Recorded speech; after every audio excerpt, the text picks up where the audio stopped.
morning, everybody. We're going to be starting at 8:30, so grab some more breakfast, some coffee, and we need clickers this morning, so they should be handing them out shortly.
Welcome, everybody. We're going to get started. Does everyone have their clickers? You do? Awesome. I know they're giving them out, so if you missed it, they're over here. So they're giving them out, and President Fro is going to start us off with a recap of day one.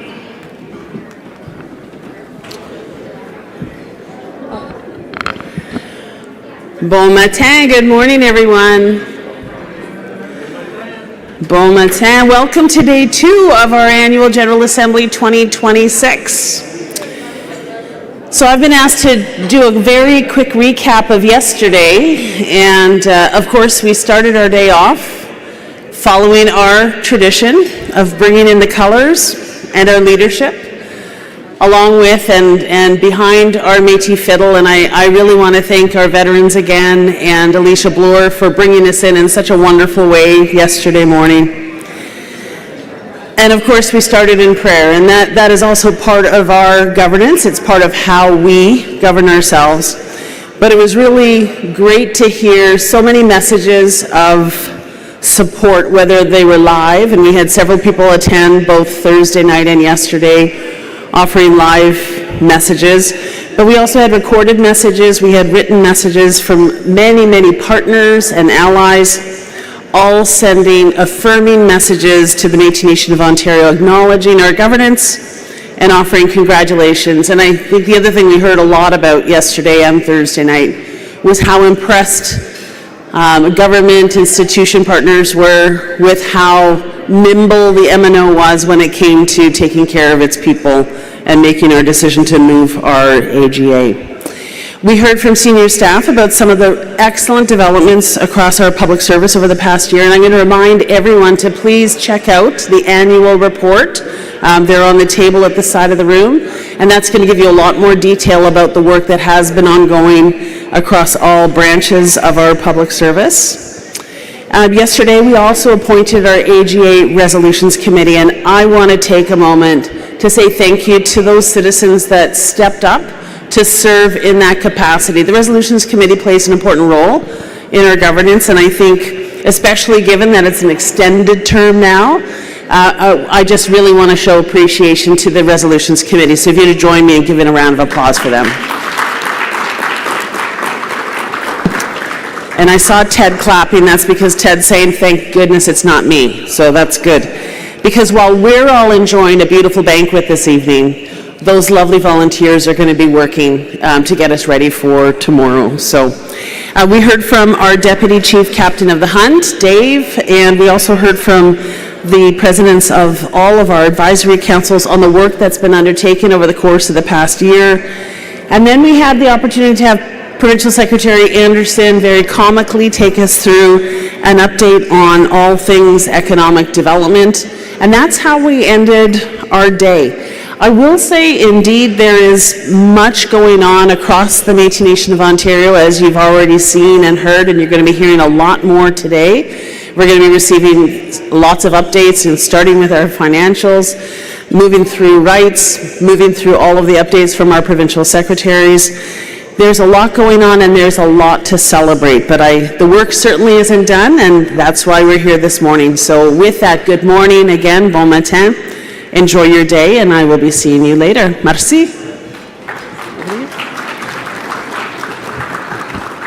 And if you're wondering how President Fro is doing with her hand, it's much better. It's actually not as swollen, so I was happy to see that. Okay, we're going to start off now with pre-recorded video messages. We didn't play yesterday, so we're going to start off with that. And then after that, we're going to do some testing of to make sure we have quorum in here. Hi, I'm Terry Sheehan, Member of Parliament for Sault Ste. Marie Algoma, and I also chair INAN, Indigenous Northern Affairs. I wanted to, wish you all the best on the MNO's annual general meeting up in Thunder Bay. Unfortunately, I cannot be there, but I wanted to extend all my best to Mitch Case, of course, from this area, and of course, the home of the Powley decision as well. So, to all my Métis friends, I wish you all the best. Margaret, Madam President, all the best to you and everyone assembled. I can say that I am disappointed that I wasn't able to go paddling with you, but next time we're all together in Sault Ste. Marie, let's go for a paddle. All the best and have a successful meeting. Hello everyone, I'm Jamie Schmale, Member of Parliament for Haliburton Kawartha Lakes and Shadow Critic for Crown Indigenous Relations. It is a privilege to bring greetings to the citizens, delegates, elders, youth, and the leadership of the Métis Nation of Ontario gathered for your annual General Assembly. I wish I could be with you in person, but I am grateful for the opportunity to join you by video. Before anything else, I want to acknowledge the difficult circumstances surrounding this year's gathering.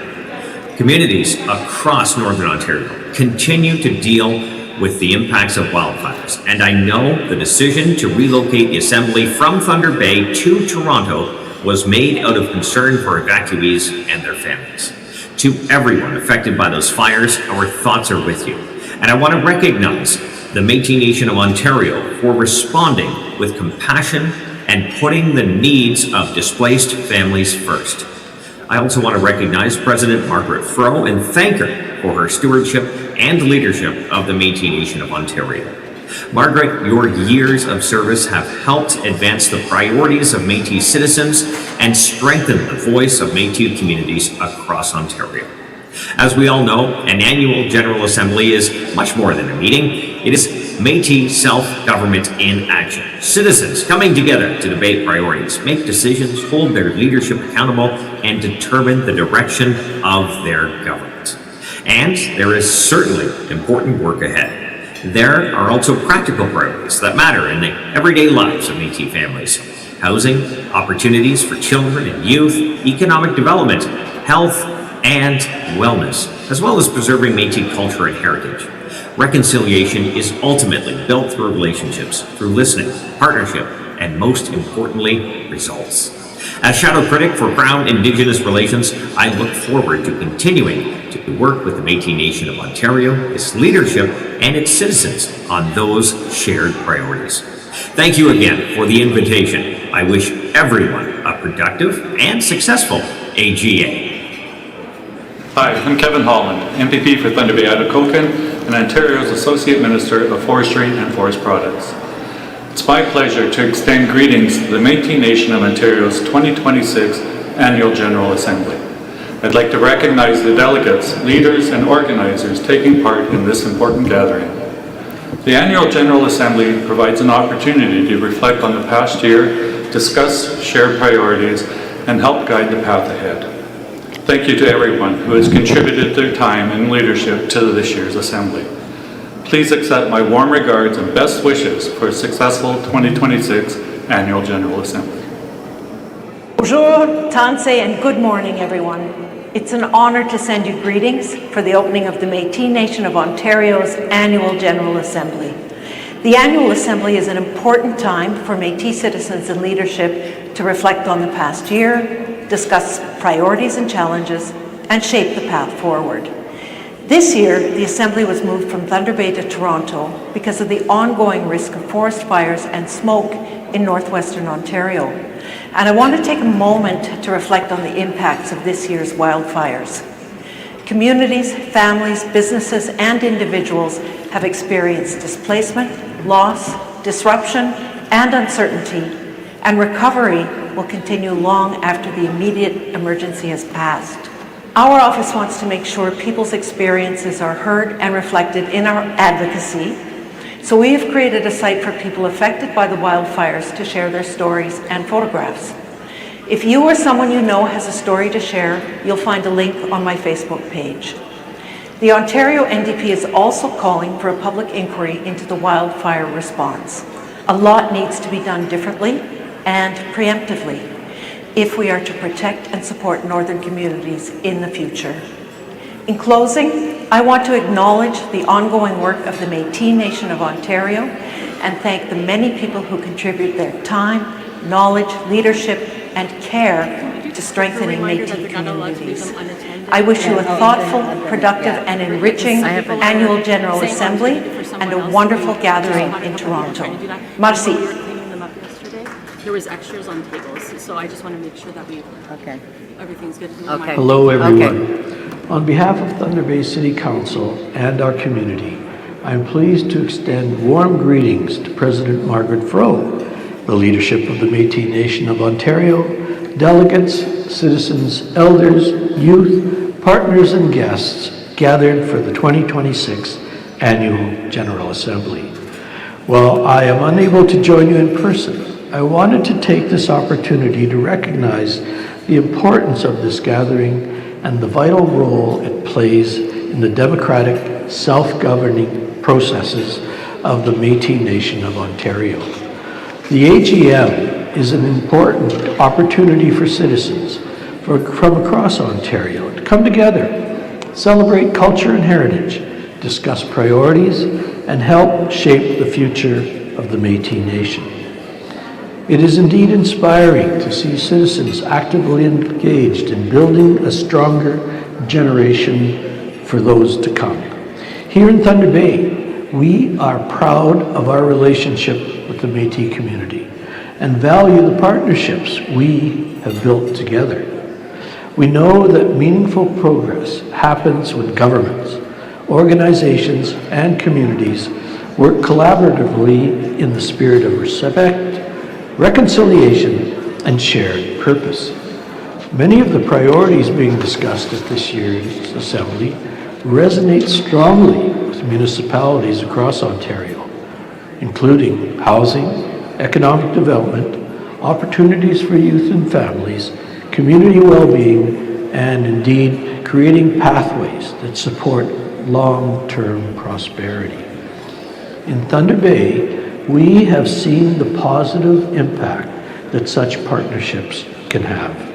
One example is the Indigenous Youth Transition House, a collaborative initiative involving the Métis Nation of Ontario and Indigenous partners that will help provide support and stability for young people as they transition into adulthood. Projects like this demonstrate what can be achieved when organizations come together around a shared goal. I also want to acknowledge the ongoing work of the Métis Nation of Ontario in advancing self-government, supporting Métis culture and heritage, strengthening services for citizens, and creating new opportunities for economic participation and growth. These efforts contribute not only to stronger Métis communities, but to a stronger Ontario. As you gather over the coming days to discuss these important issues, pass resolutions, and chart the course ahead, I wish you productive discussions, meaningful conversations, and indeed a successful assembly. Thank you for your leadership, your partnership, and your continued contributions to communities across our province. A jolly good day, everyone. I hope everyone is enjoying this conference. My name is Patricia DeGere. I serve as the Chief Commissioner of the Ontario Human Rights Commission. I extend deepest appreciation for the opportunity to share a few words today at this gathering. I begin with gratitude to the Creator for land, water, peace, lineage, and for each of you. And I acknowledge the traditional territory of the Indigenous people in the area in which this gathering occurs, and Treaty 13 of the Williams Treaty, the dish with the one spoon wampum, where the Commission carries out its work. The Commission recognizes the importance of ongoing substantive action towards reconciliation by addressing human rights issues affecting Indigenous people in Ontario. I stress that the Ontario Human Rights Commission is committed to challenging Indigenous discrimination across Ontario. And the Commission is determined to continue collaborating with Indigenous people to advance equality and efforts towards reconciliation across the province.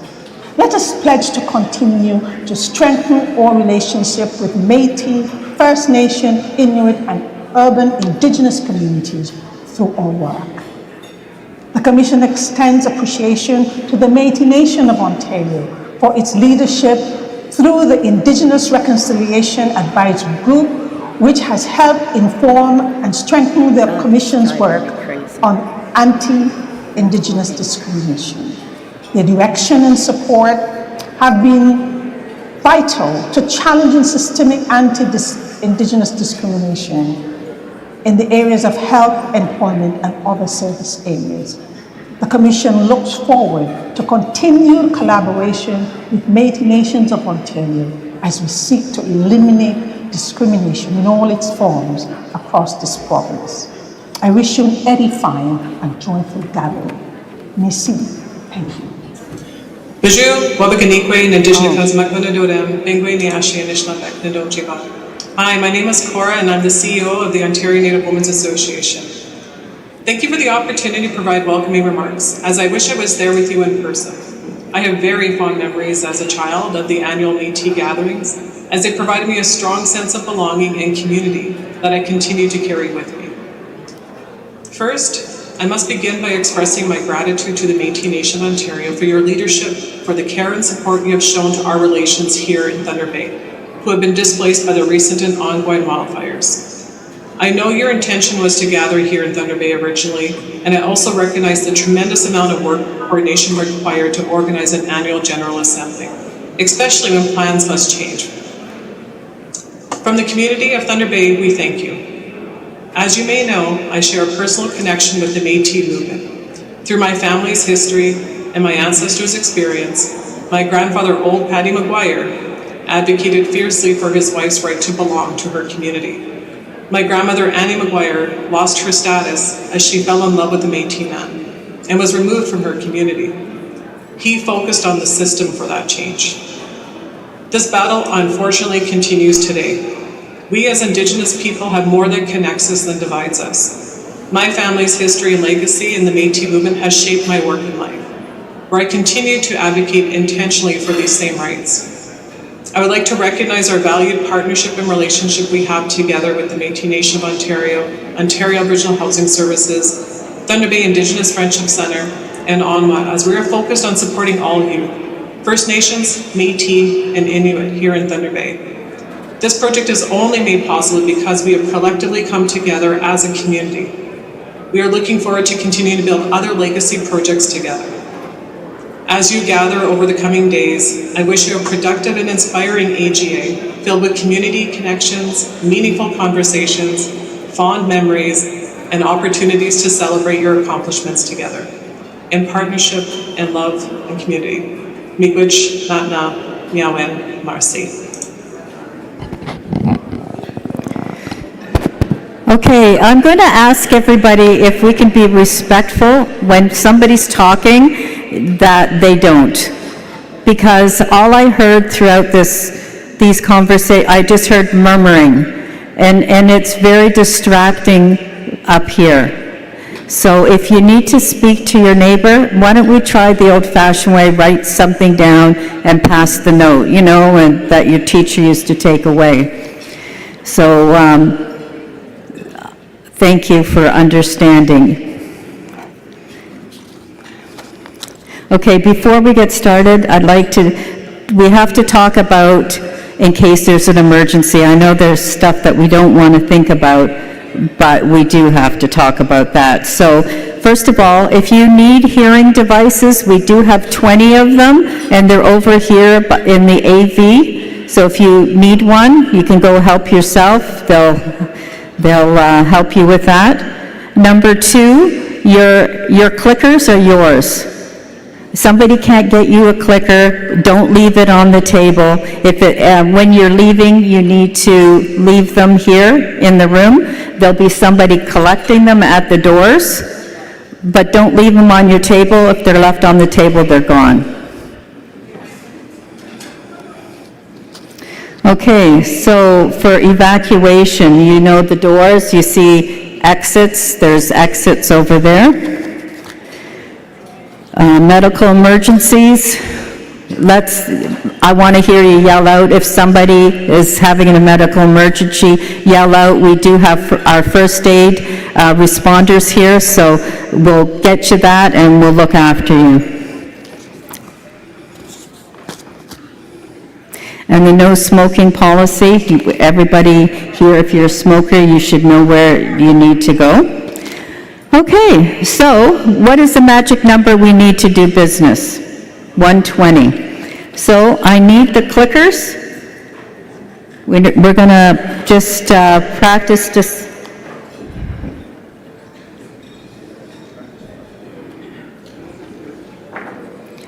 Okay, so press A1.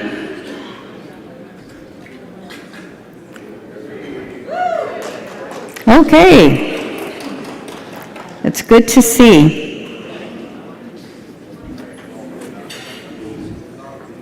168. Okay, so we're good to go. Now, we're just going to do a little bit of voting with your clickers because we haven't done that yet. So I think we have some questions we're going to put up. Got them? Okay, so Fort William was located in the middle of a major fur trade route between Montreal and the Red River. So yes, no, abstain, or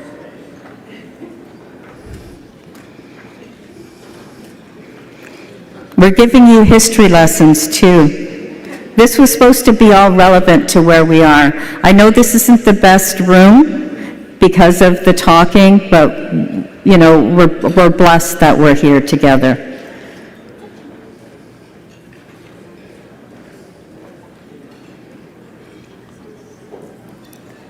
Okay, we're still voting. Okay.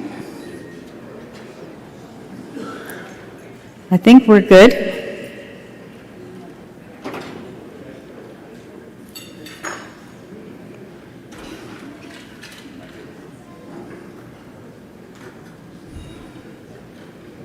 Okay, yes, wins. So there we go. I think we know we had 18 people abstain and 11 said no. So I think we're good.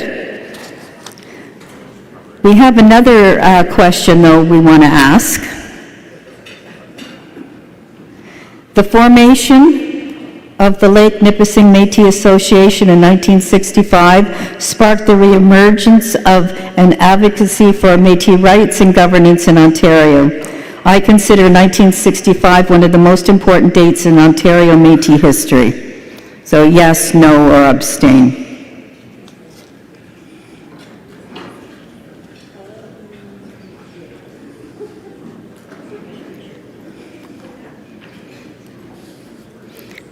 Is everybody keeping track who's right?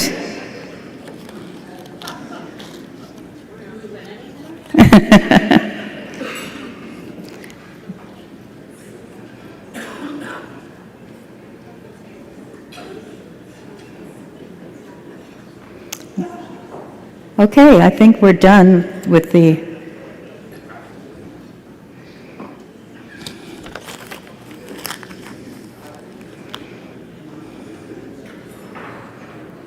Okay, 137 and 20 for no and 23 abstentions.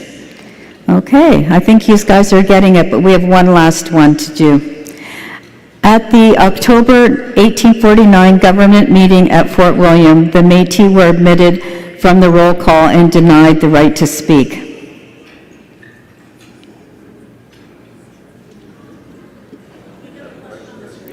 Yeah, we're going to get it up there. You don't have it? Oh, you only had two. Yeah, sorry. You only have two, so you don't have this one. It's in my book. Okay. Sometimes we make mistakes. I have things, Mark doesn't. Mark has things I don't. We'll get it. Okay, so we're done with the voting. We know that you know how to do that, so I'm going to pass it now over to Joanne Young. And pardon? Well, we're going to find out later. This will be a question later on. Okay, so we're going to have Joanne Young, our Secretary-Treasurer, do the financial updates. And Joanne, are you going to stay there? Okay, she's going to stand. Okay, so I will... to leave?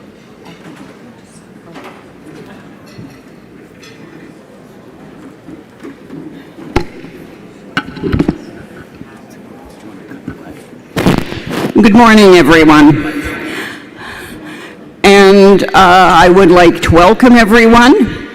And before we start talking numbers, I'm going to introduce my colleagues that are sitting at the table. First off is Benoit Gru, who is the audit partner with Baker Tilly, and you will be hearing from Ben later as he goes through the audited financial statements. And next to Ben is one of our newer finance employees, and that is Director of Finance Operations, Annalisa Stryker, and I just call her Lisa. So sometimes you'll hear Lisa, sometimes you'll hear Annalisa, but she joined the MNO last October. And sitting next to Lisa is Director of Finance, Strategy, Planning, and Analytics. I'm still trying to remember Carrie's name, Carrie Lou, her title. And Carrie joined us in, I believe, the third week of January.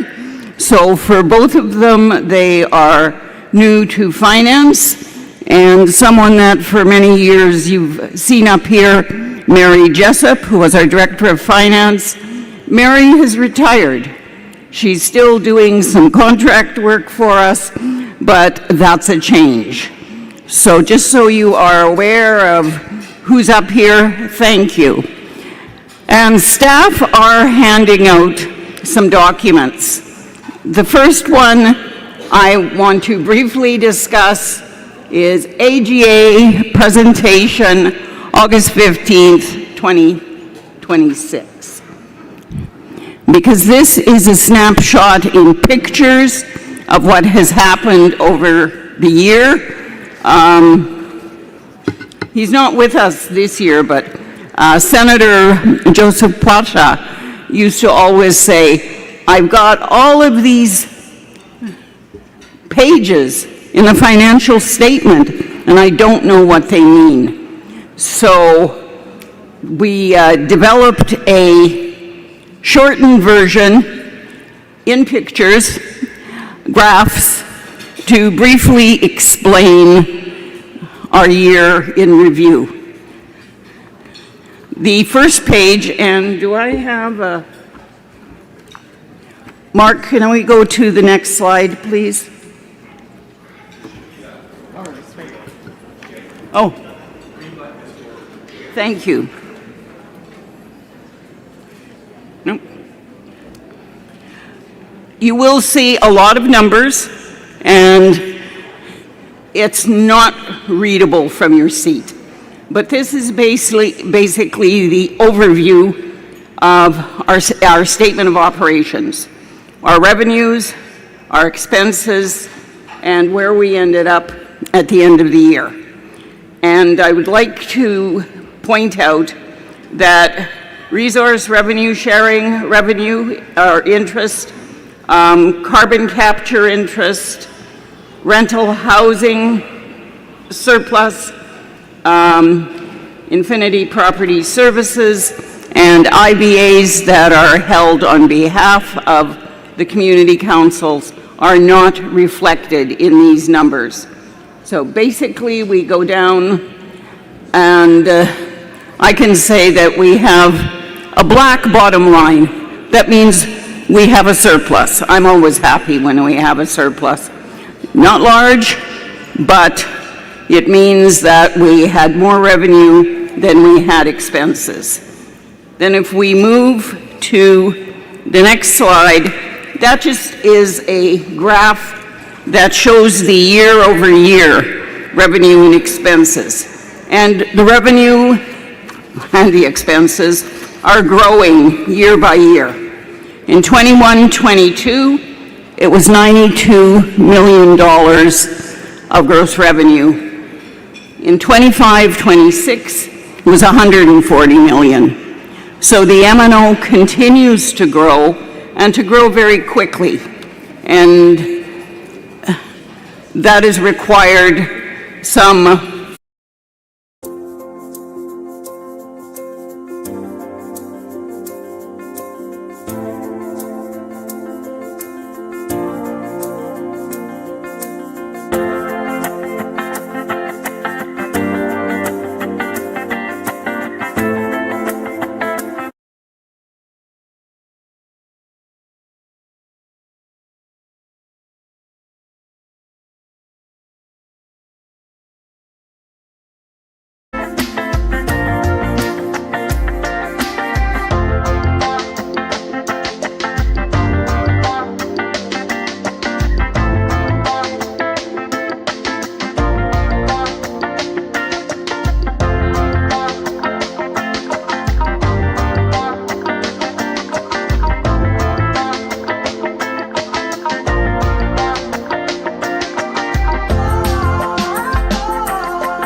Today I'm going to be reading The Métis Fishing and Resistance in Nipigon, which is a very good story in my opinion because I grew up in Nipigon, Ontario. It is a big part of my family, so here's that story.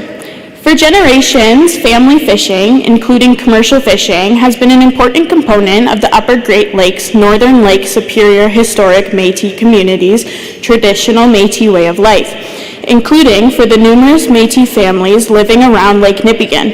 The Nipigon area's prominent Métis de la Ronde family, for example, has practiced a Métis way of life rooted in the region lands and waters for generations. The de la Ronde family fishing traditions are immortalized in a 1901 painting by William Armstrong entitled Miss La Ronde, Hudson Bay Post, Lake Nipigon, which depicts a young de la Ronde family member making fishing nets at a water's edge near the Hudson's Bay Company Post. These important Métis family fishing traditions continued around Nipigon into the 20th century.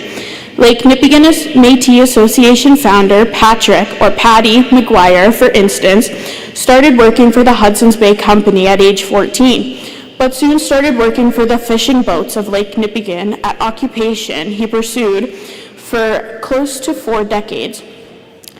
Like in other Métis communities across the homeland, attempted imposition of government fishing regulations would eventually spark collective organizing and resistance by Nipigon's Métis families. A November 24, 1969 Calgary Herald article about a national Métis leadership gathering, for example, describes the ultimately successful radical tactics used by the Lake Nipigon Métis Association after the Government of Ontario refused to grant them a commercial fishing license.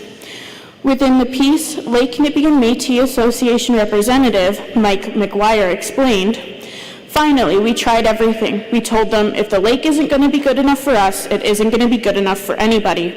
We told them we'd put lampreys in it and stuff like that." Despite their radical threats made to protect Nipigon's long-standing Métis fishery from white racist discrimination, the McGuires and other Métis families in Nipigon and others have always retained a deep and driving commitment to conservation and the preservation of their region's precious natural heritage for future generations. Before his passing, for example, Métis elder and captain of the hunt, Phil McGuire, dedicated his final years to raising awareness about protecting spawning walleye mothers, taking time each year to lift them one by one over the dam at the Black Sturgeon River on Lake Superior to ensure they could reach their spawning grounds. Phil's Save the Mothers campaign remains a testament both to his personal passion and conservation ethic, as well as his Métis community's rich and enduring family traditions.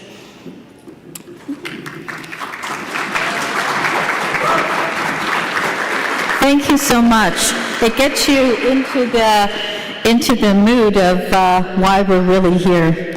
Okay, and so do we have to vote with you? No? Okay. So we don't need to practice anymore. Okay, I'll give it to President Fro. Thank you, Madam Chair.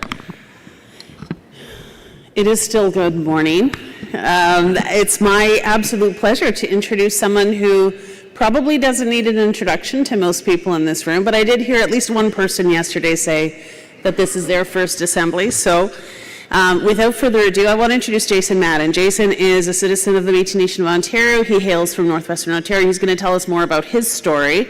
But what you may not know is that Jason has served in elected roles within our government. He has probably, and I know a lot of lawyers, I would say he is the best Métis lawyer on the planet, though there are a few that might be catching up with him. But he's been serving the Métis Nation of Ontario in one form or another for the past 30 years, basically. And he's here today to give us an update on Métis rights and litigation. There's a lot that's been happening, and I know that everyone is really looking forward to your presentation, Jason, so I'm going to turn it over to you. Merci.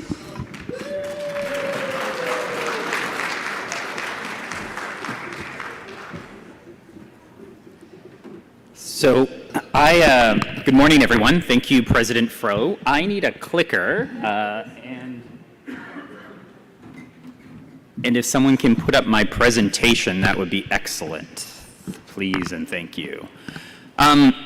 So, morning everyone. I have not been able to attend the Assembly for a few years, so that has, and a lot has been happening on the Métis rights and litigation front. So I have a big presentation for you today about giving you an update about what's been going on from Ontario westward, as well as, you know, some of the significant, well, I will say, since the last time that I've presented to you, we've developed an entire new body of law in and around the recognition agreements that have been negotiated between Métis governments and the federal government over the last decade.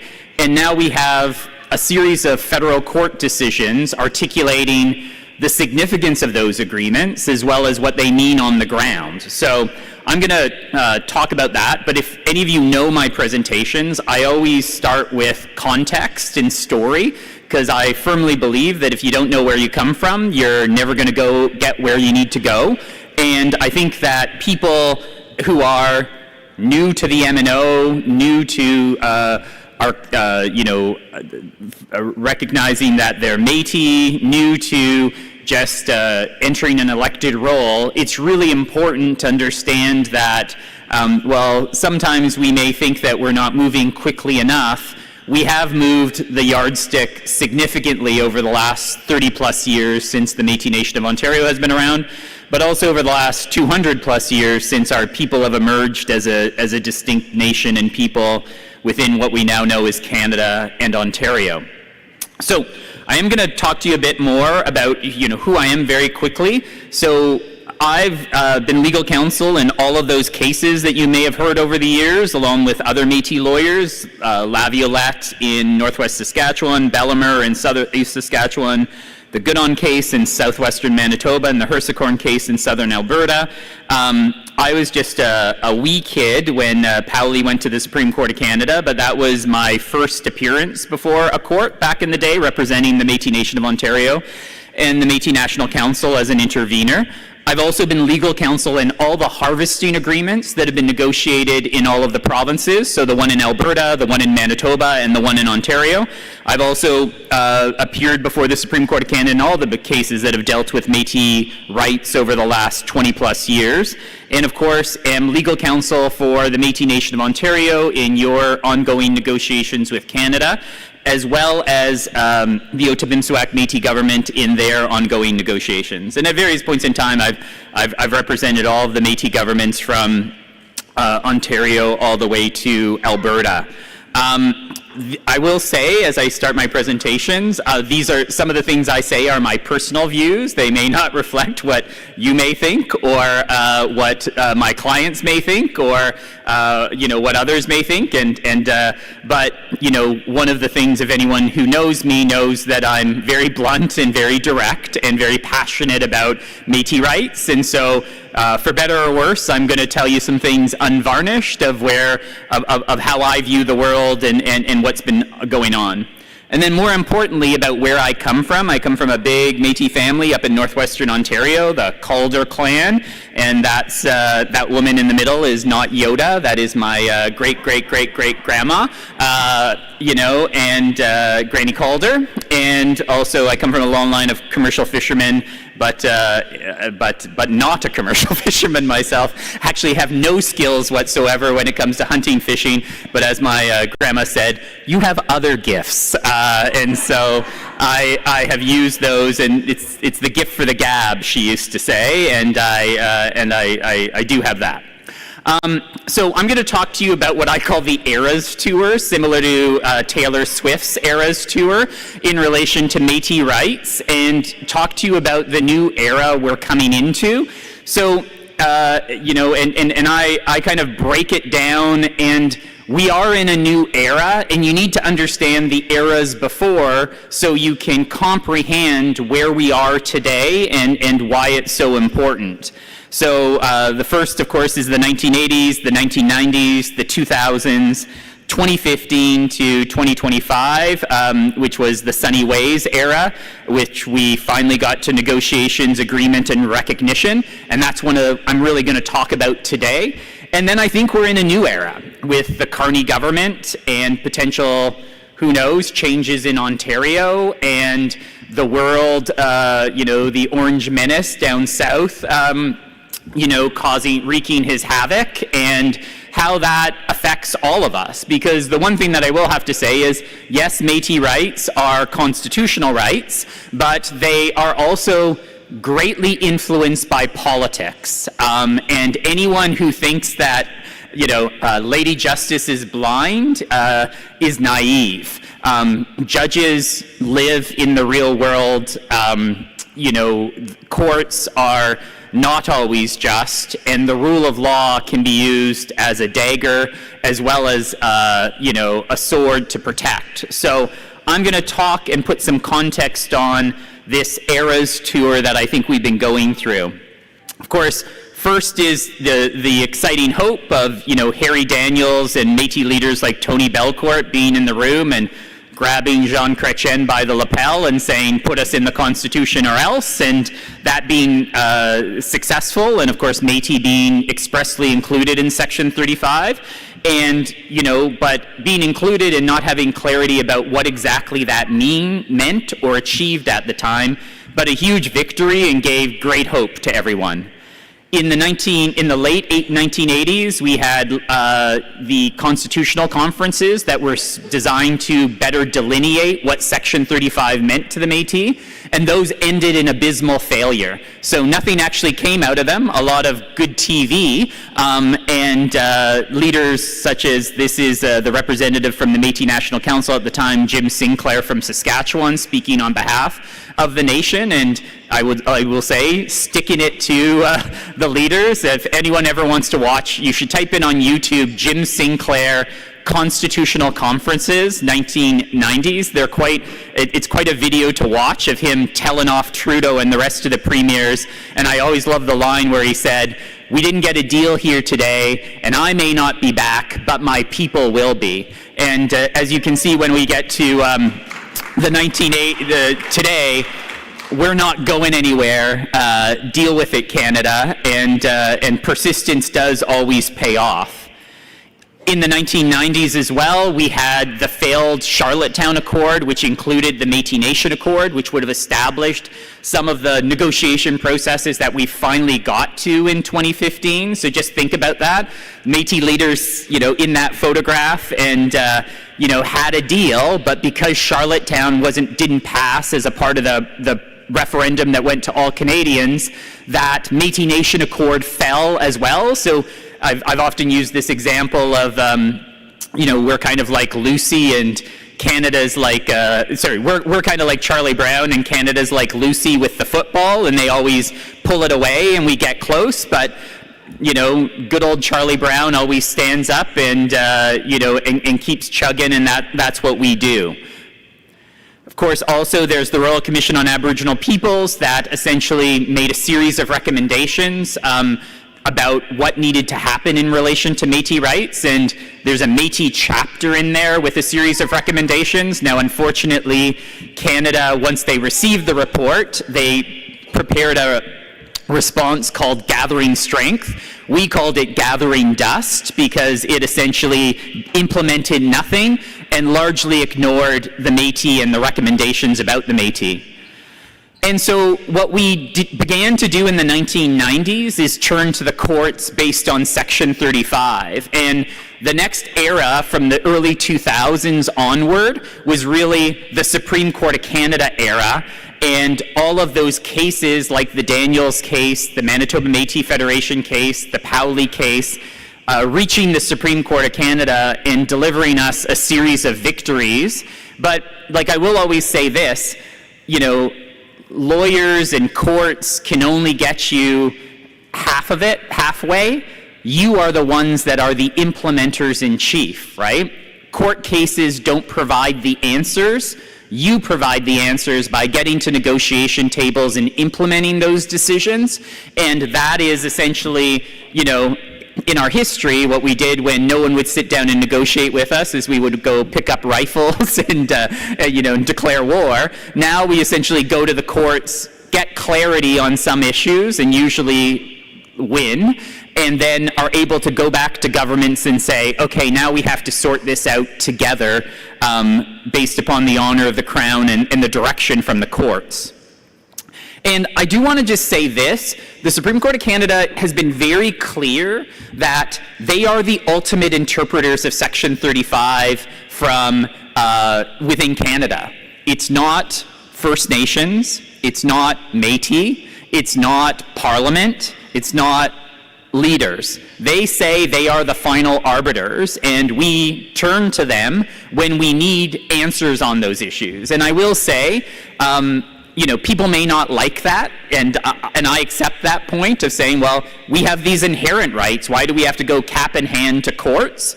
This is how the Canadian system is set up, for better or worse, and it is why, in our current constitutional democracy, how this is operationalized, for better or worse.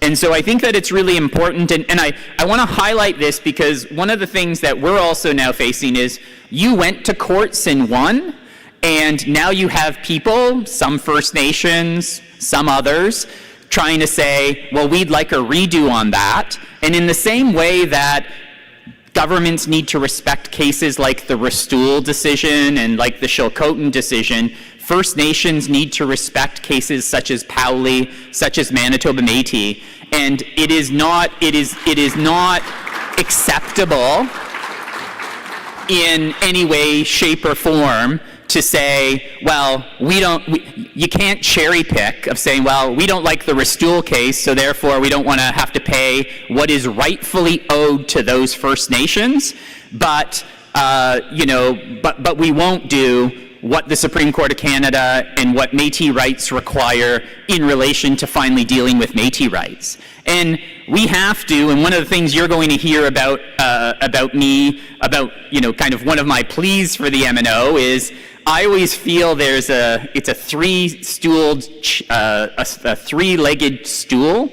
One of the legs is, of course, the courts, and you do very well in those. I like to think it's just because you have good lawyers, but it's also because you often only go to the courts when you have the facts of history on your side, and justice ultimately gets done eventually. It may take a long time to get there, and we are on the side of right. The other leg of that stool is politics, and saw those photos like Jim Sinclair and Tony Belcourt and others, and we've always had great Métis leadership in the past and today advocating and fighting for rights. But I do want to say that there's a third leg of the stool which MNO is not as strong as, and it needs to improve on it, and it's communications. You've got to explain what these rights are to First Nations, to the public at large, to your own citizens, and you need to do it constantly. Because you can't just say, go read Powley, go read a self-government agreement, because my old granny at a kitchen table ain't gonna do that.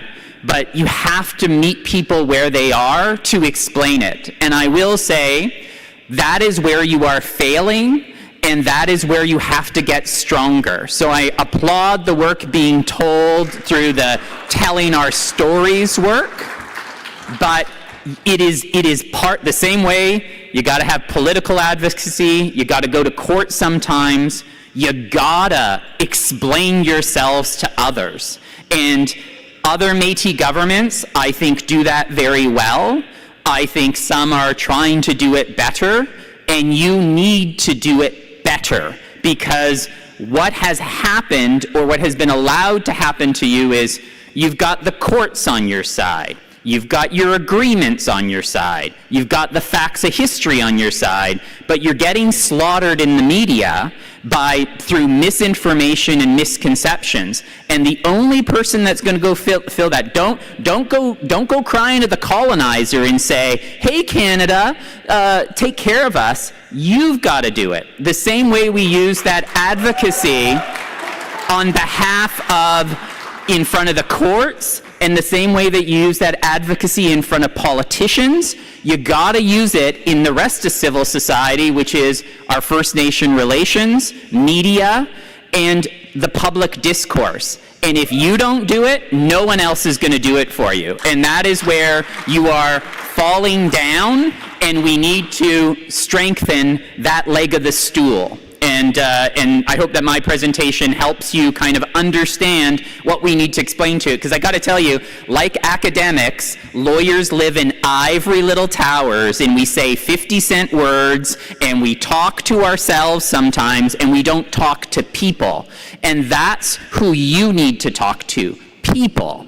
And we can take the legal concepts, but your communications needs to reach people, needs to reach other Canadians, needs to reach other Ontarians, and needs to reach other First Nations. And that is your prime directive and the task that I throw back to you, because yeah, I think you got the other legs quite strong. I think you have excellent leaders, and I think you have absolutely rock star lawyers. But I think when it comes to communications, there is more work to be done. The Supreme Court's authoritative interpretation of it, so there's Powley, hands down win, 14 judges, all the way up, you're successful. Not another Aboriginal rights case like that in all the cases. It is still the precedent on Métis Section 35 rights, no ifs, ands, or buts. It essentially says this: Métis aren't just mixed blood individuals. We come from historic communities. All that BS about my great-great-grandmother was an Indian princess from Quebec, not Métis. Go away. That is dead, done, toast. Second, that Métis, the protection of Métis in Section 35 is about making sure our historic communities continue to survive for generations to come.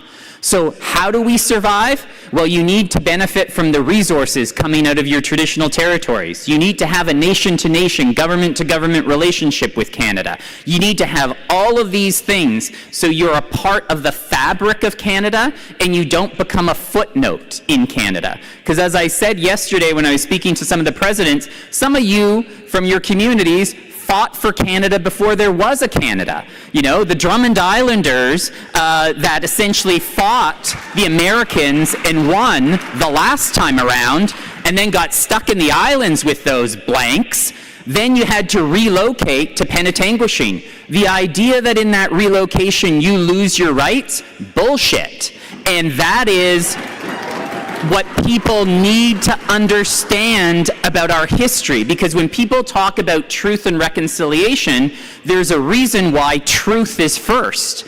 We need to tell the truth about Canada so we become a stronger Canada, as opposed to sliding some of these things under the rug and ignoring our past. And so I think that those stories, and Drummond Island is just one of the many, that need to be told. In addition, what Powley does is it says, okay, Métis, you want to say you're rights holders?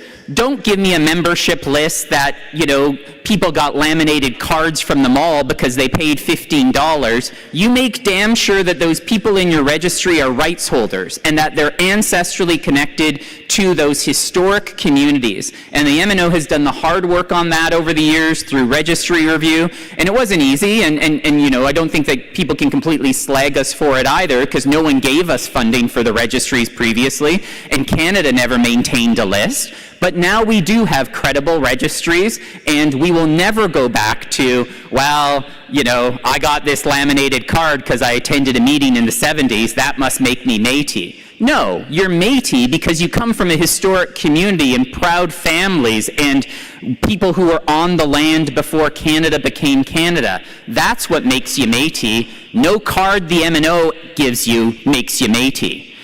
The other thing that... The last but not least, what the court says is negotiations and judicial settlement will work this out going forward in the future. So, and I want to highlight this, it's not just running to courts, it's negotiation. And that's what you did. You went and negotiated, and those agreements are solemn promises that can't be thrown away, and I'm going to talk to you about some recent wins you've had on those cases, but you have done your work But I will say we have to continue to be vigilant and defend those agreements. And just as importantly, we have to explain those agreements to others about what they are, and just as importantly, what they aren't. So Pauli, of course, huge success. And I do also want to just flag this is, before the court in Pauli, these issues about, well, do all Métis come from the Red River, were squarely before the Supreme Court of Canada. The Attorney General from New Brunswick said, oh, no, you just got to look to the Red River. That's where the Métis are.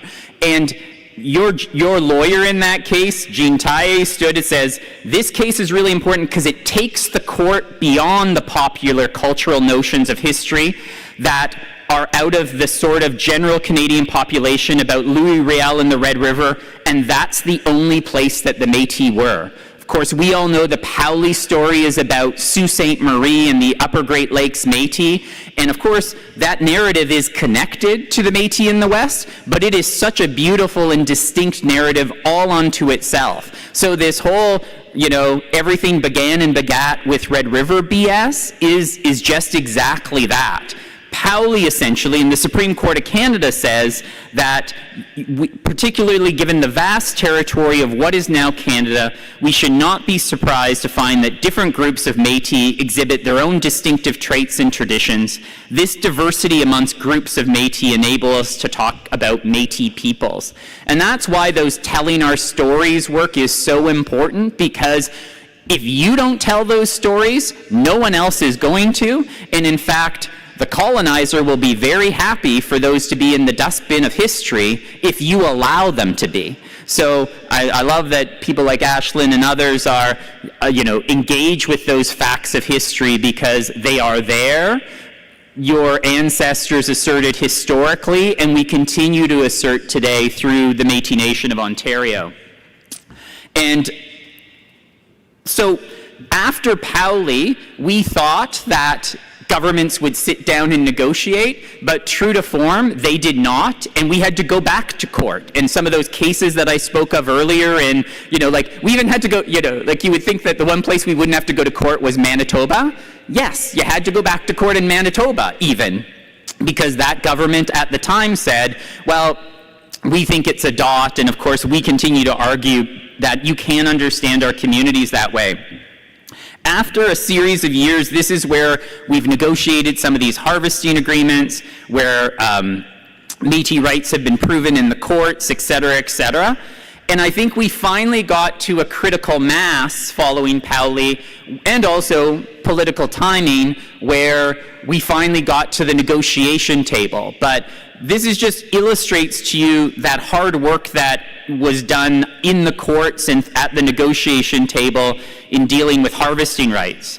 Of course, there's also the Manitoba Métis Federation case that went to the Supreme Court of Canada in 2011, and that was successful, and that set out a pathway to finally deal with those stolen lands in Manitoba, but it also sets out a pathway for other Métis claims, like the river lots in Sault Ste. Marie, or my home community and the breach of the Treaty 3 half-breed adhesion. And so other claims, whether it's Métis scrip or St. Paul de Métis in Alberta, those claims need to be dealt with as well. We haven't made as much progress on those yet, but it doesn't mean that we'll ever forget or ever let go of finally getting resolution and justice on those. And of course, last but not least, we have the Daniels case. And Daniels was about what level of government we go knock on their door. Because previously, we would go knock on the Fed's doors and, the lights would turn out, people would hide under their desks, and, no one would come out and talk to us whatsoever. And what the Supreme Court of Canada says in Daniels is the same way that Canada has responsibility for Indians, First Nations, and Inuit, they have constitutional jurisdiction and responsibility to deal with the Métis as well.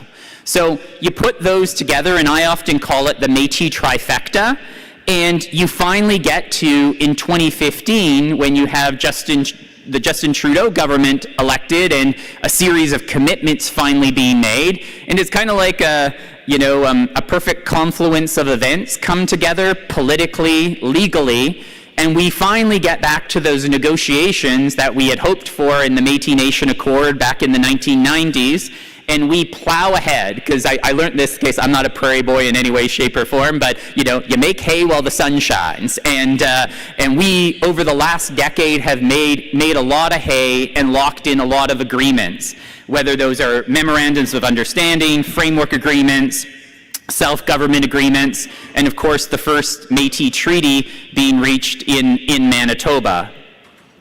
So that's the broader story, and I'm going to now talk a little bit about the MNO's narrative within that broader story. And so in 1993, Métis communities come together in Ontario along with Métis from the prairies and say, we're going to create a Métis-specific government, because previously you were in organizations like OMA, and you had non-status Indians in there and non-Indigenous people, and it was a club, not a government. And every time you were there, you couldn't speak about Métis rights and Métis self-government because, non-status Indians have a different issues, right? So you created a Métis-specific governance structure, you adopted the Statement of Prime Purpose, and you set out a vision about where we wanted to go since then. In 1995, you took the Powley case as a test case of saying, look when you created the MNO, not even the janitor would meet with you in the Ontario government. I was chased out of a meeting, which I still find hysterical, that Tony Belcourt finally secured a meeting with the Minister of Indigenous Affairs at the time, and we got chased, and Tony, who had a bit of a temper when people were being offensive about Métis rights, we all got chased out of the minister's office on Bay Street. But true to form, Tony held a scrum in the basement with media afterwards of saying we had just got chased out of it. So that was my, my first experience with Métis politics, and as you can tell, I got hooked ever since, because if there's shit to be stirred, I'm there. So in 1995, you win the Powley case in 1998, you win the Powley case at the Ontario Court of Justice. That gets upheld in 2000 at the Divisional Court. In 2001, the Ontario Court of Appeal upholds that as well. And ultimately, in 2003, you win at the Supreme Court of Canada. All those decisions being unanimous. Following that, you negotiate an interim harvesting agreement, the 4-point agreement, that had a cap on the number of harvesters cards that you could issue. We had to go back to court in the Loren case to hold Ontario to what was actually promised in that agreement. In 2008, the MNO was near bankrupt as the outcome of, running court cases when you have, no money and no support from the government is hard. You also sign a framework agreement with the Ontario government to begin a new relationship, and at that time, Gary Lipinski is elected for the first time as the MNO president. In 2010, the terms of reference to implement the interim 4-point agreement are developed.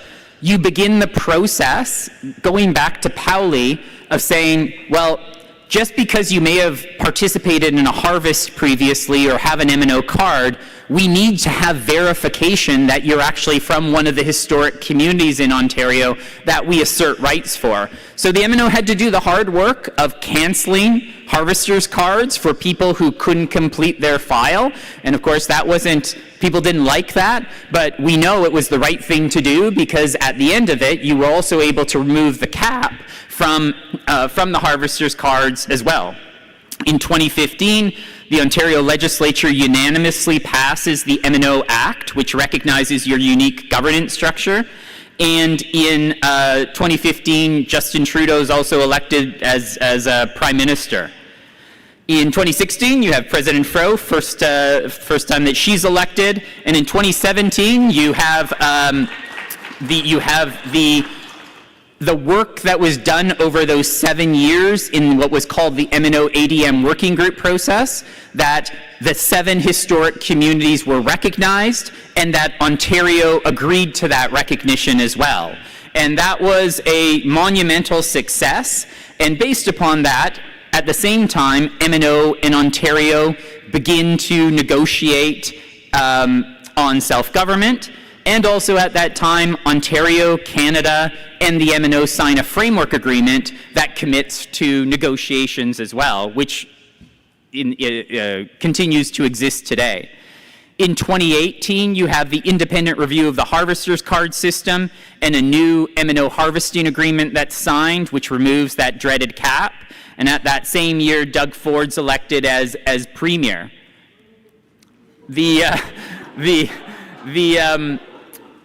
No comment. In 2020, sorry, I've lost my spot.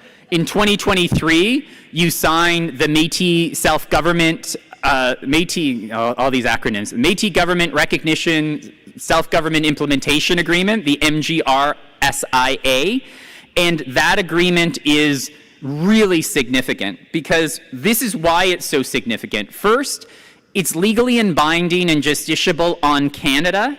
Two, it immediately recognized you as a Métis government. You didn't have to go and do anything else. It immediately recognized you as a government and as an Indigenous governing body. It confirmed you had lawmaking authority in jurisdictions such as citizenship, internal operations, and elections. And it also committed Canada to negotiating a self-government treaty with you that will be constitutionally protected. Now, I will say, and I'm going to circle back to this afterwards, it also, you get certain things out of it. It also committed you to certain things, to developing a constitution that, as opposed to what we currently have, which is just a set of bylaws that govern the MNO versus getting to Métis law in the form of a constitution. In 2024, you have, and in 2023 as well, the Bill C-53 is introduced, and you see a onslaught of that misinformation and misconceptions being thrown at you. And I will say, unfortunately, a lot of it, or some of it, sticks, and it corrupts, and all you have to do is see those INAN committee meetings from the fall of 2023, where you kind of recognize that, truth and, doesn't need to be repeated. There's just a lot of lies that are said in that whole process. But it does illustrate to the MNO that if you're going to go to prime time again when you go forward on your constitution and treaty, if you don't have that third leg of the stool ready with your communications down, you will lose again. So we need to be ready and prepared, and that is why when everyone's saying, know your stories, know who you are, where you come from, that's how we're going to defend ourselves next time. And it's not just looking to the MNO to do it, the communities themselves have to do it, and citizens yourselves have to do it, of pushing back when some of this BS is posted on social media from someone in their basement and, gets a ton of likes, but it's a distortion field, hence why I'm not on social media. One, because I can't figure it out, and two, I'd probably be banned or canceled because I can't deal with stupid sometimes, and there's a lot of stupid on social media. But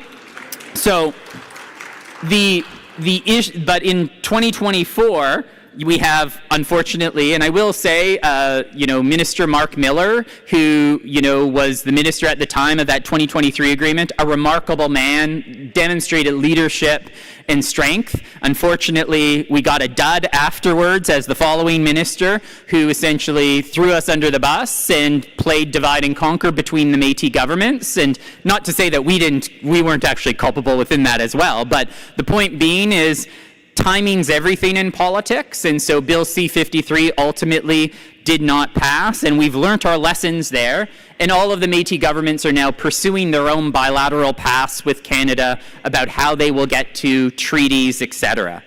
And of course, in 2025, we see the Trudeau government, Trudeau resigns himself, and a new Mark Carney government is elected, and I think we're still figuring out what this era is going to look like, federally and provincially, and I think that, I hope that we do some strategizing and, some of the resolutions that are going to be coming before you. I think it's really important that MNO gets back to its roots about pushing forward on Métis rights, and not just, administration and programs and services are really important, but our rights agenda has always been our North Star, and we need to make sure that our rights are always protected, and that we're pushing back on those.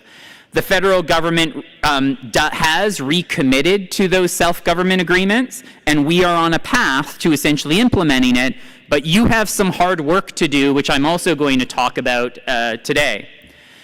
So I want to talk about that we have, though, because of those agreements we've negotiated over that decade, now we've gone to the courts, and the courts have interpreted what those agreements mean, because people have sued us or sued other people about their agreements. And I want to talk to you about that law that has been developed, because going back to that, the authoritative interpretation of Section 35 is for the courts. We now have some clear direction on what those agreements do, and just as importantly, what they don't do.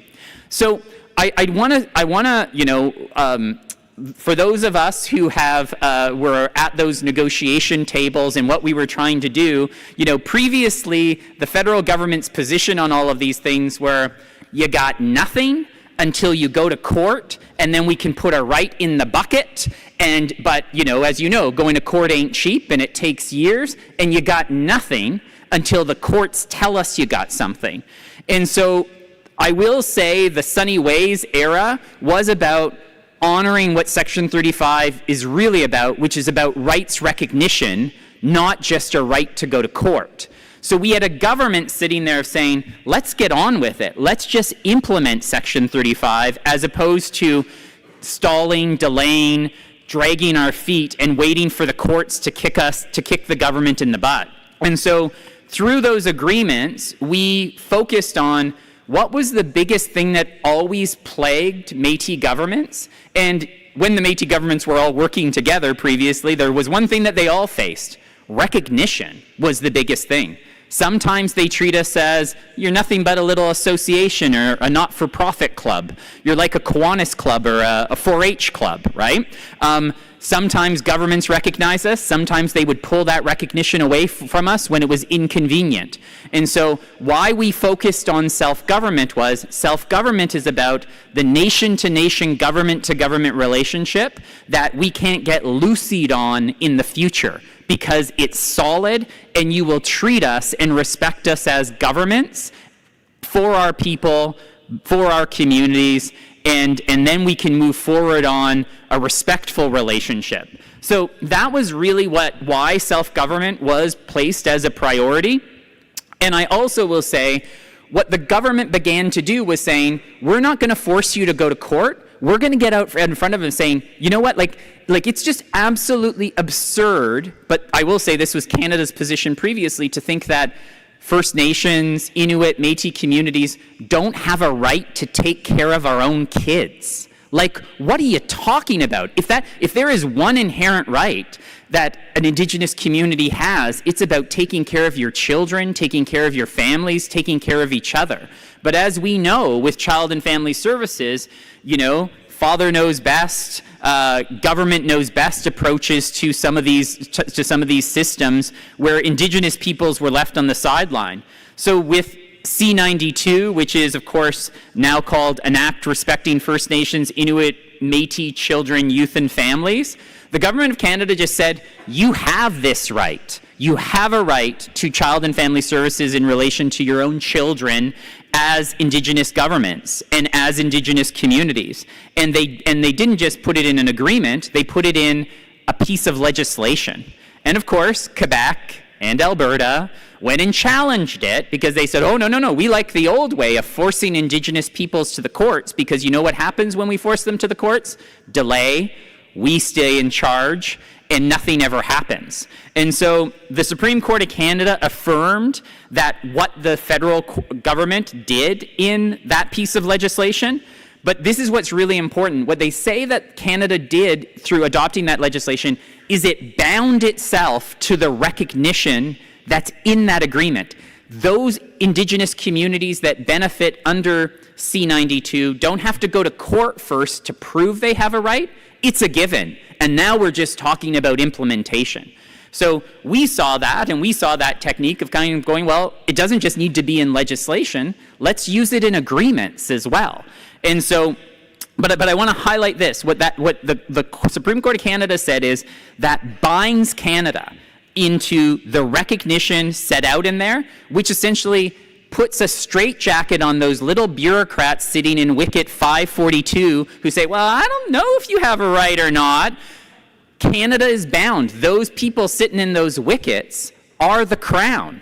They have to operate in a manner consistent with the recognition, just as much as ministers do, just as much as courts do. And that's the significance of this rights recognition technique, that you don't have to go to court, and it should be, and you can enforce of saying, you've recognized us, you do the right thing, or we're going to take you to court again, but we don't have to go and prove the initial right. We can rely on the agreement or the statute that has already recognized that, which is, it leaps light years ahead of where we were in the past. And in addition, the Supreme Court of Canada in a subsequent case says, well, that applies in legislation, but it also applies in contracts or agreements that are signed between Indigenous communities and the federal government. So we think you have some pretty good negotiators and some pretty good leaders who saw that and said, okay, well, let's create these Métis self-government agreements and use the same technique. And so in the MGRSIA, you have the agreement says it's binding, it's enforceable, and it's judiciable between the parties, which is Canada and the Métis government. And justiciable means we can take them to court on that agreement. It's not just a memorandum of understanding and a fluff, political statement.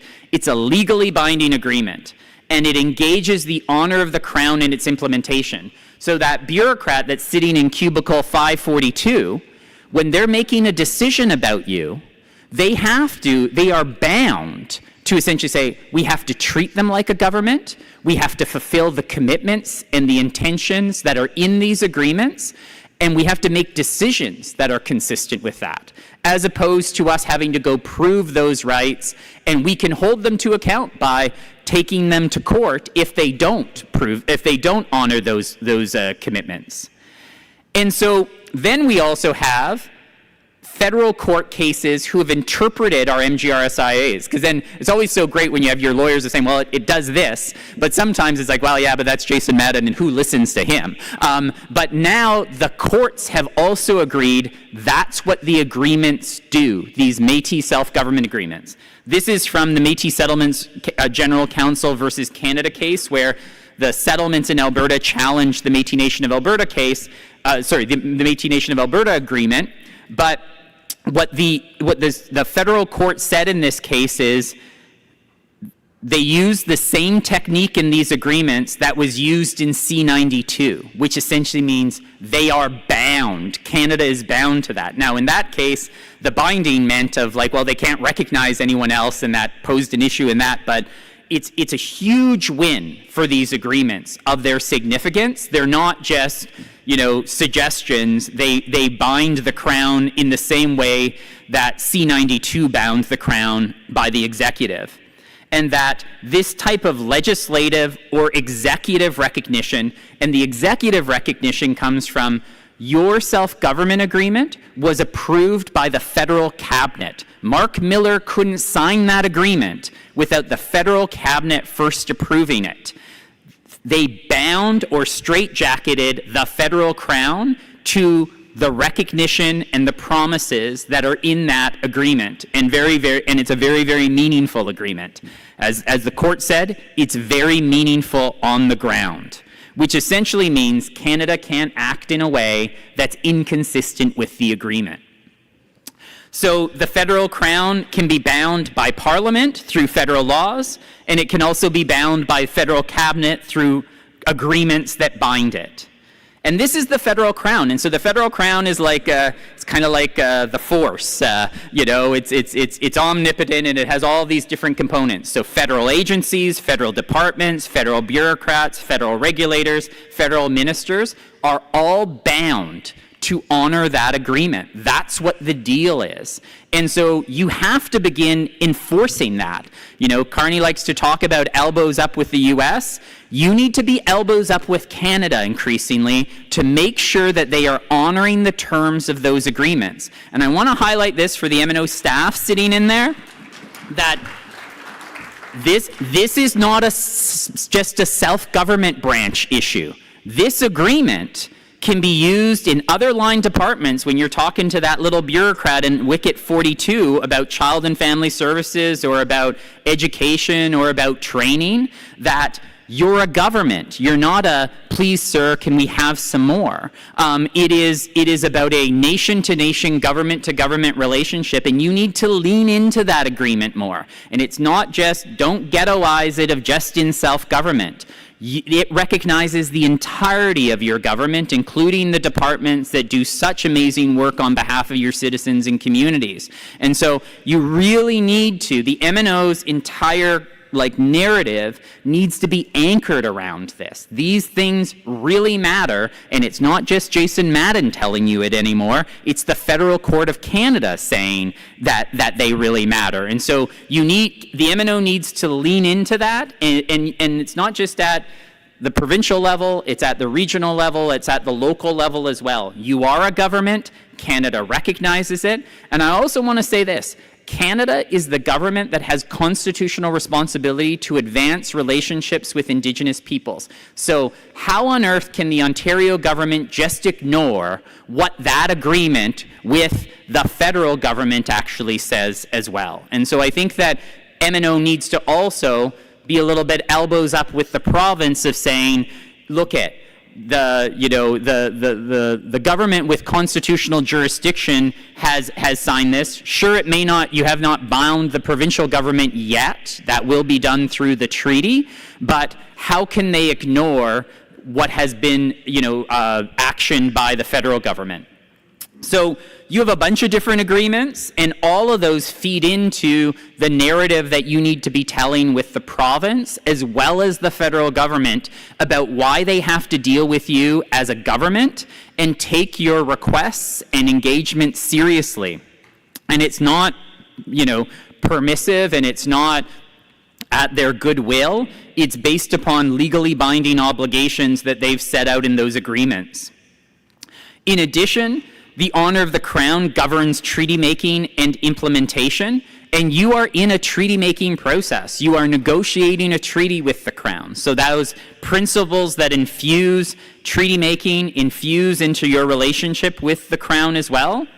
And last but not least, the Supreme Court of Canada says, while the treaty claims process is ongoing, there is an implied duty to consult based upon the subject matters being negotiated in the treaty. So there's a consultation obligation that flows from that as well. You need to put all of those things together for your elbows up with the province as well as with the federal government. Hold them to account, because if you don't, no one else is going to.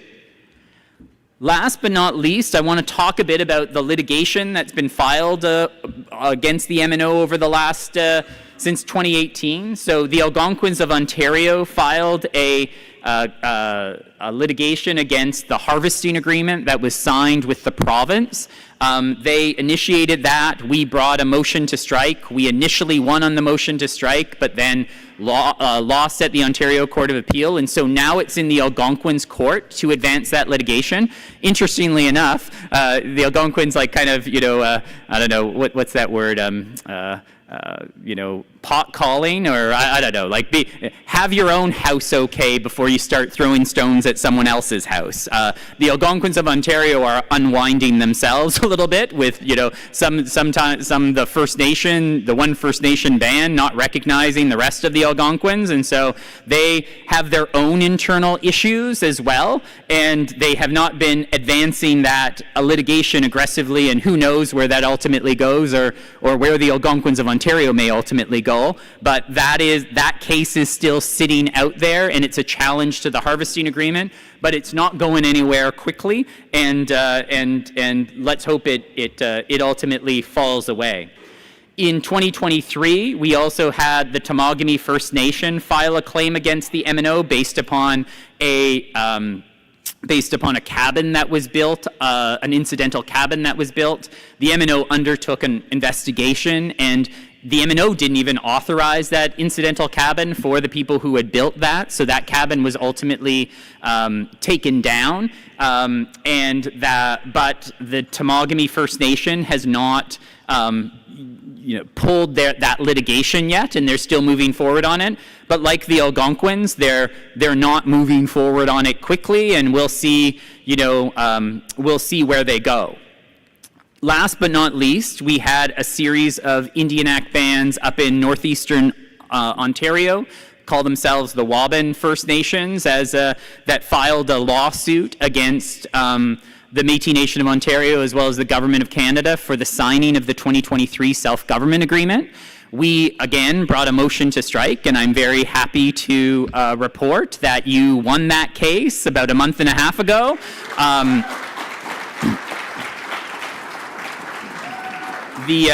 The court agreed to the motion to strike, and they agreed to the motion to strike on this. That agreement is about your self-government. It doesn't deal with land-related issues yet. It may in the future. But it's about how you define yourselves, how you govern yourselves. And in the same way that it would be appalling and disrespectful for us to turn to First Nations and say, hey, we think you should govern yourself this way, in the same way how it was deeply offensive when Canada did that to them back in 1867 by bringing in the Indian Act, that they shouldn't be doing the same thing to us to say, well, you can't govern yourselves as Métis, and you've got to come consult with us in order to recognize Métis self-government. The court entirely agreed with the MNO's arguments, which of course were supported by the Government of Canada as well, to say, but that's not what the self-government agreement is doing. It is about the MNO's internal self-government, and absolutely that agreement doesn't affect your rights, First Nation, so we're going to strike the claim against them and award the MNO costs. And we just filed those yesterday, and so we'll see how much of our money we get back. I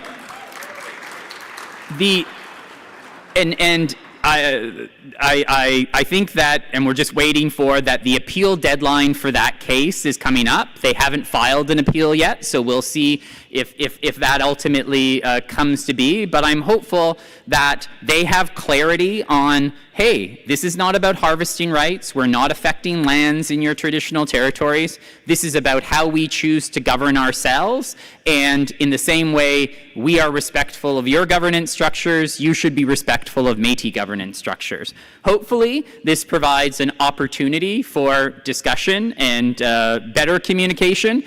But as again, I emphasize, you've got to communicate. You've got to communicate better. You got to explain yourself better, because a lot of the misconceptions and mischaracterizations, I accept the point. Some of it is, even if we explained ourselves well, there were some First Nation leaders that were never going to, once people are up on their soapbox, it's very hard for them to get off. That being said, I do think there is a need for the MNO to explain itself. Your self-government looks very different than Indian Act bans. And you know why? Not because you have been able to build your self-government brick by brick, assembly by assembly, yourselves. First Nations, unfortunately, had the Indian Act imposed on them by Canada, and they have been struggling to get out of the shackles of that for 150 years. So they don't sometimes and understand your self-government, because it looks very different than theirs, and it looks much bigger than theirs, and the MNO is a government where the Chiefs of Ontario is just a not-for-profit corporation, and so and not a rights holder. And so you've got to do your job at better explaining to at least those who are willing to listen. I accept the point that some aren't willing to listen, but in our world, we always have to have our hand out with an olive branch to talk. And I think that, but when you do talk, you need to address some of the issues that they are raising in relation to better understanding why your governance is different and what it is, and just as importantly, what it isn't. So I'm hopeful that with that, and that essentially means no one is challenging your self-government agreement. It's legally binding. You're good. And now we've got to move to the next stage of how you actually fully implement your self-government through getting to a treaty, and more importantly, getting to a constitution. So I also just want to talk about a few other cases, and then I'm going to take a break and come back with where we can really then talk about the Constitution and the work that's upcoming in that. So you're going to have a resolution brought forward to you tomorrow, and I hope that I hope that people are ultimately supportive of it, because one of the things I think that you're beginning to see increasingly, and I think it's excellent, right, about Indigenous communities participating as equity partners in major projects that are being developed. And you're seeing large deals being signed with First Nations, which I think are amazing, but Métis need to be in part of those opportunities as well. And a lot of this is being, described under the auspices of economic reconciliation, right? Which is not really, well, because there's a right, you have to have equity participation. It doesn't work that way. It's a little bit more nuanced, and it's harder to thread the needle.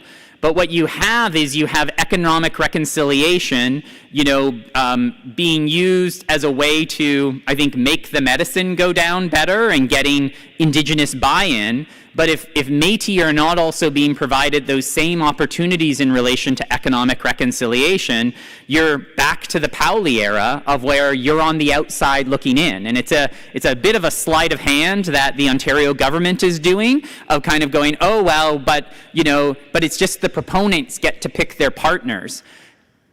BS. There's now case law that essentially say I don't know how you disconnect economic reconciliation from consultation and accommodation entirely. They're not, church and state or two canoes going to completely separately down the river together. In this one case, the federal court said, as the matter will be set back for redetermination, I nevertheless offer the following observation. Canada has repeatedly insisted that Indigenous economic participation is not an accommodation measure governed by the framework laid out in Haida Nation. Rather, it would constitute something else, a benefit or an economic reconciliation measure governed entirely by an entirely different legal framework. That distinction is difficult to understand. And that is exactly it. Canada is possibly right to say that the duty to consult and accommodate does not require it to offer Indigenous economic participation. I refrain from expressing a view on that issue. But once Canada decides to make an offer, it's difficult to describe this otherwise than an accommodation measure, especially because it was made to those Indigenous groups identified in the 2019 consultation list, that is, for those affected by the TMX project. If an accommodation measure is offered to a certain group but not to others, Canada will have to provide a rational justification. The question cannot be sidestepped by labeling the measure as a benefit or as economic reconciliation. And that is exactly what the Ford government, in some cases, is increasingly doing. They're saying, this isn't consultation, it's magic fairy dust over here, economic reconciliation. And in fact, the minister is just the Minister for Economic Reconciliation with First Nations, not with Métis, even in his name. And I'm telling you, and that we need to, it's kind of like it's a sleight of hand that is happening, and we need to be live to it. Where Hydro One is pursuing economic opportunities with First Nations in transmission, but it's excluding the Métis. And we have, in various cases, adopted, and we're always willing to talk about adopting initiatives like Earn Like an Owner, or how there's, equal does not always mean the same. Right? But it cannot mean, as this judge alludes to in this case, exclusion. And that is what is essentially beginning to happen again in Ontario, and you need to be live to it, and you need to take it seriously, and you can't allow your gains from Pauli to be lost by a sleight of hand.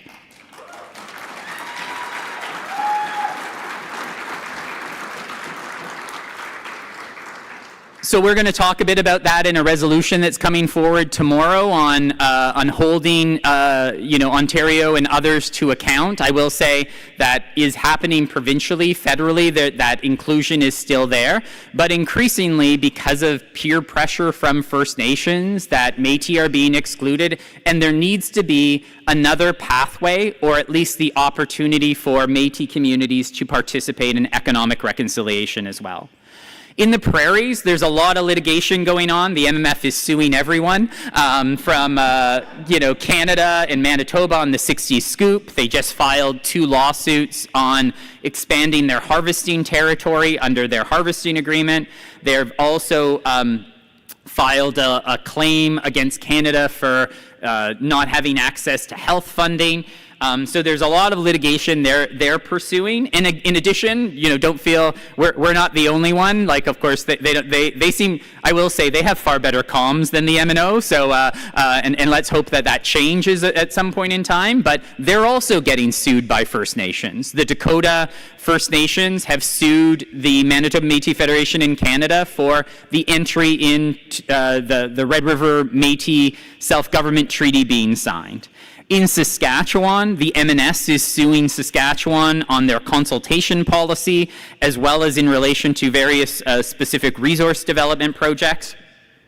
It's also attempting to reinvigorate the North Saskatchewan land claim that deals with Métis script. They're going back to court to essentially attempt to get a stay that's been on that case for the last decade lifted. So we'll see what's happening there.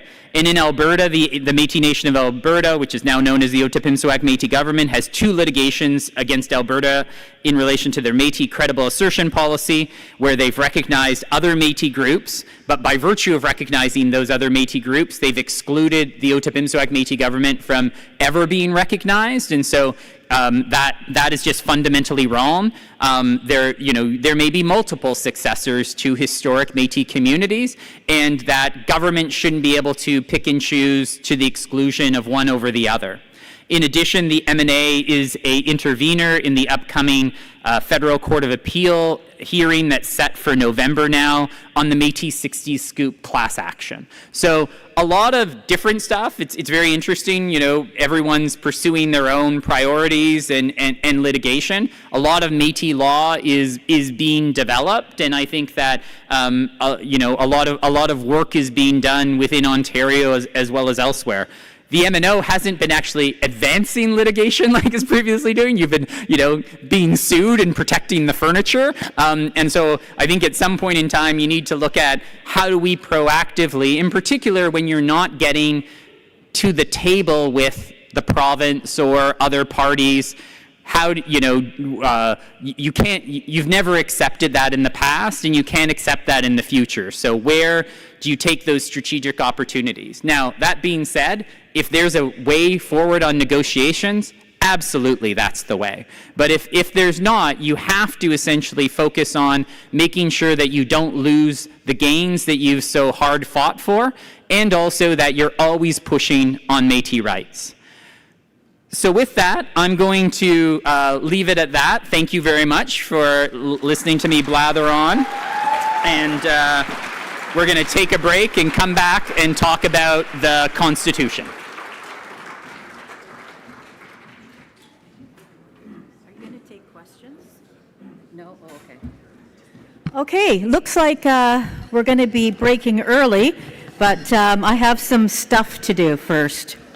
Okay, so first of all,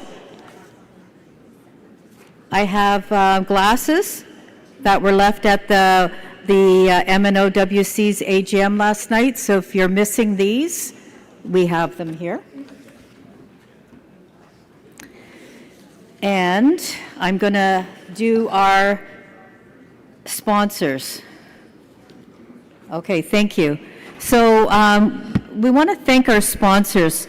And our platinum sponsors are for $10,000 is Métis Infinity Investments and Meridian. So those who stayed for Kathleen's presentation knows who Métis Infinity Investments are.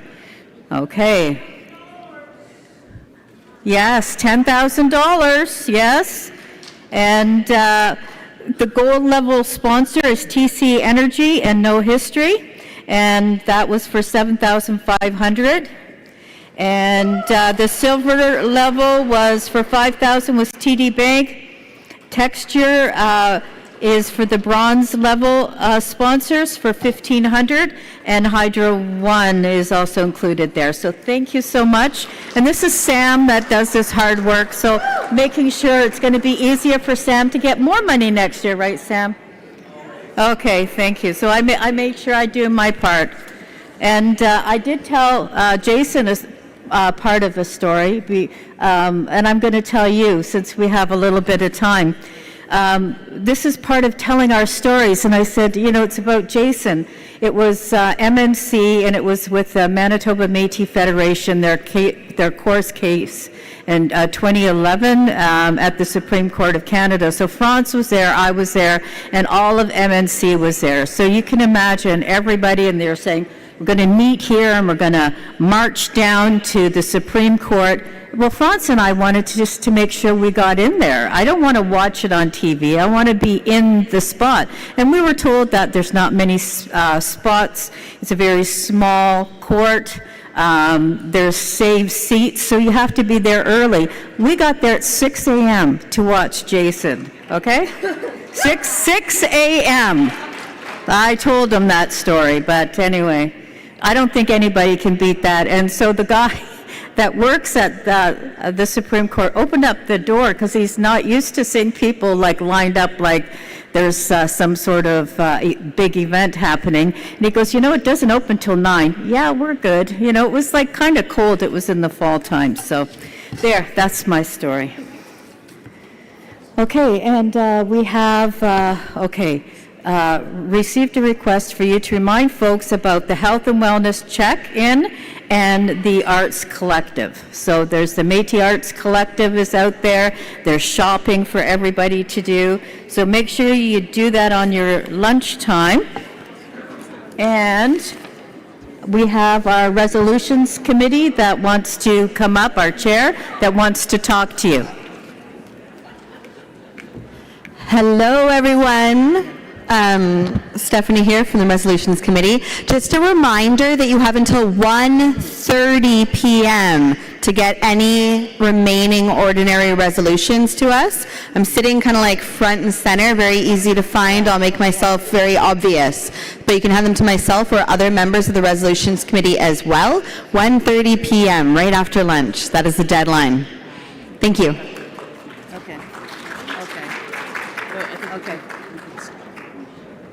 Okay. So I'm sorry, I didn't hear what you said. 1:30 resolutions. Oh, 1:30 resolutions. Oh, okay. Okay. Thank you. Okay, so believe it or not, Jason was done really early. You know, it's strange, I know. So he's actually giving you more time. So we're still. Yeah. So we're going to do a prayer, and then we'll have you back still at 1:30. That's a nice long break. Yeah. The art festival and the vendors. Or no, because it's 11:45. So lunch should be out there by 12. I don't want to we'll give you an extra 15 minutes. So this is a live update. Lunch is ready right now. Oh, it is? Oh, lunch is ready right now. So, but we'll see you at 1. But anyway, before that, we need Senator to do a blessing for us. For those who are able to stand, Creator, Architect of the universe, we thank you for allowing us to come together on this glorious day to celebrate our Métis inheritance. As we gather at table, we pause to acknowledge your loving kindness. You've blessed our plates with bounty, nourishing our bodies and connecting our hearts. Just as the sun will nourish the earth, your grace will nourish our souls. We thank you for the hands that prepared this meal and for the sun, soil, and rain that bore the nutrition.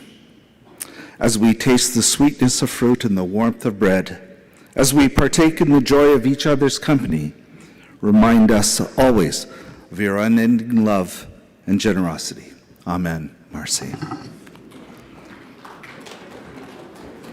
Thank you, Senator. Enjoy your lunch. I understand it should be ready within the next 2 or 3 minutes.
Hello, everybody.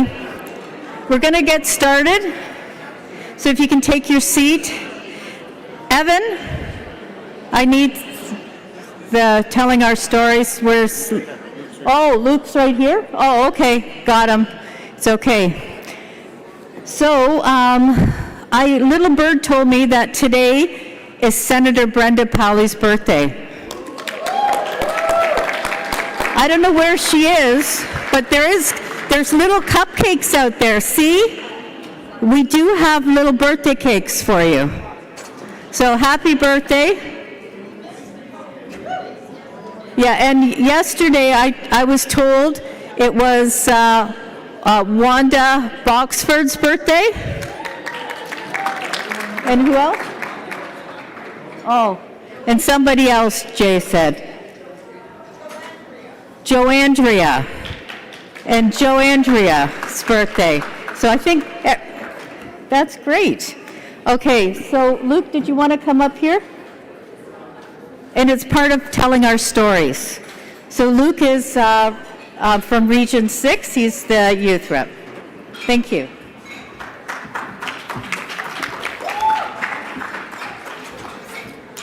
Tanshe, folks? Okay, just checking the microphone. Okay, chairs are right. My name's Luke Bro. I'm from Region 6. I'm the youth rep on the Métis Nation of Ontario Youth Council. Get closer? Is this better? Okay, cool. My family lines are the Halio-Gingeron and the Couché-Laramie lines.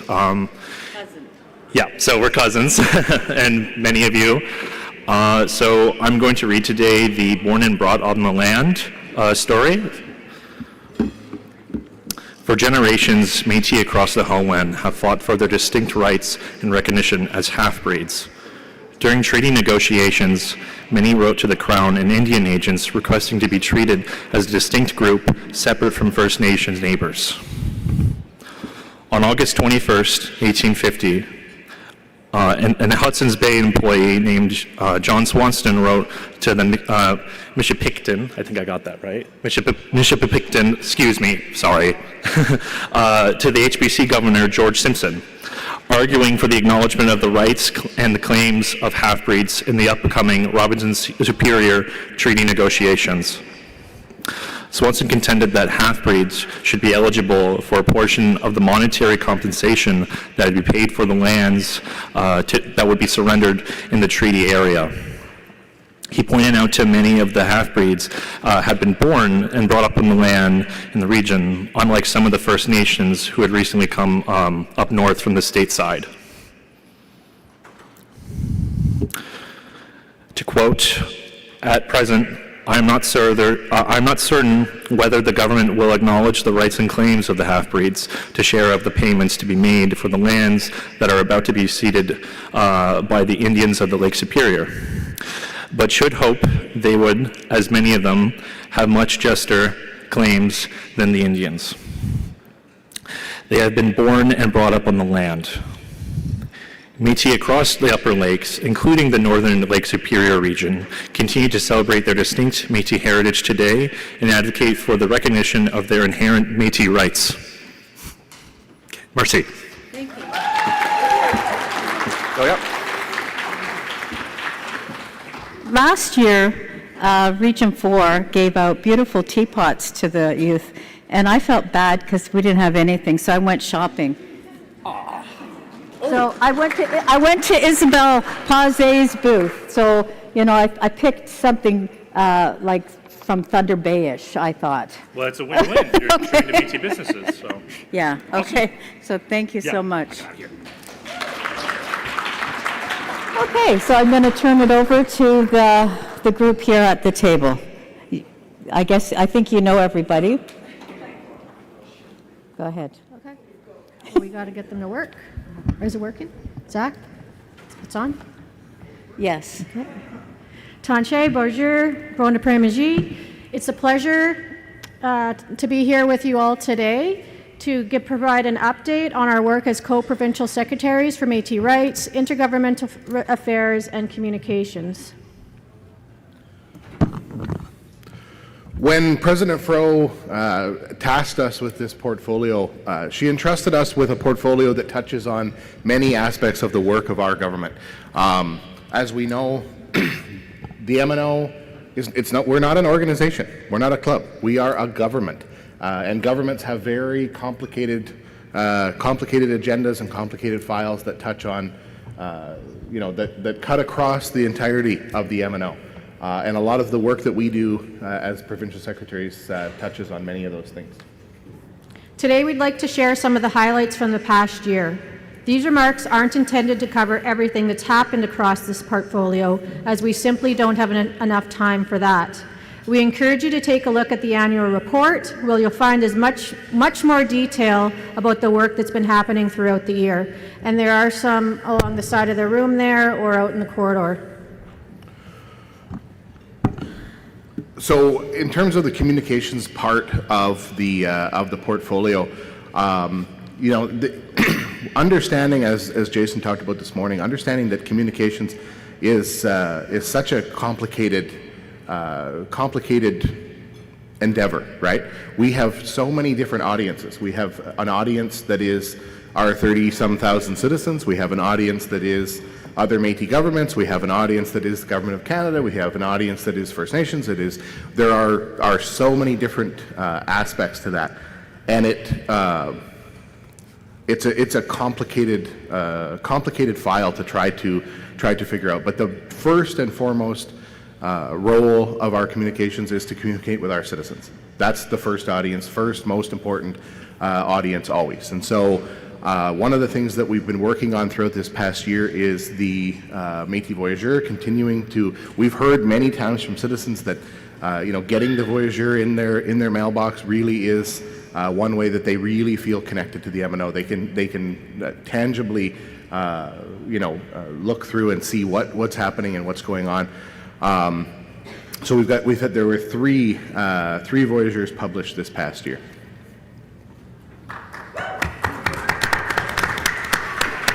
Continuing on what Mitch just said, we've seen strong growth across our digital communications. Over the past year, the MNO website received over 1 million page reviews from approximately 290,000 unique users.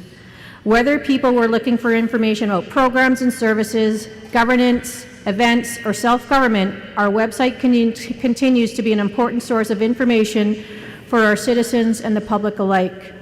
Our social media channels also continue to grow. This past year, we shared more than 2,300 posts, generating over 5.1 million impressions across our platforms.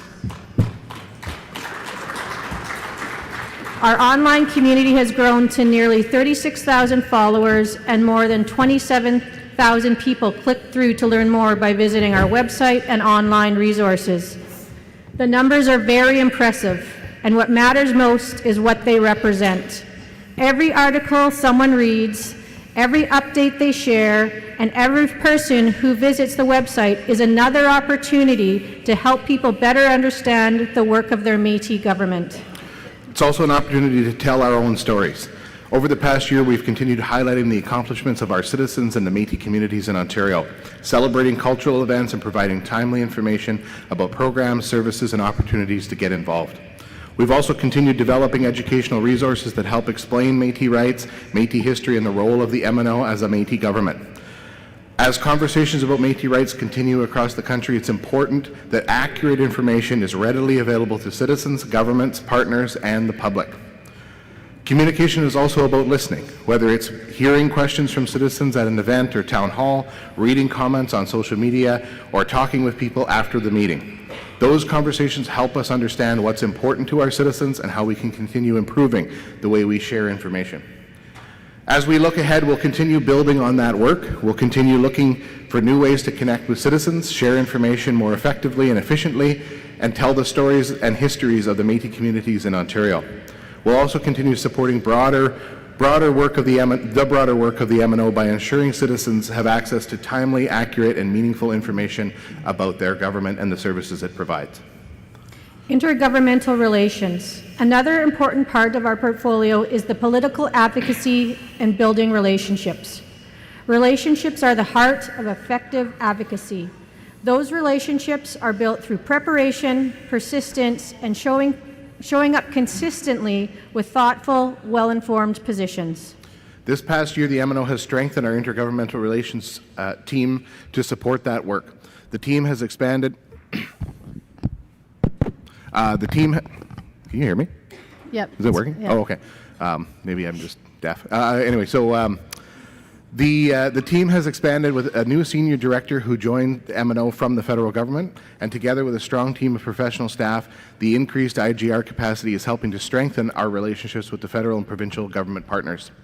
This new capacity includes a sophisticated approach to strategic advice, seizing new opportunities, booking high-level meetings at the staff and political level, and developing advocacy positions that support President Fro, the PCMNO, and our administration as they engage with governments and other partners. Over the past fiscal year, ending March 2026, the MNO has participated in 12 meetings with Member of Parliament, 12 meetings with members of provincial parliament, 54 meetings with federal officials, and 82 meetings with provincial officials, including 3 presentations to the Provincial Finance Committee on our pre-budget submissions. Since the end of the fiscal year alone, we have met formally with the Minister of Crown Indigenous Relations twice. In the next 2 weeks, we have meetings scheduled with 2 provincial ministers, so the work is consistent and ongoing. In addition to meetings, MNO has sent 172 letters to federal parliamentarians and officials, 72 letters to provincial officials, and 88 letters to Indigenous governments, municipalities, and other partners. Those conversations covered a wide range of issues, from self-government implementation and consultation to health, housing, education, justice, and economic development. Each one was an opportunity to advocate for the priorities of the Métis communities represented by the MNO and continue strengthening the relationship that supports our work. Those numbers that Teresa just explained, those numbers, they only tell part of the story, though. The rest of the story is about the relationships that we continue to build. Some of the most important conversations happen outside the formal meeting room. They happen between sessions at a conference, over coffee, at receptions, and through the relationships that are pre-existing or develop over time. Those conversations create opportunities to build trust, deepen understanding, and continue moving forward with our priorities. We've seen those relationships continue to grow. At the Métis Summit, held by Prime Minister Carney, President Fro delivered remarks that were well received. The Prime Minister later requested a copy of her remarks, and we've seen some of the positions we put forward start to enter into the conversation that the federal government is leading on major projects. At the Liberal Party of Canada National Convention, we had the opportunity to connect with many ministers, members of Parliament, and their staff. Last month at Back to Batoche, the Federal Minister of Crown Indigenous Relations, Rebecca Alty, asked to meet with us, providing another opportunity to strengthen the important relationship. What was supposed to be a 15-minute touch base lasted over an hour. We were heartened to hear her confirm that First Nations, Métis, and Inuit rights are recognized equally and protected equally under Section 35 of the Constitution Act of 1982. That is an important message that Canada must continue to understand and operate from that understanding, that our rights are not secondary, they are not derivative, and they do not exist with anyone else's permission. The courts have been abundantly clear, and politicians cannot hide because they're going to get yelled at on Facebook. They need to understand that they have a positive legal obligation on behalf of the Crown. Powley confirmed that there is no hierarchy of rights. Canada's highest court has already been clear. And what we have always known that to be true, and to hear directly from the minister that they understand that and that they are committed to ensuring that that Powley and other victories and agreements that we have signed are fully implemented. Here in Ontario, we have also continued developing relationships with provincial leaders. At the Spring Fling, we had the opportunity to speak directly with Premier Ford and continue those conversations. Every one of those interactions help us build the relationship that allows us to advocate effectively for the future priorities of the Métis communities represented by the MNO. Last month, we also had the opportunity to attend the MNC Northwest Territories Leadership Summit in Saskatchewan. The focus was on how we can work together to make the Supreme Court's finding in the Daniels decision from 10 years ago a reality. It was a chance to strengthen our relationships with the other Métis governments, exchange ideas, and to learn from one another's experiences. Those conversations remind us that while every Métis government has its own priorities, we also share many of the same opportunities and challenges. We've also continued advocating for issues that remain important to our citizens and our communities here in Ontario. One of those, and you're all going to be shocked that I'm going to talk about the claims process, but one of those is the creation of a distinctions-based Métis historic claims and grievances process. Métis communities still do not have access to a dedicated federal process for resolving outstanding historic claims in our communities. This year, the MNO made a formal submission to the House of Commons Standing Committee on Indigenous and Northern Affairs, continuing to advocate for a process that reflects the unique history and legal circumstances of Métis. It's a long-term effort, but it's one that is important to ensuring Métis communities have access to fair processes for resolving those historic claims and grievances. When switching topics a little bit to advancing self-government, one of the biggest areas of focus over the past year has been engaging citizens in the work of self-government. As we move closer to a constitution for our Métis government,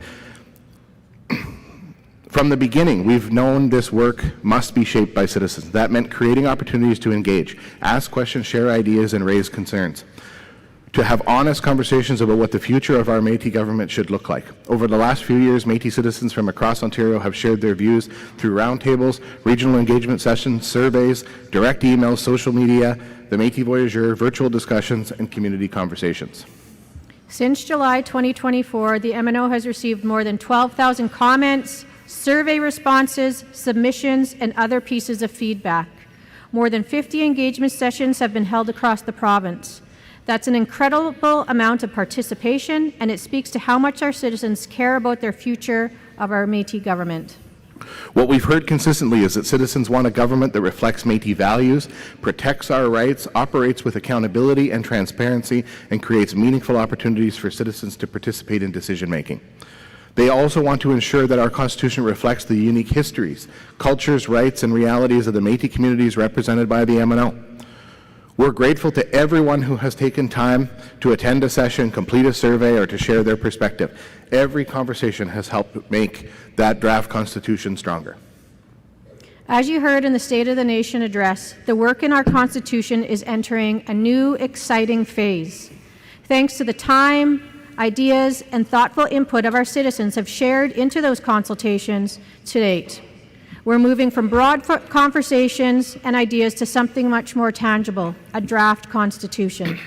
As other Métis governments have demonstrated, adopting a Constitution is an important milestone in the evolution of self-government. Our Constitution should recognize our history, reflect the needs and aspirations of our citizens today, and provide a strong foundation for generations to come. This is why so many of those earlier conversation streams focused on asking what self-government means to you and what are key Métis values and traditions that can guide our government into the future. Throughout this process, citizens have been clear that our Constitution must protect the foundational role of the historic Métis communities and Section 35 rights that they hold, while ensuring that every citizen, no matter where they live, has a meaningful place and a voice in the future Métis government. These conversations and the feedback from citizens have made that draft so much stronger. We're now approaching a milestone we've been working towards for years and that citizens have repeatedly called for. In the months ahead, all citizens will have the opportunity to review the draft Constitution for yourselves. This draft has been shaped by the citizens for the citizens. And ultimately, when the consultations are complete and the feedback from the citizens have been considered, the draft will be updated into a final version that will be voted on through a ratification process. Our Constitution will be in the hands of our citizens where it should be. Citizens of the Otipemisiwak Métis government in Alberta ratified their Constitution with a 97% support from citizens. That result shows what is possible when citizens come together around a shared vision for their government, and now it's our turn. We've spent years building towards this moment. We hope every citizen will take time to review the draft Constitution when it's released, ask questions, and be part of shaping the draft leading towards a ratification vote. I'd like to thank President Fro and our colleagues on the PCMNO, the community councils, our administration, and all of our partners for their collaboration over the last year. Most importantly, we'd like to thank our citizens. Your participation, your ideas, and your continued engagement help shape the work that we do every day. We appreciate your continued support. We look forward to continuing this work together. And I'd like to add, I want to thank Teresa, my colleague here, who, against all odds, we make this work. I don't know. I didn't know how this was going to work, but we make it work, and we get things done, and we actually have a little bit of fun once in a while. I'm going to write a book someday. Oil and vinegar?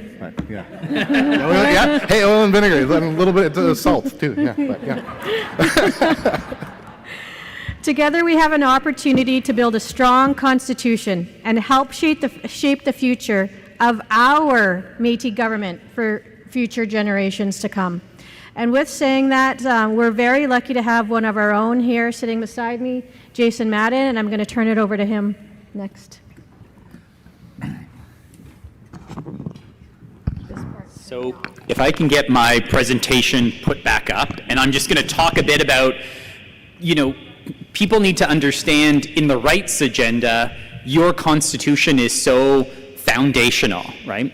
Back in 30 plus years ago, when I spoke of your citizens, your ancestors, Tony Belcourt, other founding members of the Métis Nation of Ontario came together and drafted what I think is a phenomenal document. It was essentially a declaration of who we are, where we wanted to go, and it was always about a prime purpose of getting to not just having bylaws or a statement of prime purpose, but having a constitution as Métis law. That's not my presentation. If we can go back to my presentation and wherever I left off. And I think that people need to understand that this is the work that we need to do internally to protect our citizens, to protect our community, and protect the Métis Nation for generations to come. Kind of when, in 1993, when you did the Statement of Prime Purpose, you threw down the gauntlet, and not all of those ideas were fully fleshed out. We said we wanted a Métis-specific self-government. We wanted governance structures at the local, regional, and provincial levels. We wanted to work with other Métis governments. We wanted to advance Métis rights in broad brushstrokes. And over the last 30 years, you've done all of those sorts of things. Is someone putting, yep, there we go. You've done all of those sorts of things, and I'm just going to flip through quickly. But now it's really back in the hands of the citizens to do this missing piece. That's what the Métis Nation of Alberta called theirs. They've had these archaic corporate bylaws, and they operated under Robert's Rules of Orders, and it was always an uncomfortable fit. You were forced into those because other governments wouldn't provide you funding unless you incorporated a structure. And then that corporate structure was used against us to say, well, you're nothing but a club with membership versus a government with citizenship. And so while we've made the best use of those, the Métis Nation of Ontario Secretariat, and in Alberta it's called the Métis Nation of Alberta Association, it's always been an awkward fit, and it hasn't been based upon inherent Métis rights and having our Constitution recognized on a nation-to-nation, government-to-government basis with Canada. So now we're finally at that stage. You've had a lot of growing up over the last 30 years, a lot of successes about what has been built, from the institutions to the strength of the community councils, the regional consultation committees, et cetera, et cetera. And the Constitution now allows us to put that all in one place to guide your generations for the future. But I also have to say, we have citizens joining us all the time. Some grew up in historic Métis communities and on the land, and others who are just joining that we welcome with open arms. And the Constitution is a reflection of the nation's soul, and it's also in some ways a user manual. Joe Patra, who was one of the senators on the PC-MNO, always used to ask, because he used to work in union politics, he's like, okay, well, what's my job? What do I do here, right? And you know, and then they would hand over the corporate bylaws, and those corporate bylaws don't speak to you. They don't speak to our nation. In fact, when you actually read our bylaws, it doesn't even talk about the communities at all. It's essentially was created as a means to an end to incorporate, to receive funding, to create, you know, protect liabilities, et cetera, et cetera. Now you have to exercise that inherent right to self-determination and self-government that everyone talks about and lay down track for the next generation. And we're going to talk about how, you know, for those of you who know me, I talk through analogies in order to kind of explain things sometimes. And I really believe that, you know, our ancestors and our history and our historic communities are the roots of the tree. And your Constitution is that trunk of the tree. And then the branches we will grow forever and extend. And I think that we hope that when it goes out and is in the hands of people, that they will be able to see themselves reflected within the Constitution and ensure that we're on the right path, tweak it, modify it. The other thing that's most important about a Constitution is that you plant the seed and then you continue to grow it for generations to come.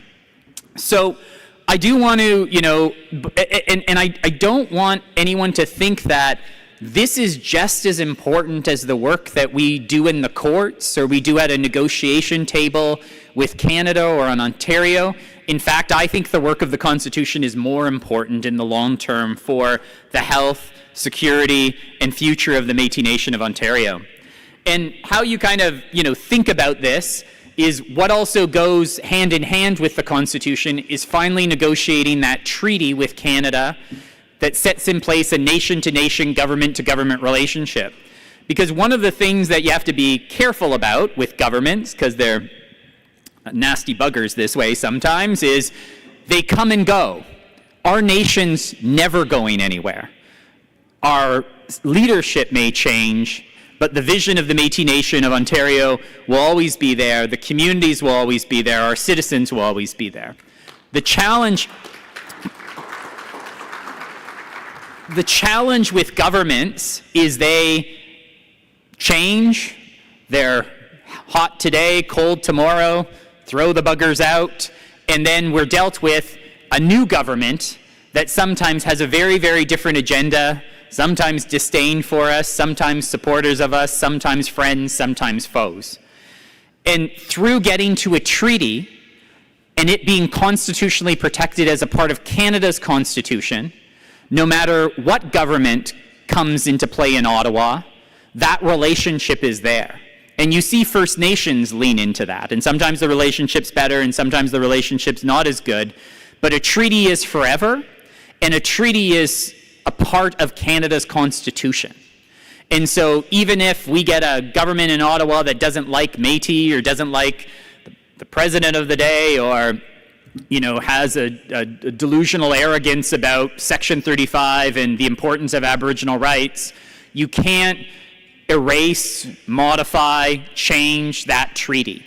And so, you know, we've often lived in, and I think you've heard me in these presentations, which I liked it because it came from a Supreme Court of Canada case, and they said that we've lived in a legal lacuna, which is nice alliteration, which essentially means we've lived in a legal gap that, for better or worse, First Nations have had a legal framework that has recognized them for 150 plus years. It's called the Indian Act. Now, granted, it's a prison I don't want to be within, but it has that credibility of that, well, they're there, Canada has to deal with them for better or worse.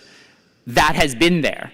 Métis have not had that, and so it's allowed governments in the past to say, well, you're nothing but a club, you're nothing but an association, and we'll treat you like, you know, such.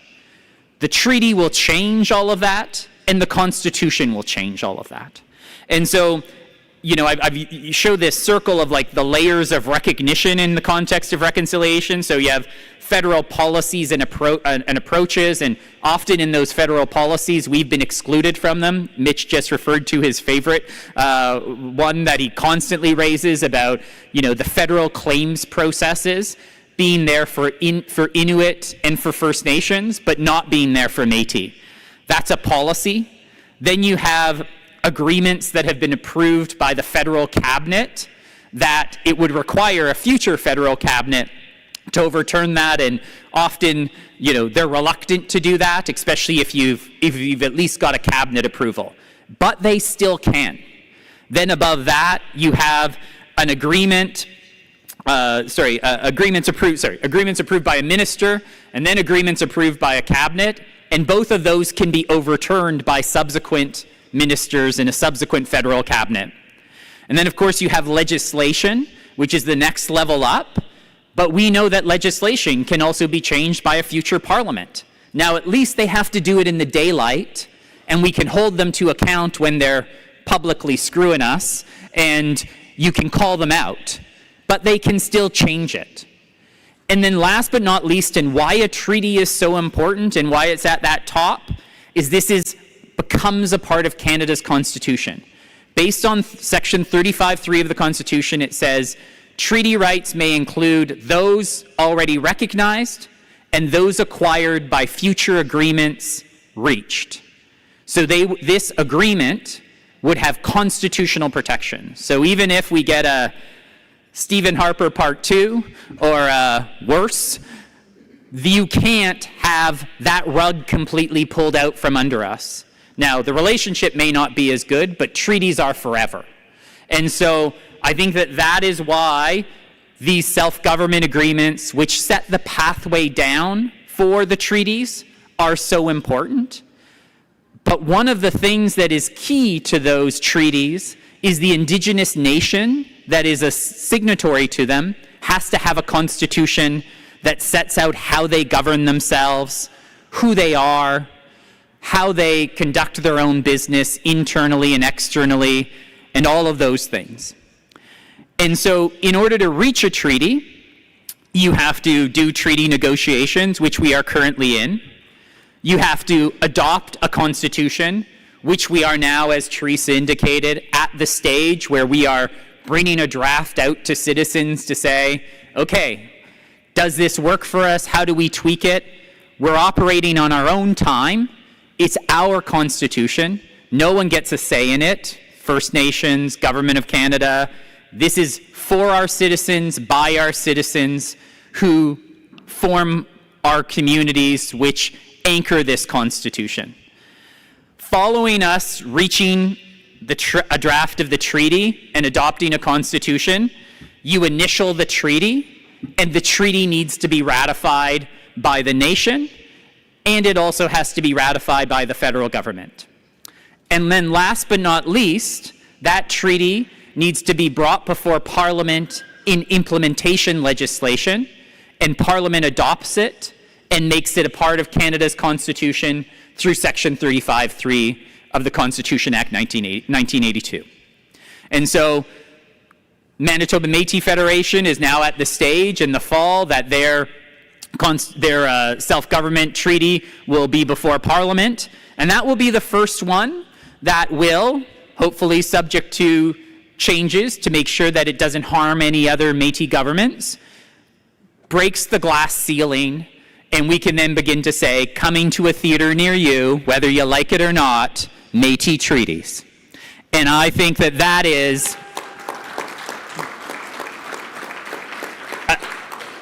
and I got to tell you, back 20 years ago when I was in law school, if I even said, oh yeah, Métis are going to have treaties too, I would have been laughed out of that class. It would have not have even, First Nations, while they say, we have treaties, you've got whatever you got. And I think that what is really so fundamental over the last decade is we've restructured how the federal system thinks about these things, right? Because historically, Inuit didn't have treaties until beginning in the 1970s. The Inuit have signed modern-day treaties. Many First Nations in some parts of the country, whether it's Quebec or in British Columbia or north of 60, didn't have treaties either. But if you always sort of, in the past thought about it, well, Métis are going to have treaties, and aside from the half-breed adhesion to Treaty Number 3, there are no specific Métis historic treaties, and there haven't been modern-day Métis treaties south of 60 until the Manitoba Métis Federation signed theirs in November 2024.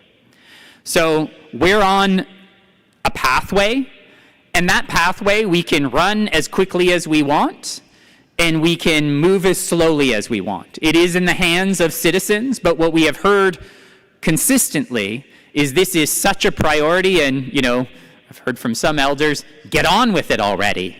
And so I think that what's really, really important is that, we're at this place now, and now it's, as Teresa said, in the hands of citizens where it should be. In addition to that treaty, you also sign and negotiate a fiscal financing agreement, which will establish a stable, ongoing funding relationship with the Government of Canada, so you're not dealing with grants and contributions that can be cut off on a whim. You also will negotiate a tax treatment agreement that will deal with how the MNO will be recognized as a Indigenous government and be non-taxable in the same way as municipal governments are and First Nations are. And so, and also ensuring that some of the benefits that accrue to First Nation governments also will then accrue to Métis governments. And last but not least, you have to adopt a treaty implementation plan that sets out over 5, 10, 15 years how the treaty is going to be implemented between Canada and the Indigenous nation. So lots of work to be done, but fundamental to all that work is our Constitution.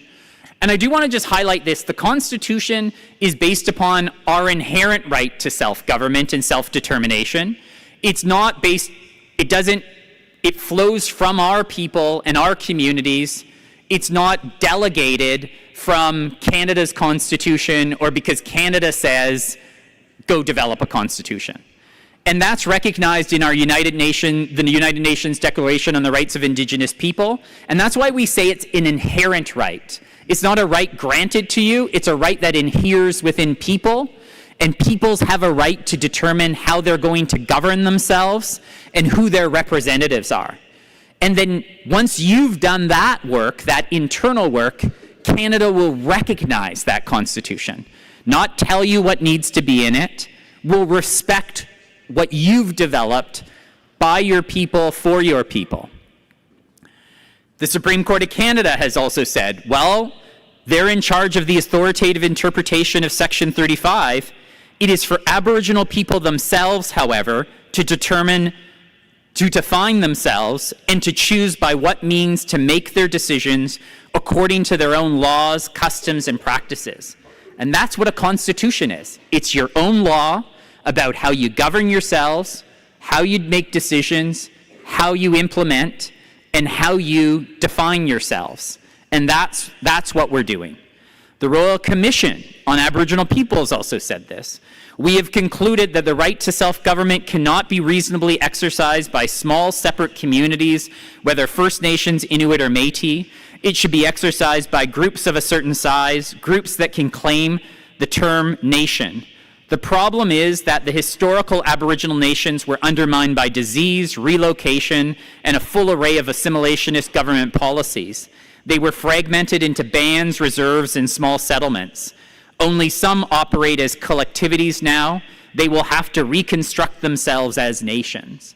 And over the last 30 plus years, you've done exactly that through your statement of prime purpose of building the Métis Nation, respecting the role of citizens, respecting the communities that make up the nation, but that you are stronger together and united than being separate and apart. Because you have to remember, when Canada created the Indian Act, it wasn't because they were trying to help First Nations. They were trying to slice and dice and carve them up. How did you win in the buffalo hunt? You broke up the herd. That's what the Indian Act does.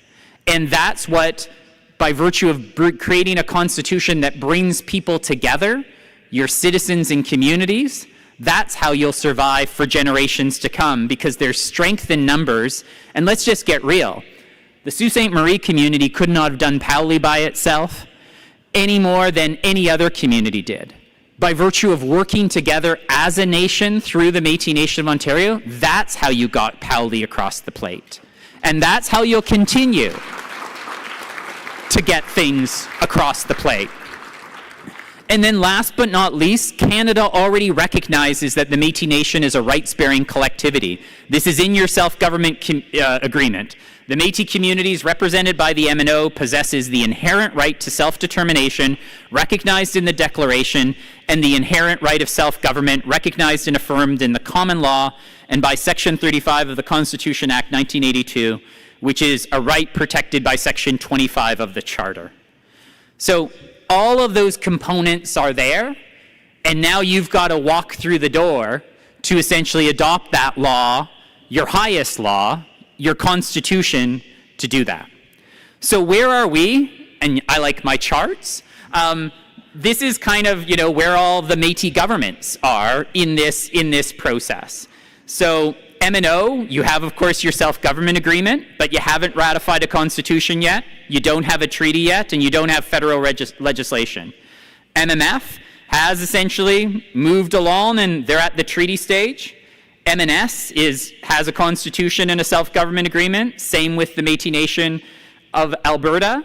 And I will say, MNO's falling a bit behind. And as we're hyper-competitive, people, those elders who say, get on with it, now, doesn't mean that you have to rush, but it does mean the time has come for us to finally do what people back in 1993 set out a vision for. And I will also emphasize what's different between you here and Métis Nation British Columbia is that the Constitution needs to be anchored on those historic rights-bearing communities that were here in Ontario before Canada became Canada and Ontario became Ontario. That is why you're on this pathway, and Métis Nation British Columbia, which doesn't have those historic communities other than likely in northeastern British Columbia, are not on that same pathway. So we can never forget what anchors our nation is those rights-bearing communities that historically existed and that continue to exist today, and that are joined by our families that come from the West and that are just as fundamentally a part of the Métis Nation of Ontario as all of our other citizens. But we can never lose sight of that history in Drummond Island or in northeastern Ontario or in northwestern Ontario or around the upper Great Lakes. Those are our roots, and those will always be our roots. And we need to protect them, strengthen them, and make sure that they inform us for generations to come. So as Mitch indicated, the Métis Nation of Alberta, now the Otipemisiwak Métis government, has gone through that and received an unbelievable approval rate. And in your competitive nature, you better damn beat that. Although I will have to say, being their lawyer in that, I never expected such an outcome. But, 15,000 people came out and voted in that. The largest ratification vote ever undertaken by any Indigenous nation within Canada. So you've got your work cut out for you, but I think that our citizens are ready for that as well. So as Teresa and Mitch spoke of, this elected PCMNO, when it was first elected back in 2024, set out 4 strategic priorities, and one of them was get to a constitution and get to a treaty. So engagement on a statement of principles began in 2025. A What We Heard report was developed. Now we're moving into 2026 with an initial draft, and hopefully by the early fall, that draft will be in the hands of citizens so these consultations can begin. And the same way that we operated under the registry review will take as much time as we need or as little time as we need in order to get it right. Because as you know, through registry review, that took us 6 years. Now, I got to tell you, I don't want to take this to take 6 years, but it took us 6 years, and the success of that process, that overwhelming result that you got in the plebiscite, 71% of people voting in favor, over 8,000 voting, that was because you brought citizens along with you, you had the difficult discussions, and then you've made the final decision. And so we hope that in 2027 we can be moving towards a ratification vote. But if that timeline needs to change because we need to go back to the drawing board or because we need to fine-tune things, absolutely, because you're never going to get unanimity on anything. Just look at Canada. I'm not sure Alberta still doesn't agree with Canada's constitution, or at least some parts of it. Quebec doesn't. But it is what holds the nation of Canada together, and you need a constitution to hold you together for generations to come as well.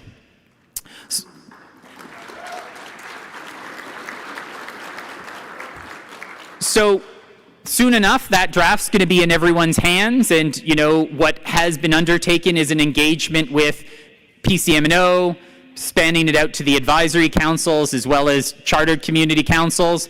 But the most important people in this exercise are citizens, the people sitting around in this room. Everyone's going to have a vote. There's no power bases. There's no, people that count more than anyone else in this process. And I think that that's really, really important. You need to tell people at the end of the day, this is in the hands of citizens and we'll move forward together, or we'll go back again. And I will say, I've been also a part of processes where Indigenous nations didn't ultimately adopt their constitution, and they went back to the drawing board, and you can do it again and again and again. So now let's hope that we develop something that gets that support that you need, but I think that no one should feel rushed in the same way that we took the time necessary to work through the kinks and registry review. We'll do the same in the Constitution. I think that one of the most important things that a Constitution does is that, there's this language of a Constitution is a reflection of a nation's soul, but more importantly, it tells your story, where you come from, how you came together, and how you're going to work together going forward in the future. And I hope you'll see that when you see the draft of the Constitution, of that it really does reflect the nation's soul. And as I said, we keep on telling this story, and I hope that maybe a Métis artist or some of the young people in the room, we want a visual that captures this. And as I said, one of the things we keep on talking about is this concept of a tree, because the foundational components of a constitution are this. At the heart of it lie our citizens. Then it goes to our Métis communities that are essentially comprised of our citizens. Then it's the larger Métis collectivity that holds all of our citizens and communities together, called the Métis Nation of Ontario. And of course, we know the Métis Nation of Ontario is a part of a larger Métis people that emerged in the Northwest that we often refer to as the Métis Nation. And of course, those things all fit together. But our Constitution is about the Métis Nation of Ontario and our citizens and the communities that comprise those citizens. And I want to just use this I love this map of the tree, because just think about those roots of the Constitution being your ancestors, being the Desomes, being the Calders, being the Riels, being the Cadots, being the Busnos, that they stood up and asserted themselves as Métis generations past, and they are anchoring us and holding this tree that you're growing today and the branches that continue to grow forever. I also like this concept, and I never knew, I was not a forester, so I never knew the concept of tap roots, but that those tap roots are your historic communities that emerged in Ontario. But we know that those tap roots who have joined our communities are our kin and our family from the West who now live in Ontario and are just as important to the Métis Nation of Ontario as those citizens who come from historic communities. And we also know that many of our citizens come from all of the historic communities and go out west as well. And those roots, it's almost impossible to divide them or slice and dice them, even though some Métis leaders in some provinces may want to do that, of are you the right kind of Métis? We know that those roots span westward and go deep in Ontario as well. and that we don't discriminate between all of the different roots. In fact, those roots being intertwined make us stronger, not lesser, and not weaker.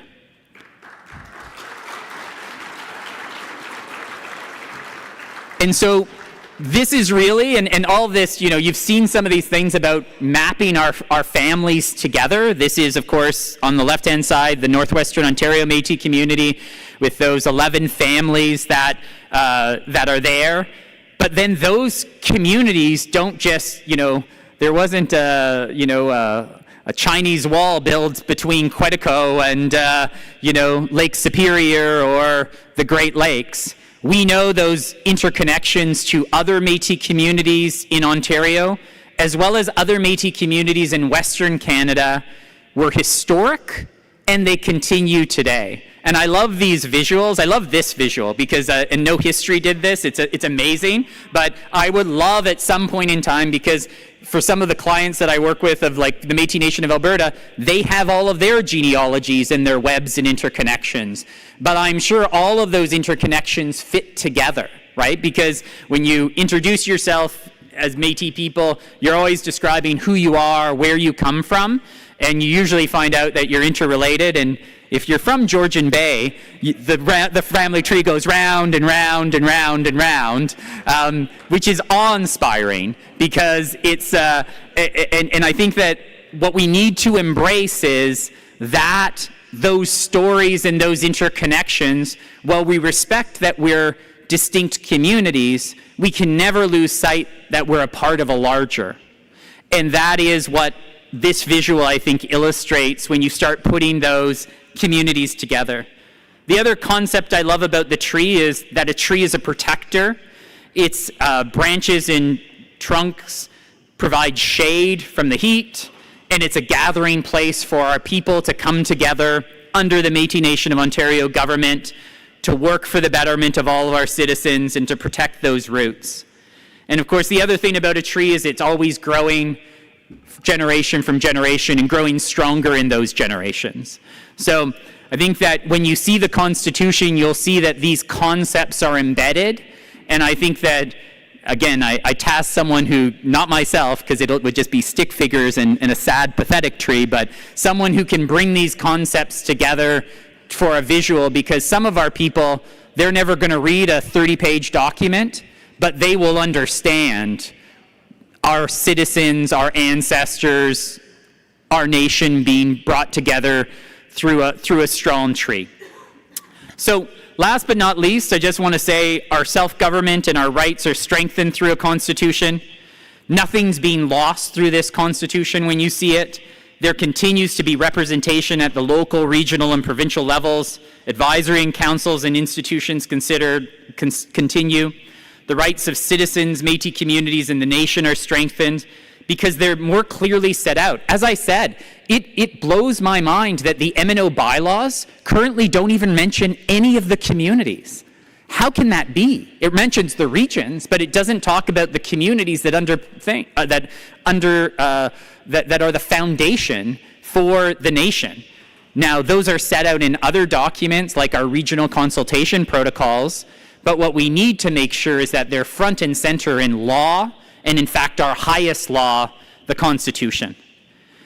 We have an ambitious schedule, but we can change it depending on what we hear from the consultations in the fall of 2026. If we need to take more time, we can do that.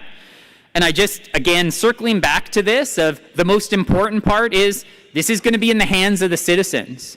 It's going to be everyone over the age of 16 years at the time of the ratification vote will have the opportunity to vote on it, and that's the ultimate decision makers, not PCMNO, not the people in this room.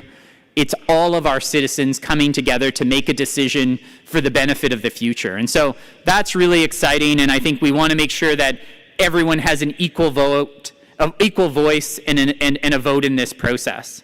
So I just want to acknowledge how far we've come in the last 3 decades. When you read that statement of prime purpose, I think the people that were in that room and that drafted that probably, no one was talking about having a constitution or treaties or any of those sorts of things. So I think it's a testament to the strength of the Métis Nation of Ontario. I also do want to say one of the things that I'm quite, as you know, I've been your legal counsel for going on 20 plus years now, and the strength of your administration, whether it's your self-government department, whether it's your C-suite and your chief executive officer, you have such a strong staff and people that are coming forward and helping and driving this all the time.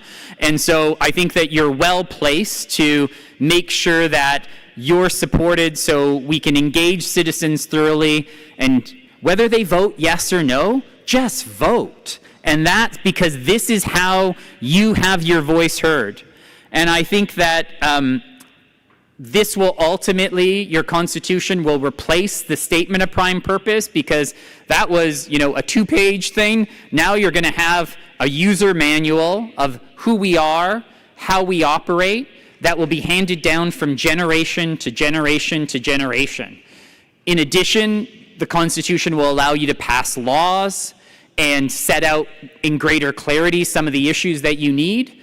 But it's such an exciting opportunity, and it's the next chapter in how the MNO advances its rights agenda. So thanks very much, and looking forward to the discussion.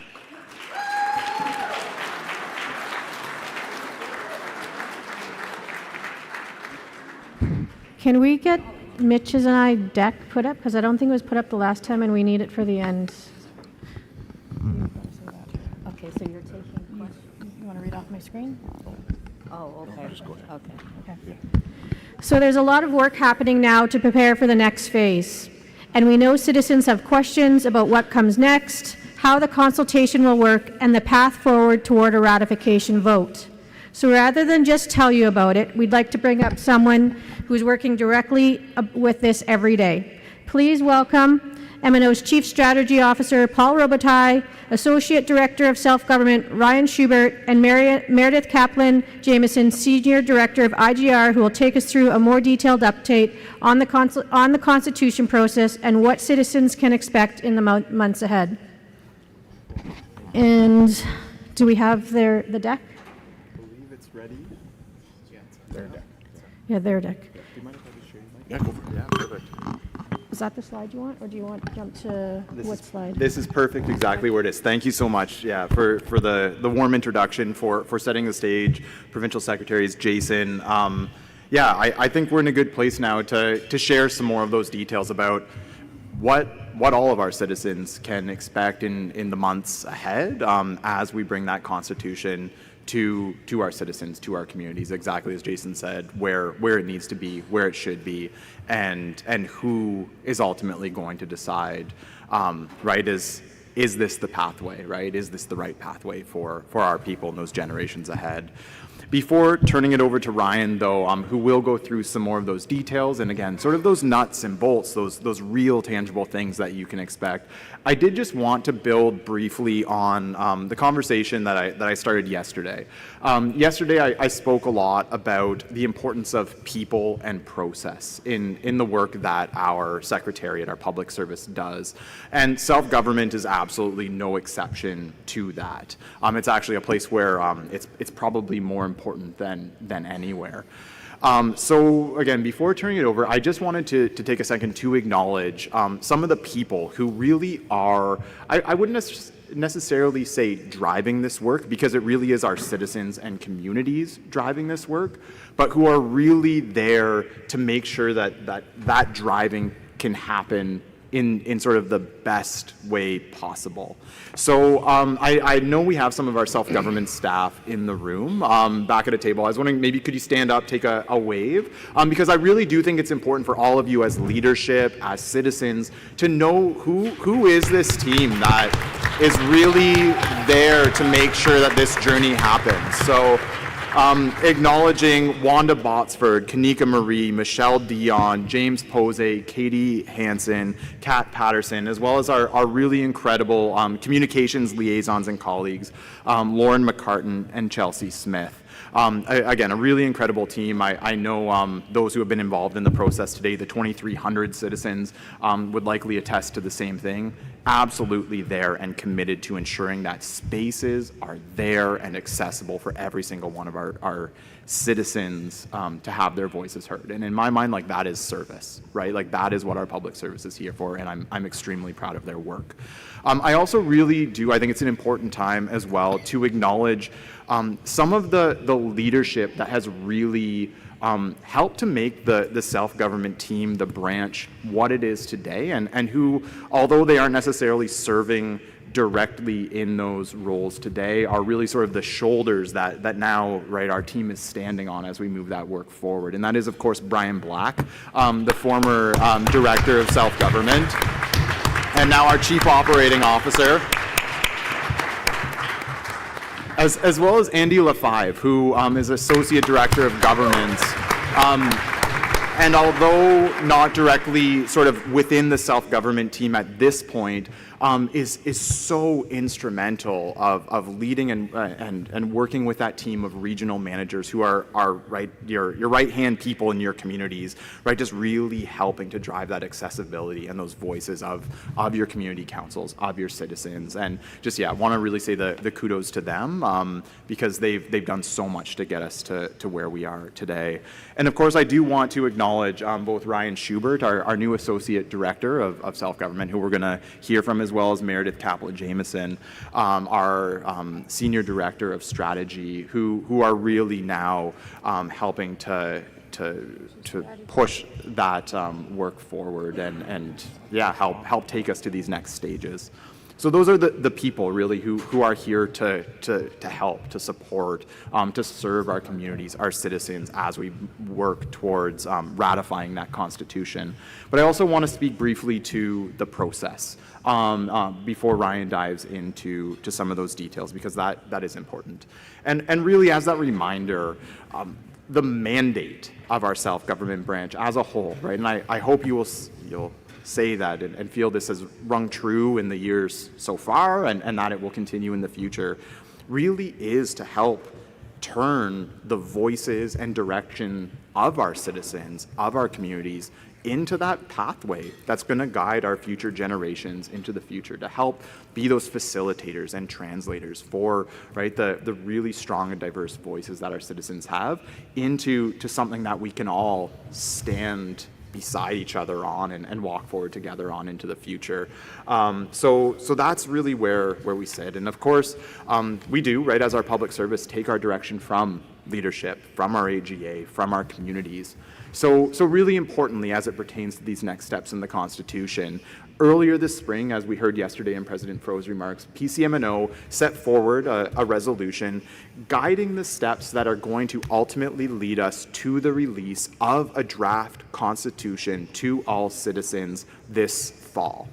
So that has involved some really important steps to date, though, because we want to make sure that when it goes out, it is ready, and we are ready to make it everything that it can be, and to really ensure that it is a strong, grounded, inclusive, and accessible process for all of our citizens and communities. So that has involved to date bringing a pre-consultation draft to our provincial secretaries for review. From there, bringing it to Cabinet, the PC-MNO, for really several good meetings and discussions, refining it, bringing it to all of our leadership at a summit that was held at the end of June, and then actually bringing it back again to our community leadership this past Thursday, so just a couple of days ago, for more feedback, and to make sure that, again, we are refining, listening, and getting it to that point that it really is going to be ready for all of that release. And I really do, within that, want to commend the self-government team again for really making true on Jason's words about moving as fast or as slow as our communities, as our leadership, as our citizens are ready for. And I can tell you very much, as those steps were happening, our self-government team, spring into action as soon as we're ready to provide the information, the communications materials, the resources, the context, the data, those things that leadership need to do an informed analysis, to make informed decisions, to pair that with what they're hearing in their communities. Once that comfortability was there, okay, let's do all the planning to then bring it to the next group and grow that circle, right? Spring into action again, support, bring it back, right? And really being responsive to make sure, hey, when we're ready, let's move, but let's not move too fast, but let's move forward in the right direction. And I'm really encouraged by seeing just the strength and that sort of muscle memory that the team is continuing to build, that once we are ready, right, our leadership says we are ready to bring this to citizens this fall, it's going to be done in a really good way, and we're going to have a team that is really well poised to support all of you, all of our citizens, all of our communities in that. So what does that look like? I know that is the big question, and for that I am going to turn it over to Ryan to walk through a few more of the details about what we can expect. So thank you, Ryan.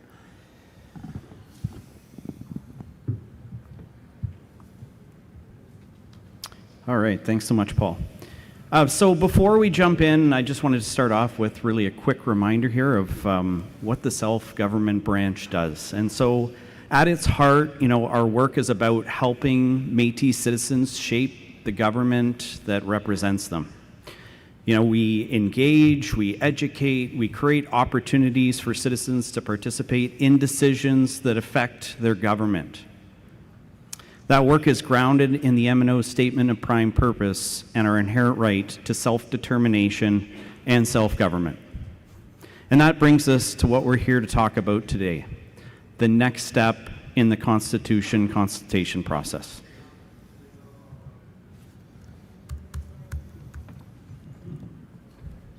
And so this is exactly where we're here today. We are in Stream 4. So for the past 2 years, we've been listening to citizens, communities, regions, and leadership. Now that work changes. Under the direction of the PCMNO, we're moving from listening and development to putting a draft constitution in front of citizens. This fall, citizens will be able to read, discuss it, and tell us exactly what they think about that draft constitution. And that approach has been shaped by the regional implementation agreements and by the feedback that we have received along the way. So Stream 4 is very much a turning point. We've spent 2 years building toward a draft constitution, and now citizens get to respond to it.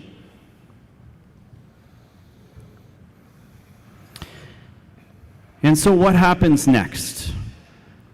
This fall, citizens will have several ways to take part in the conversation about that draft constitution.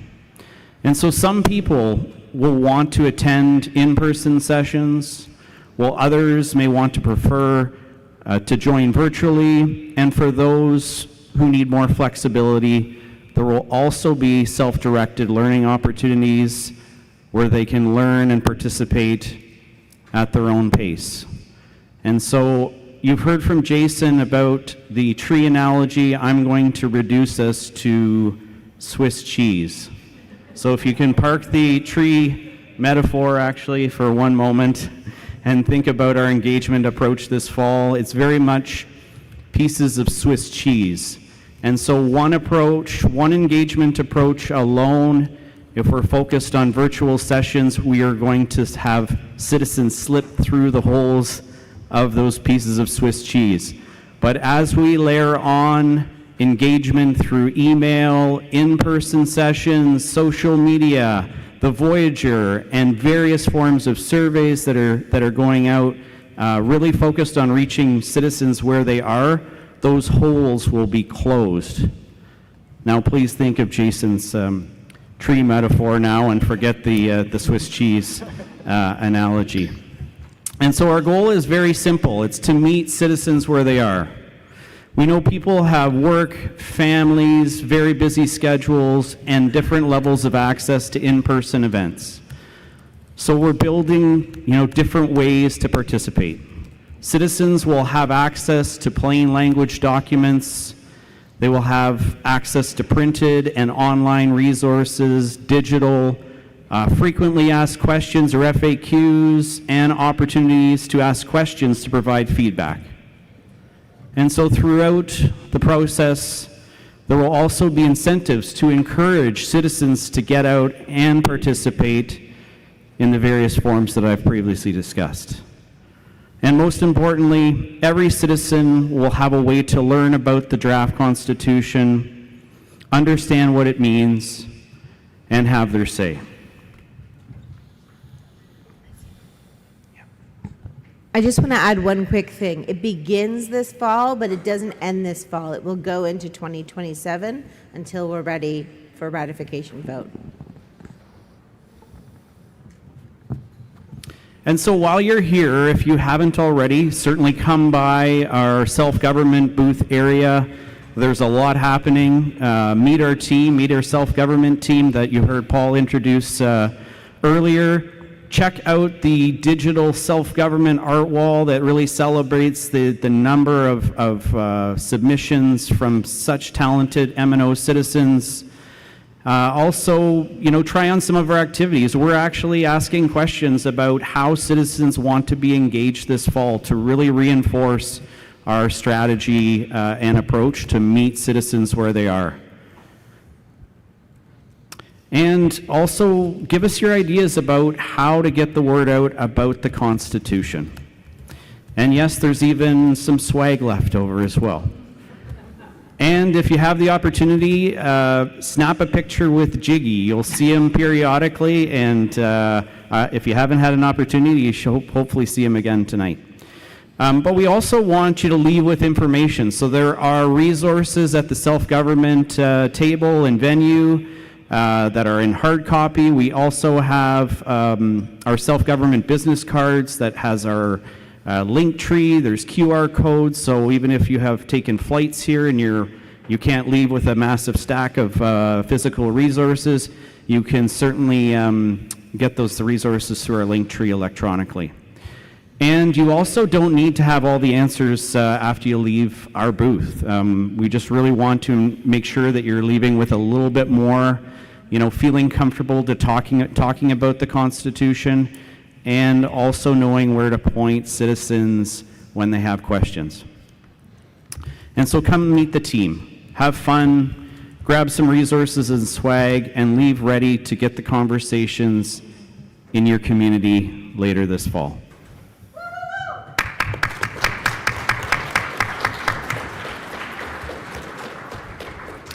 And so as we head into the fall, there's really one important thing we need every citizen to do. Make sure that the MNO has your current contact information, and so registry is set up both at the first level, at the bottom of the escalator, and they are also set up, registry is all over the place. They're actually set up also on the back wall here on the second floor as well, so make sure your contact information is up to date. Registry was also out at the youth conference over the last couple of days, reaching youth whose email addresses were still under their parents' email addresses, so that was a great opportunity to reach youth and update their email addresses, of course, over the age of 16. And that's in essence how you're going to receive updates about the draft Constitution, engagement opportunities, and eventually information about a ratification vote. So over the coming months, watch for information about Stream 4 and take part in any way that best works for you. There will also be time to learn, ask questions, provide feedback, and help shape the draft before a ratification vote takes place. And as you've heard, we're not in a rush in this process. So you'll have time to ensure that your voice is heard. And when the time comes to vote, every citizen 16 years and older will have the opportunity to vote on the proposed Constitution. So make sure that we can reach you and watch for more information this fall. And the engagement this fall is about helping citizens understand the draft, ask questions, and help shape what ultimately comes forward for a vote. When we reach the ratification stage, the decision belongs to citizens. Every MNO citizen 16 years and older will have the opportunity to vote on whether to adopt the proposed Constitution. And we want as many citizens as possible to be taking part. A Constitution is foundational. It sets out how our government works, how decisions are made, and how citizens participate in that government. So the final result should reflect the voices of as many citizens as possible. And the more citizens who take part, the stronger that decision will be.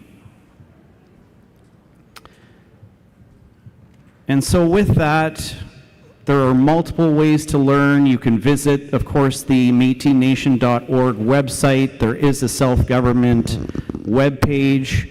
Also, OntarioMétisFacts.com, sharing a number of important Métis stories from the homeland and beyond. In addition, all resources, as I previously mentioned, can be accessed through the link tree, which is the third link at the bottom of the slide, and also take a picture of the QR code. And so please share these resources with your communities and encourage our citizens to get involved this fall. The more people who understand the process and take part, the better the conversation will be. And so with that, I will turn things back over to Paul Robitaille. Perfect.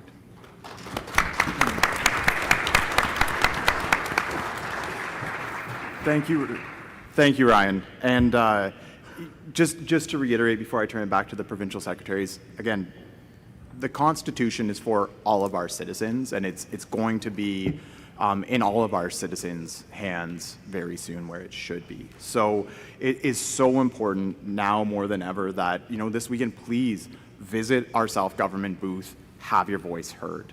Update your contact information while you're here with registry, and encourage others to do that as well, to make sure as new updates come out, as there's new opportunities to bring your voice forward, that we can actually connect with you as effectively and efficiently as possible. If we don't know how to reach you, it's really hard to do that. So please update that contact information.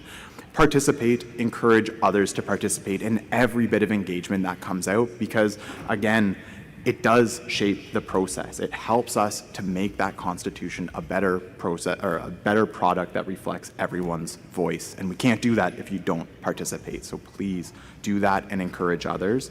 And then, of course, as Ryan said, be on the lookout, right? There's constantly new information, new opportunities to engage, participate, to be part of this process. And we want every single one of our citizens to be part of it. So with that, I will turn it back to the provincial secretaries to close our session. Excellent. Well, thank you, all of you, for those presentations.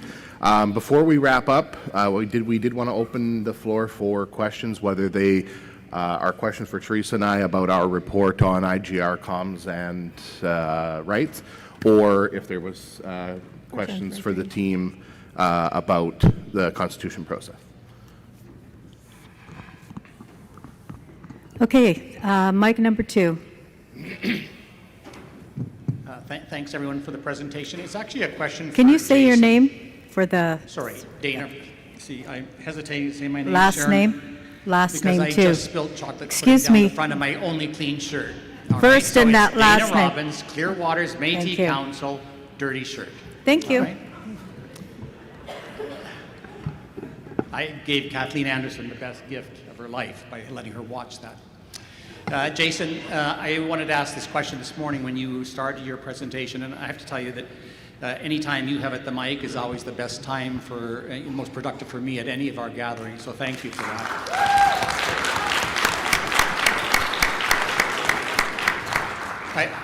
I do have a question, though, and it's something I struggle with, and I think what I'm looking to get from you is both a legal answer, but also drawing on your expertise as a communicator. You're right, we lose the communication battle consistently, and we're always on our back foot, and it's really troubling I think for most people in this room.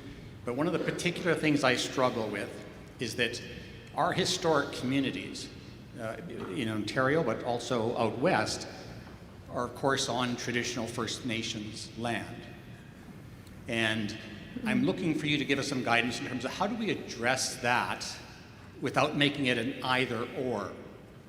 So if you could help us out with that. Yeah. So, and that's such a good question. So there's two concepts that I want to talk about. The first is the self-government concept about us determining who we are, and the fact that we are an Indigenous people. And by virtue of being an Indigenous people, we have this inherent right to self-government that inheres in all peoples around the world, right? And you're either a people or you're not, right? And so if you're a people, this is what comes with it.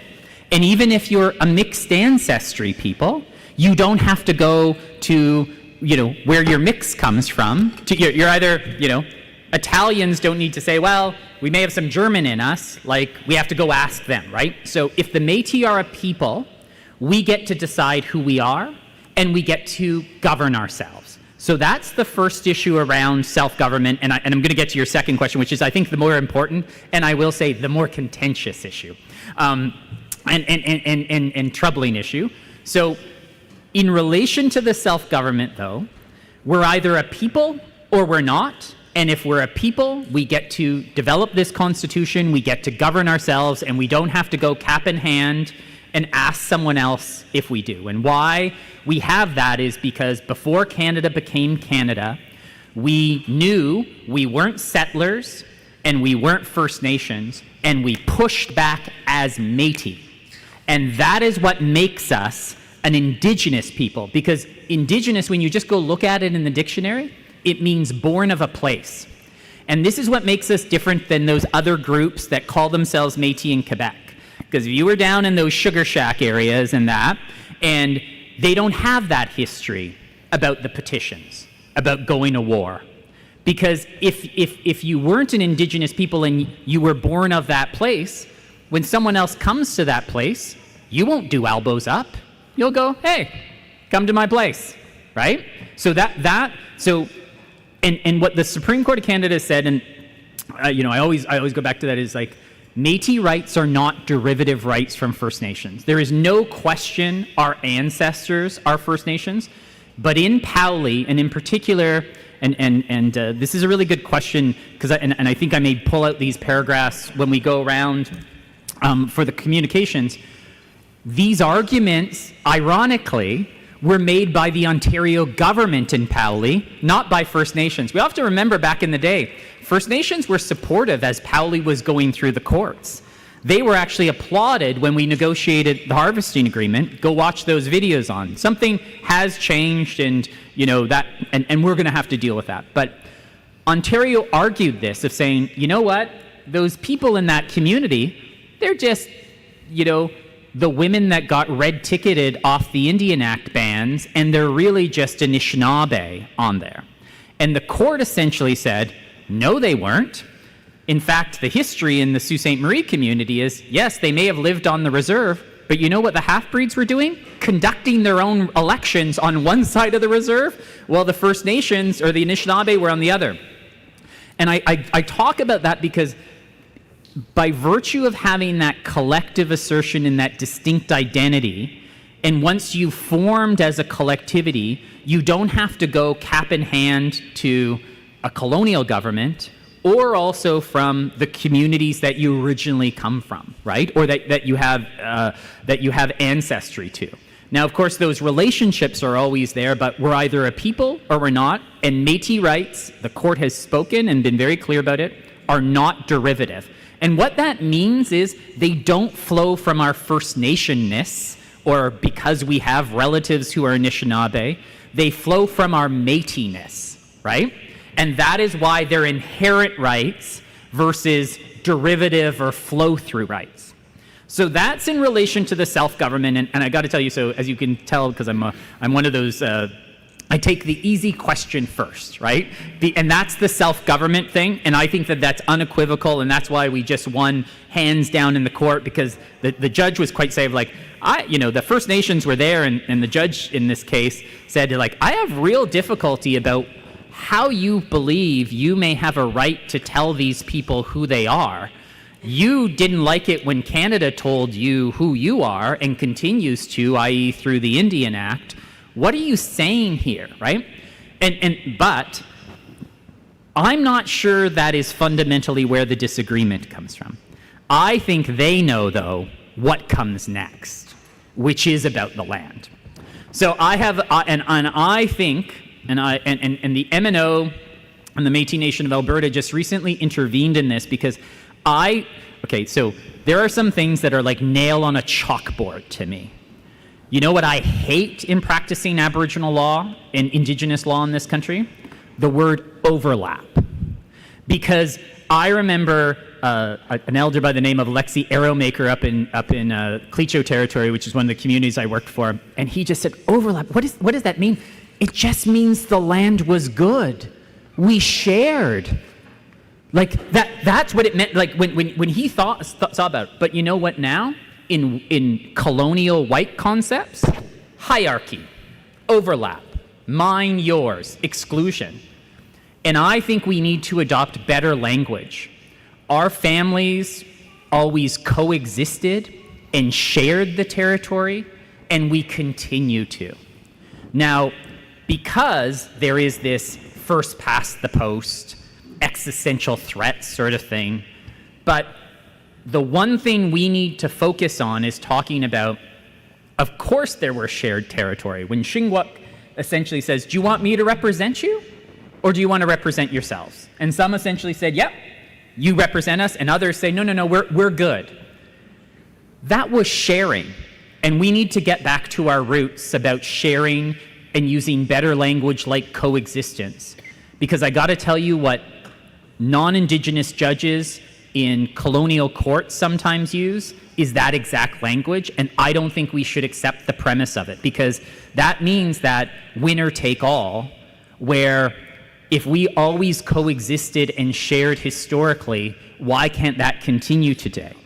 But we know the colonial system does create this competition, does create language like overlap. So, on the self-government, but I think we need to be prepared for that, because I think that what First Nations are really sometimes talking about is they know where this is going, right?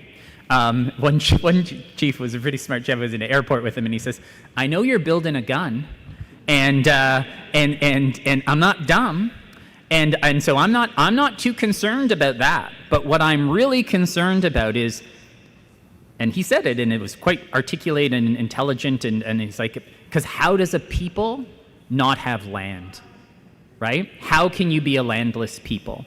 And he goes, I know where you're going to come next. But and I said, but when we come next for that, we're absolutely going to have to talk to you. And we're going to have to figure out a way of how we share and coexist. But we're not there yet in relation to the recognition.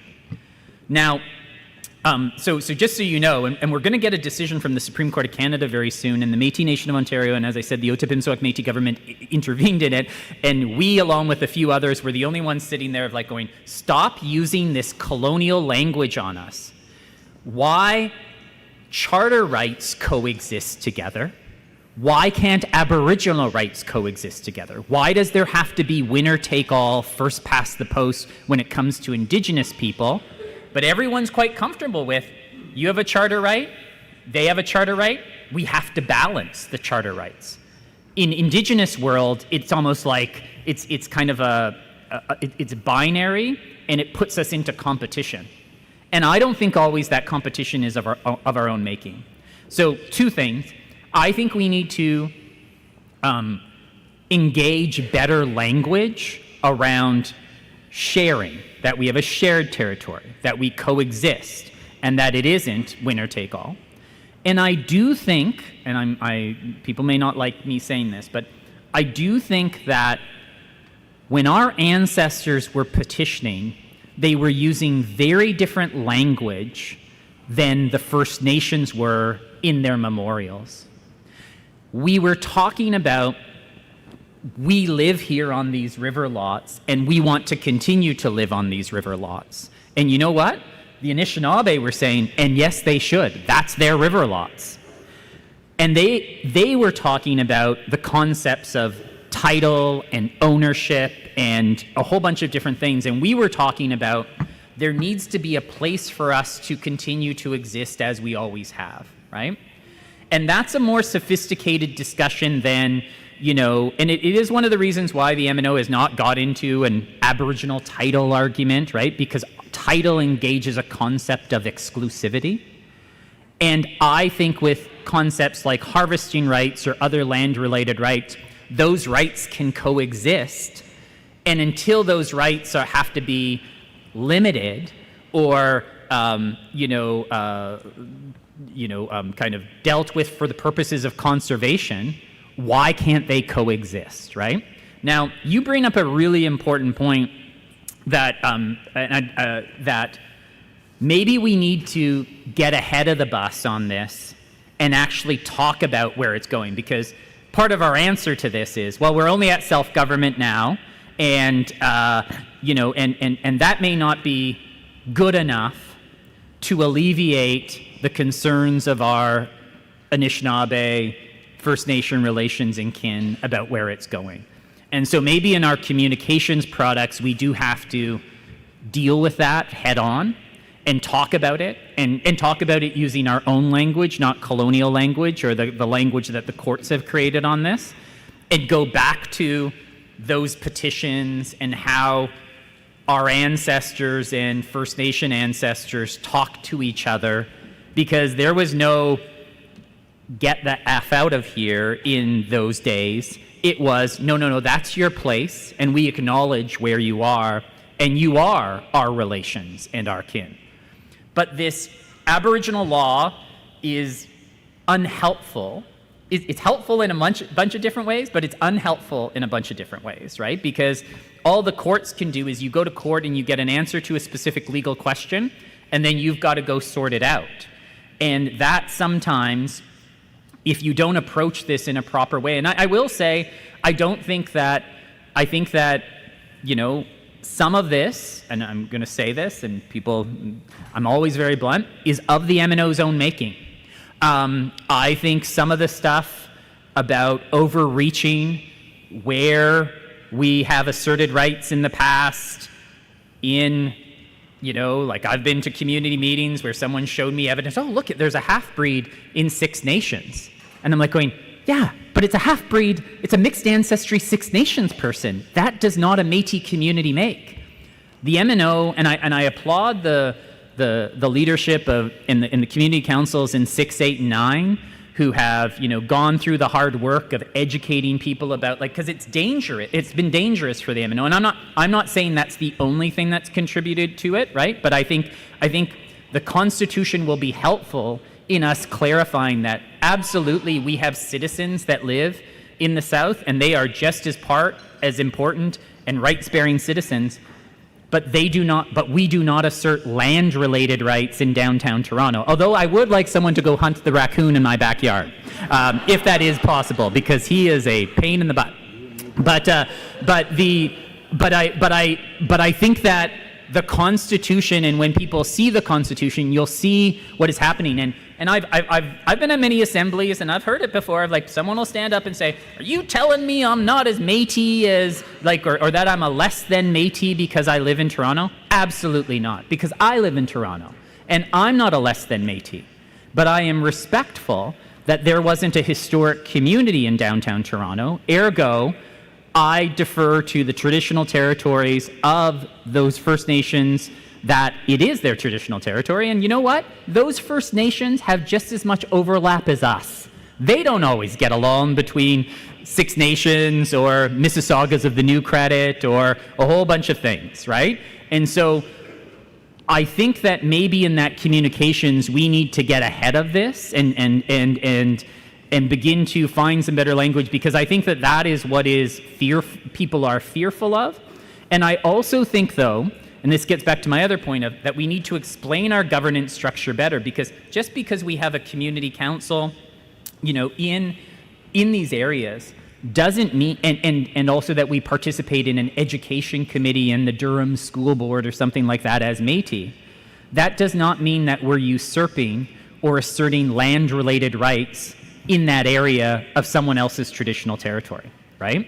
So I think all of those things fit together as a part of the communications, as an education process for our own people, but also about how we re-engage or try to have those discussions with First Nations, so this doesn't become a us and them or overlap or any of those things.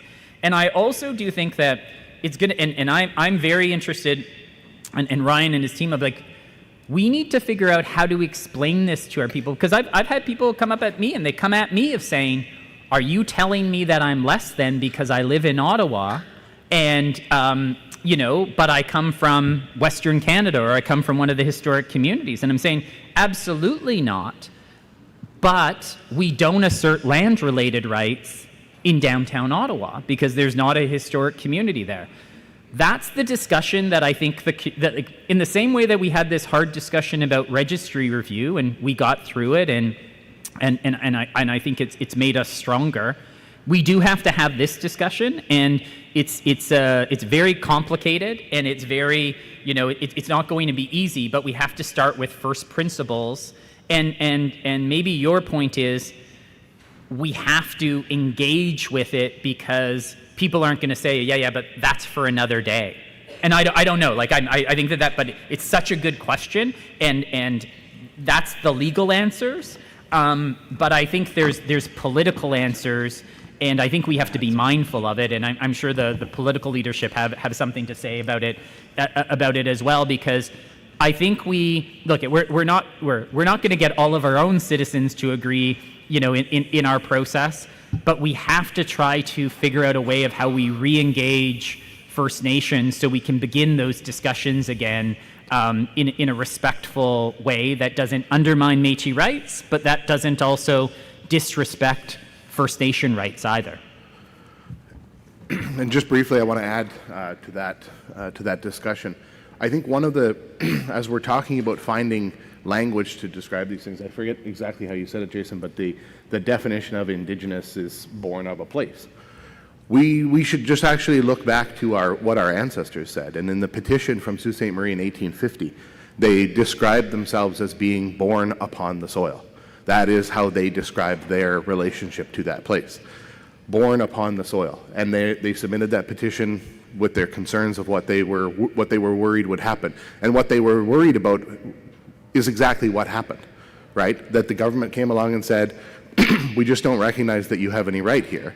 And you're free to take a long walk on a short pier, as my grandpa would tell me, and go away. The same day they submitted the petition, and I think this is part of it, if we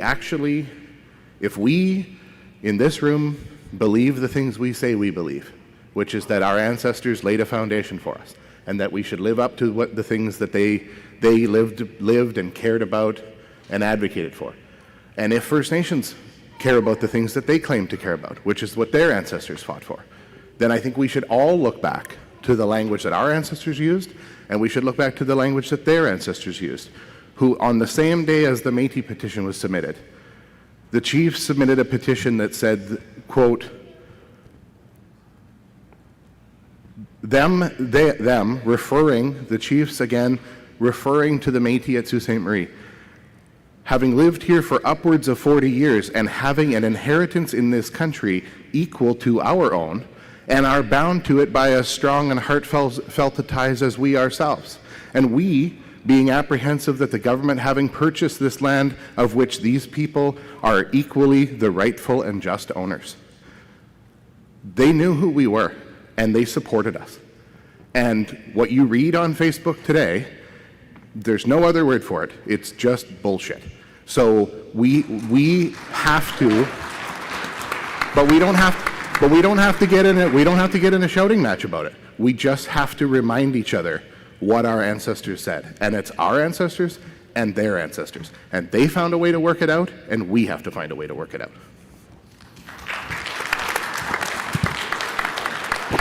Thank you. Can I just add one more thing to that? Like the really important element of this is that we need to find a way that reconciliation isn't just with the Crown. And I will say another one of the things that we've been overly focused on is our reconciliation with Canada and Ontario. But as a part of this process, we need to find a way to reconcile with our kin, and use respectful language. And I do want to just flip back to why it's so important. And when people will see the Constitution about, well, why are those, governments and these are districts? And what is so dangerous about when people stand up and say, well, I'm just as Métis, but I live in Peterborough, is that they will harm and absolutely they are Métis and they are rights holders and they are just as equal citizens of the MNO as anyone else is. But when you move into that field of us asserting rights or claiming rights in areas where we have like that history that Mitch talked about, we know where that history is, and just as importantly, we know where that history isn't in Ontario. And while we will absolutely have built a province-wide government to make sure that none of our citizens are left behind, those citizens that live in areas that are outside of traditional territories and that come from other places need to be respectful of the people whose territories it is, but also need to respect that when people stand up and say, well, I'm just as Métis in Ottawa, what First Nations hear in that is saying, well, the MNO is overreaching. The MNO is trying to elbows up, push us out of the way, as opposed to respecting. So through this process, and some people may not agree with us on that, because I've gotten shot in meetings on that, because I'm always been very clear on this, but we've had this discussion in registry review, and you will harm our historic communities if we overreach in areas where we do not have that history, where First Nations knew where we were and knew where we are. And I can't go make facts of history where there aren't facts of history. And I got to tell you, everyone says, oh, we just haven't done enough research yet. BS. If there were petitions somewhere else in Ontario, we would know about them by now.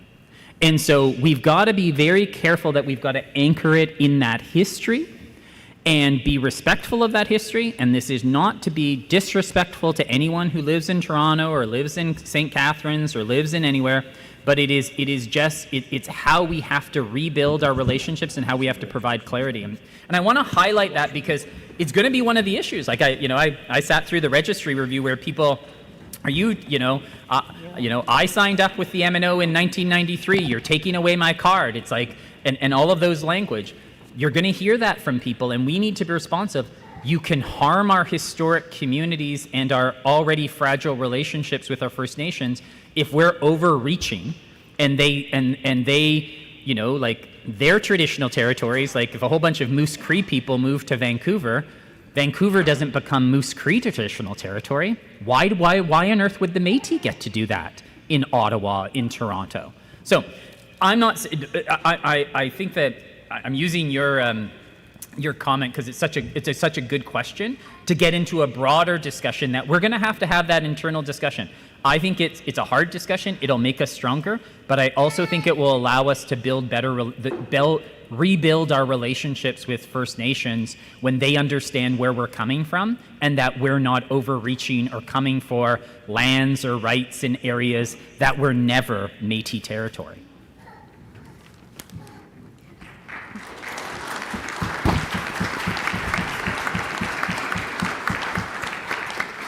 We're going to take the two people that are at the mic, and then that will be it for questions. Okay, 3. Okay, we have one down there. So I'm going to take mic number 1. Then we'll go to mic 3. Hi, Carol Langlois, Ottawa region. Is it on? It is, it says Oh. Carol Langlois, president of the Ottawa region, and it was me who stood up and said, am I less Métis living in Ottawa at that gathering.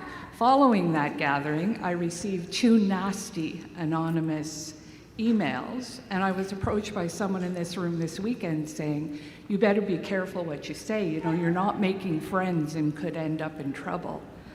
I just want to clarify, we are not attacking the rights-bearing communities in any way. We know how important they are, and we are thankful for everything that they've done, all of the steps that they have taken to enrich the Métis Nation. I'm voicing my concerns for people that are not only born in Ottawa, But people that come up to me and say, I lived in a rights-bearing community, I grew up there, my family is there, I'm not there now. What does that mean for me? So it's not only from where I live, but it's the people who have joined my community that I'm speaking for.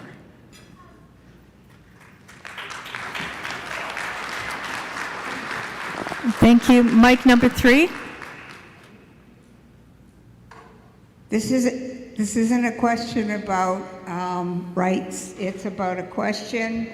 It's not even a question. I just want everybody to know I'm holding up a button that says keeping it real. And the first aid people outside are selling these buttons for $5 a pop. And the money that they raise is going for a Métis student who wants medical training. So I'm urging everybody to go out and buy a button. Thank you. Okay, mic number 1. My question, Rebecca Trudel, Historique Sault Ste. Marie. My question pertains to l'engagement avec nos citoyens et citoyennes francophones, engagement with our francophone citizens. At the end of the day, we are a multilingual people, and as during the presentations was shared, to make sure none of our citizens are left behind, how will you engage the French-speaking population during the draft Constitution review? Will the French sessions continue? And will there be a French draft for review at the same time as the English copy? Merci, merci, thank you. Ryan or Paul? Yeah, I'm happy to answer Rebecca Trudel's question here. So there is a commitment in the MGRSA about the importance of being multilingual documentation, of course. So you will see a fully French version of the draft Constitution. In addition, we did have a number of sessions that were in French with those that speak French on our self-government branch, and so we will continue that into the fall. There will be also plain speak documents as well that will be translated to French as well. Thank you. And mic number 2. Thank you, Madam Chair. I didn't know it was question time or would have stood up earlier. So I live in a First Nation community. Excuse me, can you just say your name? I'm sorry. My name is Donna Grenier, Senator on the PCMNO. I live in a First Nation community, and my home has become smaller because people don't visit it much anymore, and I've been alienated from extended family members because I get told we are taking land. So I'm hearing something about land right now. So how do I answer that honestly?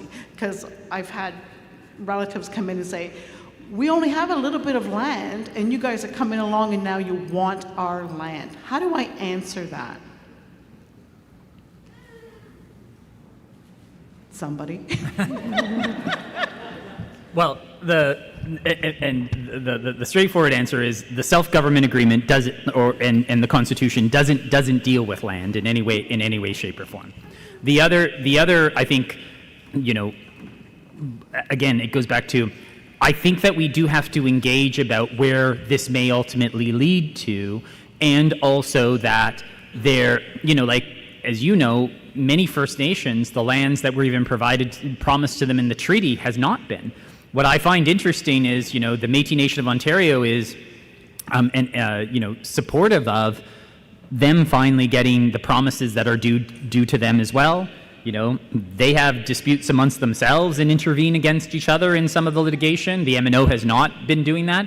I think we need to be, from those two excellent questions, we need to be proactive on that, because I think that trying to, hide the ball and say, okay, well, this is only about self-government isn't, we tried that within C-53, and I'm not sure it didn't suffice. So I think that what we're hearing is those communication materials have to address what's next, right? And give people comfort about what the MNO will never do. So, for example, and I just want to say this, the Manitoba Métis Federation, I think, was very, very clear in their litigation up. We are not claiming downtown Winnipeg. Whatever breach there may be, it will be a negotiated settlement that will never take away land. Now, in that area, what they were more nervous about is the non-Indigenous people rising up and, downtown Winnipeg being taken up. But you know what?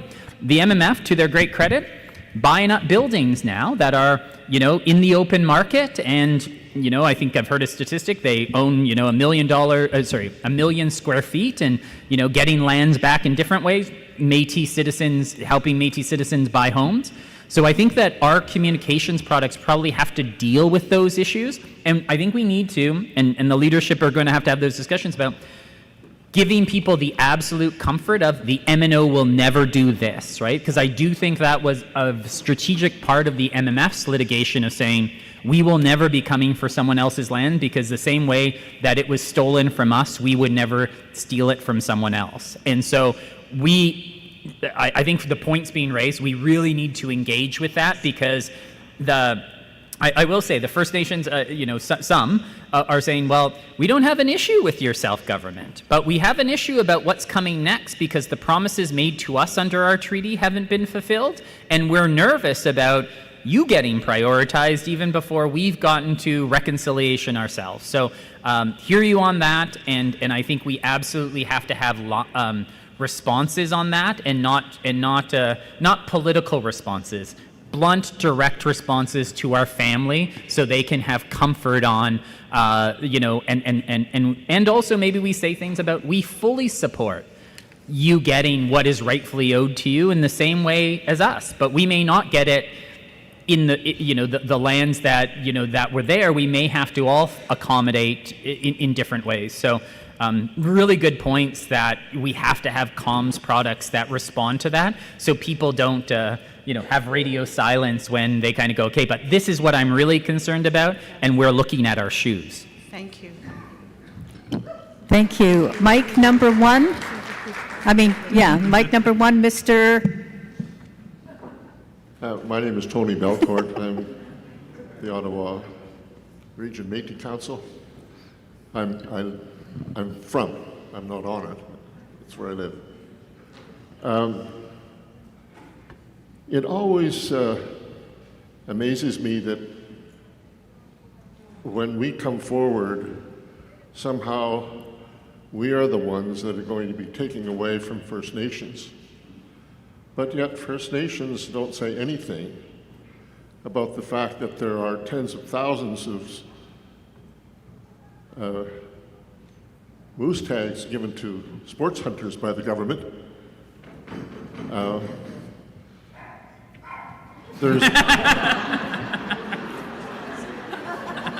The dog agrees. There you go. There's the Pally dog right there. Permits are always being given to all kinds of companies for resource development. But there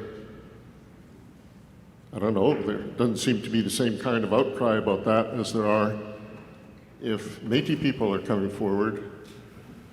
And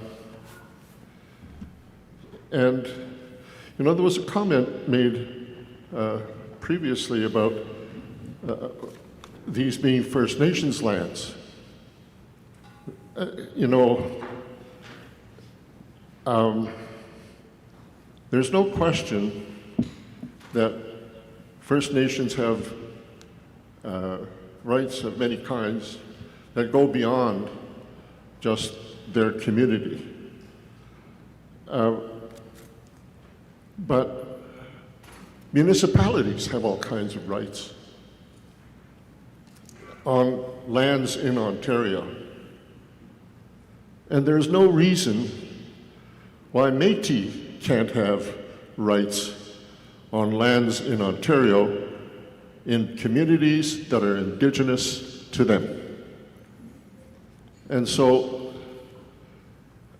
I think, Donna, I can understand your predicament living in the community itself.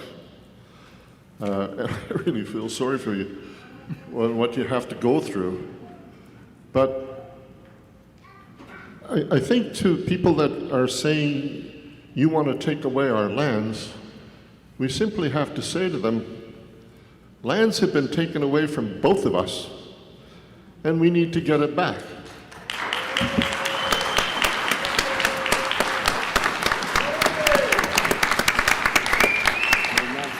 Thank you so much. And we're going to go to mic number 2.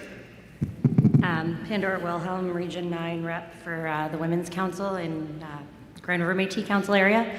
I hear a lot of how we're engaging with like First Nations bands. How are we engaging with Indigenous nonprofits and Indigenous organizations that service Métis and First Nations people when we're sharing this information about like facing a lot of harm? So what are we going to do through this process to make sure that our citizens who are accessing those mainstream services in urban settings aren't going to constantly be subjected to this level of lateral violence? I'm happy to start on that one, and I really appreciate the question. It's a really good question and just a good piece of directional feedback more generally. It is something that I would say we haven't fully engaged on, built out today, just very plainly. All right. However, I can very confidently say that as we've been working with our self-government team the past 6 months or so, not really knowing exactly what those next steps in our constitutional path will look like, because again, we are working very iteratively, that we are at least thinking through some of the strategies that we can use to make sure that it is being done in a comprehensive, accessible, and hopefully welcoming sort of way. So in addition, for example, to identifying like, hey, something we can do now to get ready is work really closely with the registry branch. Because unless we are working together as a whole of government to be able to get everybody's, contact information updated, we're going to be in a really challenging spot when we actually need to talk to people. We've applied those similar principles to saying, you know what, those relationships you're talking about, and a lot of, frankly, the touch points with our citizens that matter to them, their point of service in our government is our programs and services branches. It's not the self-government team, right? It's healing and wellness, it's education and training, it's housing. That's who often holds these external relationships, and it's by hopefully building some collaborative opportunities, getting information and resources into their hands, leaning into where we already have some of these relationships in place, that, without, taking the focus away from the self-government team, who is rightfully focused on engaging directly with our citizens and communities, that we can do some of that work and work with our own internal partners to be able to do that. So has it happened broadly to date? No. Have we started those conversations? Absolutely. And are we working towards concrete ways of doing so? Yes, absolutely. Yeah, I really think that we need to be giving those frontline staff the tools in their toolbox to handle those questions, because it shouldn't fall on citizens working in those mainstream nonprofit organizations to have to navigate that, and that's what's happening in Southern Ontario. So I'd really like to see some tools in their toolboxes. The other thing, Pandora, that we've just recently, I don't know when that was, 6 weeks, 8 weeks ago. No, it may have been like 4 months ago now. Anyway, at some point recently, we hosted I forget what we called it, but essentially like a train the trainer event at the Pally Institute, where we, those presentations that Zach and I have been doing for the last few years about the history of the communities, we can't be everywhere, and most people shouldn't be subjected to us often. Like, that's not fair to those people. So we have been. You're supposed to laugh, but you just agreed. Like, you just were like, yeah, fair enough. Yeah, fair enough. Anyway, so so what we did was we had a few folks from each branch, so housing, health, education, community well-being, all of the branches within MNO, join together for 2 days to go through those presentations and begin to build their competence at delivering them, so that they can deliver it to, if they're working in ELCC, they can deliver it to their partners in a way that will make sense to those people, because they speak ELCC talk, right? They, speak housing talk. They can relate to those folks. So it's a work in progress, but that's one thing we've started working on within the MNO. Awesome. Thank you. Thank you. Mic number 1. Hi there, Danica Warman, Grand River Métis Council area. I'd like to bring up a point, starting with the premise that growing pains exist in all of our experiences. Growing alongside a family member, a friend, a neighbor will always lead to friction, disagreement. That happens no matter who you are or where you are. That's a human experience. In reference to whether or not the 64 some odd percent of Métis living outside of their traditional territories pose any kind of harm to the traditional communities themselves, I have a point of concern there, simply because us existing out of those communities does not mean that we are asserting rights outside of those communities. And I just would like to bring that up for a quick modification in how we address this, because the narrative that we are somehow asserting those rights by existing where we are and saying we have equal rights, that's incorrect. That's a false equivalency. One of the things I would like to bring up in relation to this, because it's coming up on theme, is this idea that we need your help. We need your help to be able to connect with each other and find mutual strategies that work. My area, at the time known as Region 9, now known as Southwestern Region, we were one of the first regions that actually took it upon ourselves to reach out to the First Nations communities having issues in our area and not being sure what we were there for, by telling them, hey, we're not here to assert this, that's problematic. Here is A to Z of what we are actually doing. And while we did not hear back, we did not continue to see a negative interaction there, which I think is progress in and of itself, because we are experiencing those growing pains as a nation, and resolving this is going to take a lot. But I just want to make sure that we know that we are cautious not to point the finger, so to say, at the 64% of us that are living elsewhere, because it's not us causing the friction. That friction is natural. Fair enough. Okay, thank you so much for all the questions and the engagement. Thank you. Mitch, you need to stay. You're next. You've been retained. Yeah.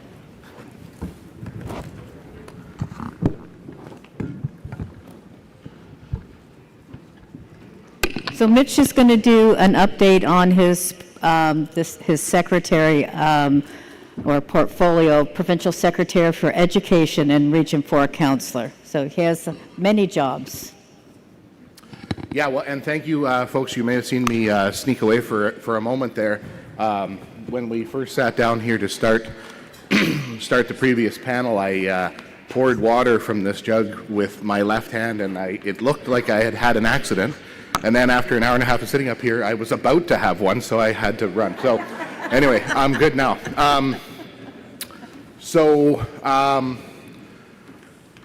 Yeah, thank you.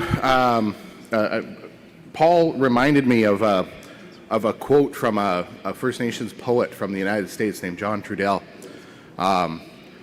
He said, you say you want to learn the old ways, struggling to learn when all you really have to do is remember. And I think he just reminded me that a few minutes ago while we were sitting up here, and I added it to my notes here, because I think that is a perfect segue from our previous discussion about rights, the Constitution, everything else, into education. So I have the privilege of serving as your Provincial Secretary of Education, working alongside an incredible team that's focused on creating education and training opportunities, the thing that we work for. But I think in challenges, there is an opportunity. I've always believed that. And I think that the challenges that we face present us with an opportunity to learn more, to do better, to act better, to care more, to speak up, and to love more. And that, I threw that in just for Emily. That's an inside joke. Just before I keep going to the slides that are going to run, they're in no particular order, but some of the great work that's being done by the branch across the MNO. So often when we think about education, we think about classrooms. That's certainly part of it, but to me, education is really about opportunity. It's about giving children the best possible start in life. It's about helping young people discover who they are, what they're capable of, and it's about making sure that our culture, history, and knowledge continue to be passed on from one generation to the next. And I want to acknowledge a very special anniversary that's happening this year. 2026 is the developing curriculum, developing and running Métis cultural programming, scholarships, bursaries, more recently childcare, early learning, and increasingly publishing. The story of the branch is a part of a part of the larger story of Métis self-determination and self-government in Ontario. What began as a focused education and employment support program has grown into a broad part of our government's work, helping create pathways for Métis citizens at every stage of life. When our citizens are supported to learn, train, work, lead, and share their knowledge, our whole nation grows stronger. And I want to acknowledge everyone who has contributed to this 30-year journey: staff, citizens, families, partners, leaders. Your dedication and belief in our people is felt in every one of our communities. So thank you to everyone who has contributed to the growth of education and training these past 30 years.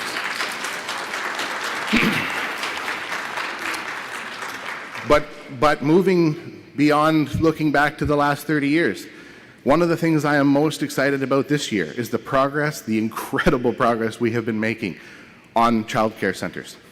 Across our Métis communities, we are moving forward with the development of childcare centres in Thunder Bay, Sault Ste. Marie, and Penetanguishene, and we are looking at options to support other communities in the future. We also continue to work on the Métis Outdoor Education Centre at Burkes Falls, and these will be places where Métis children will learn, make friends, hear our stories, and grow up knowing that they are a part of a community that believes in them, cares about them, loves them, and will fight for them. These centers will allow parents and caregivers to go to work knowing their children are safe, supported, and surrounded by people who understand their culture and identity and support them. Earlier this summer, I had the privilege of standing in Penetanguishene as we broke ground for one of those child care centers at what was the most chaotic press conference I have ever been a part of. And doing the work of upgrading the infrastructure, because it was always going to take, when you invest in a 100-year-old castle, which is, I'm sure you've all seen the photos, it's essentially a castle. It's going to take some work. It's still way under budget what we had looked at for a new build, which would have been in the hundreds of millions of dollars, right? So we always have to keep those things into perspective. We sometimes get, oh, we're spending a lot of money on that. Yes, but look at the other option, which was, 100 times that amount of money, right? And so I think that's really important, and I seriously, another round of applause for Secretary Anderson for the incredible work she's doing over there. For those of you who were there last year for the concert, you will know it was approximately 187 degrees in that auditorium, and we now have the electrical capacity to install an air conditioner. So, small but meaningful progress. We've also been focusing on building the foundation of the Institute from a governance perspective. So we all know that the Pali Institute Act was passed, which authorized us to incorporate an entity. And I want to thank the PC-MNO for the unanimous support of the appointment of the initial board of directors. Sorry, there was a noise and it distracted me there for a second. So the initial board of directors has been appointed to the Pali Institute, and I want to thank the following individuals for accepting their appointments to the board. Some of them are probably going to look like, remember Michael Corleone, like just when I thought I was out, they pulled me back in. So I want to thank Tony Belcourt, France Picot, Laura Lee Kearns, Cherie Demeline, Amanda Rayome, Jennifer St. Germain, Kathleen Anderson, and myself. For agreeing. All of these folks are folks who have served our communities in countless ways over countless years, and I have agreed. And if you look at that list of people, you'll notice we kind of have someone who's a subject matter expert on each of the elements of what the Pali Institute is. We have someone who understands the history of the MNO. We have a Michif speaker. We have gender diversity. We have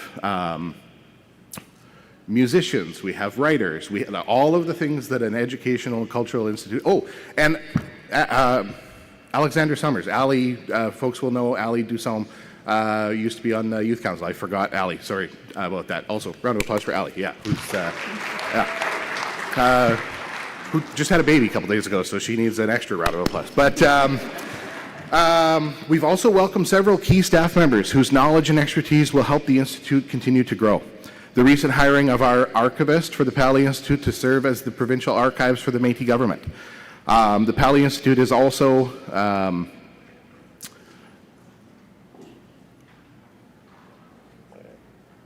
no, I'm cutting my own grass here. I'll come back to that. So anyways, we've hired our new archivist for the Pali Institute, and we are beginning the process of developing both the digital and the physical infrastructure. Again, that's Kathleen helping to work on the physical infrastructure for the archive, where the hundreds of boxes of records and archives that the Métis Nation of Ontario has dating back through our history, and the 100 and some boxes of things that President Belcourt has maintained all these years, dating back to the beginning of his involvement in 1971. All of that work will be part of the archive as it continues to develop. Another thing that, maybe a quick show of hands, and this will date some of us, but show of hands, who was at the General Assembly in Sudbury in 2010? Couple? Mark? Me. Couple? Yeah, all right.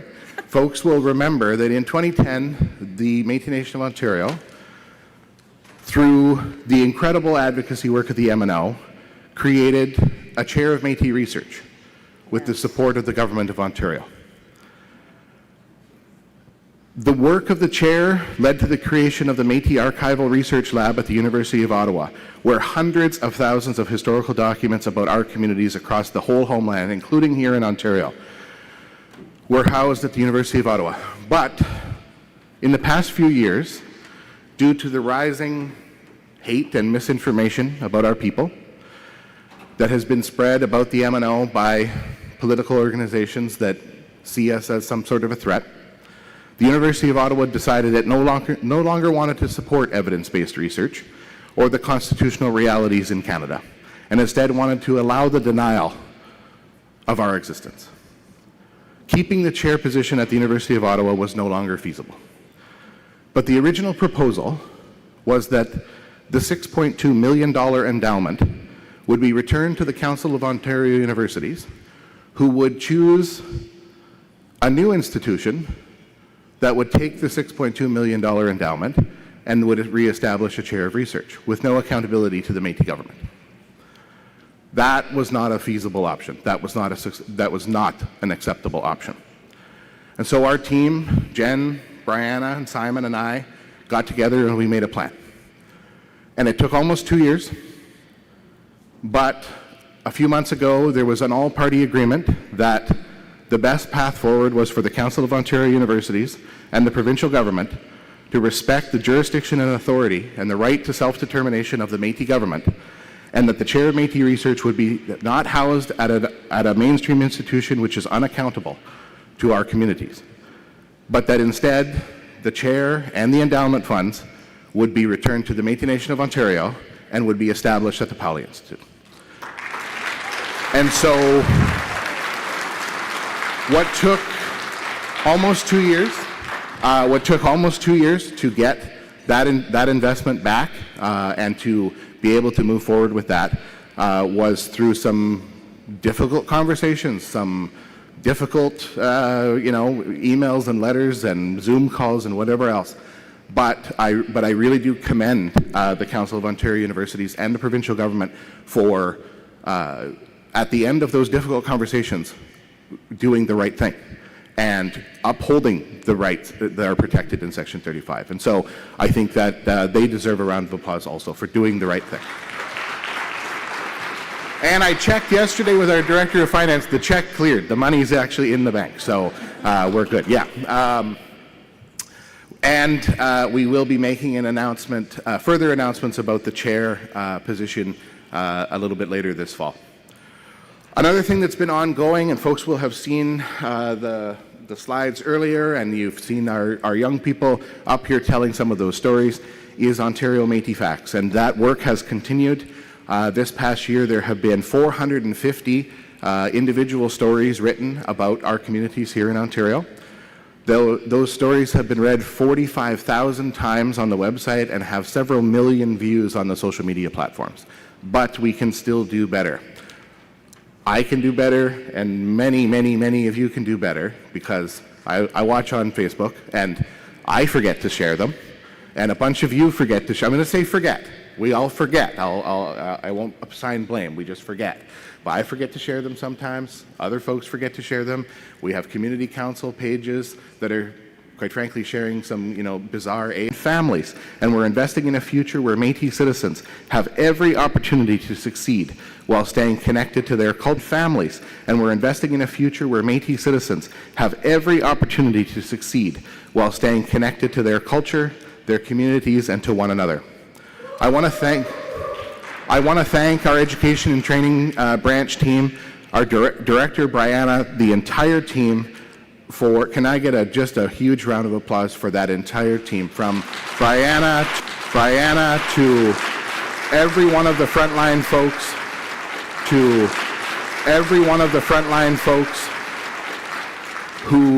who show up every day and do whatever they can to help our students and our community members find the resources that they need.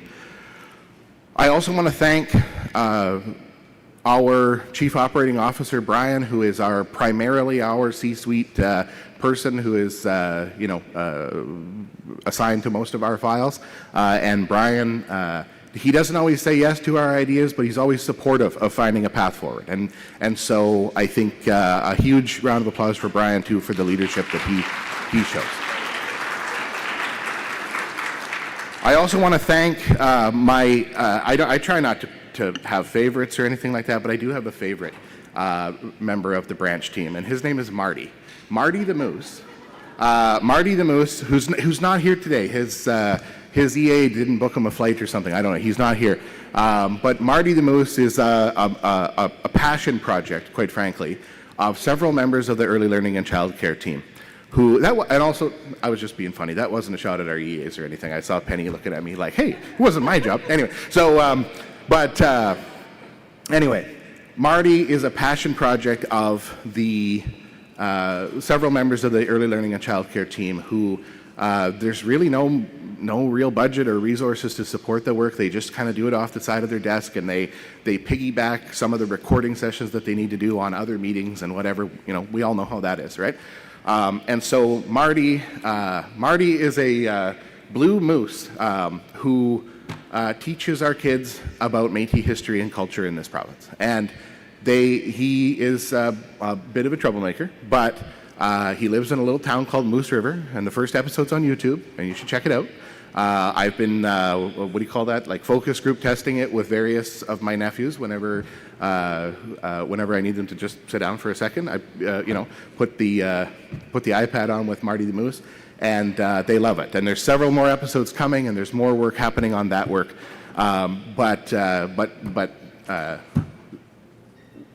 Seriously, through Marty, I want to thank that team who just come up with creative and innovative ways to make sure that our kids are supported and know that it is okay, actually, to be Métis in this province. So I think it's really important. So those are just some of the highlights from the... Oh, I think it's just Moose River. It's on the MNO's YouTube thing. Maybe we can get the link or something later on.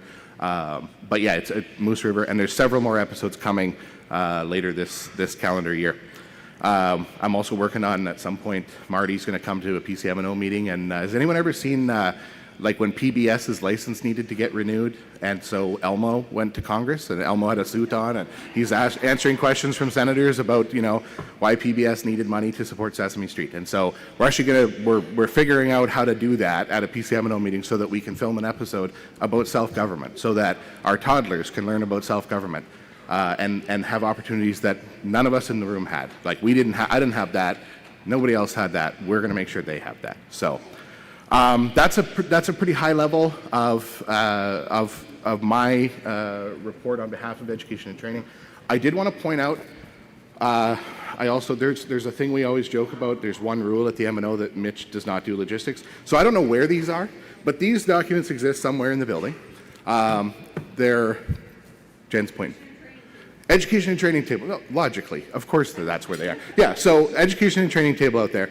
These are our branch impact reports for the Culture and Way of Life team, Early Learning and Childcare, including the infrastructure and partnerships department within the branch, employment and training, post-secondary education,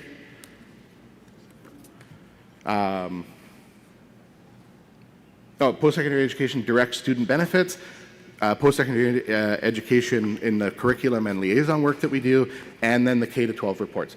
The numbers in these reports are just absolutely staggering. The thousands, literally thousands of lives that we impact every year, from whether it's helping somebody buy a pair of work boots to getting a scholarship to go and do their doctorate, to getting somebody a hearing test because their kid needs support, like all of those things, right? All of those things that are happening. And if go grab these from the education training table, because it really does give you some really important information there. So that's about it, Madam Chair, and happy to take questions. Okay, does anybody have any questions?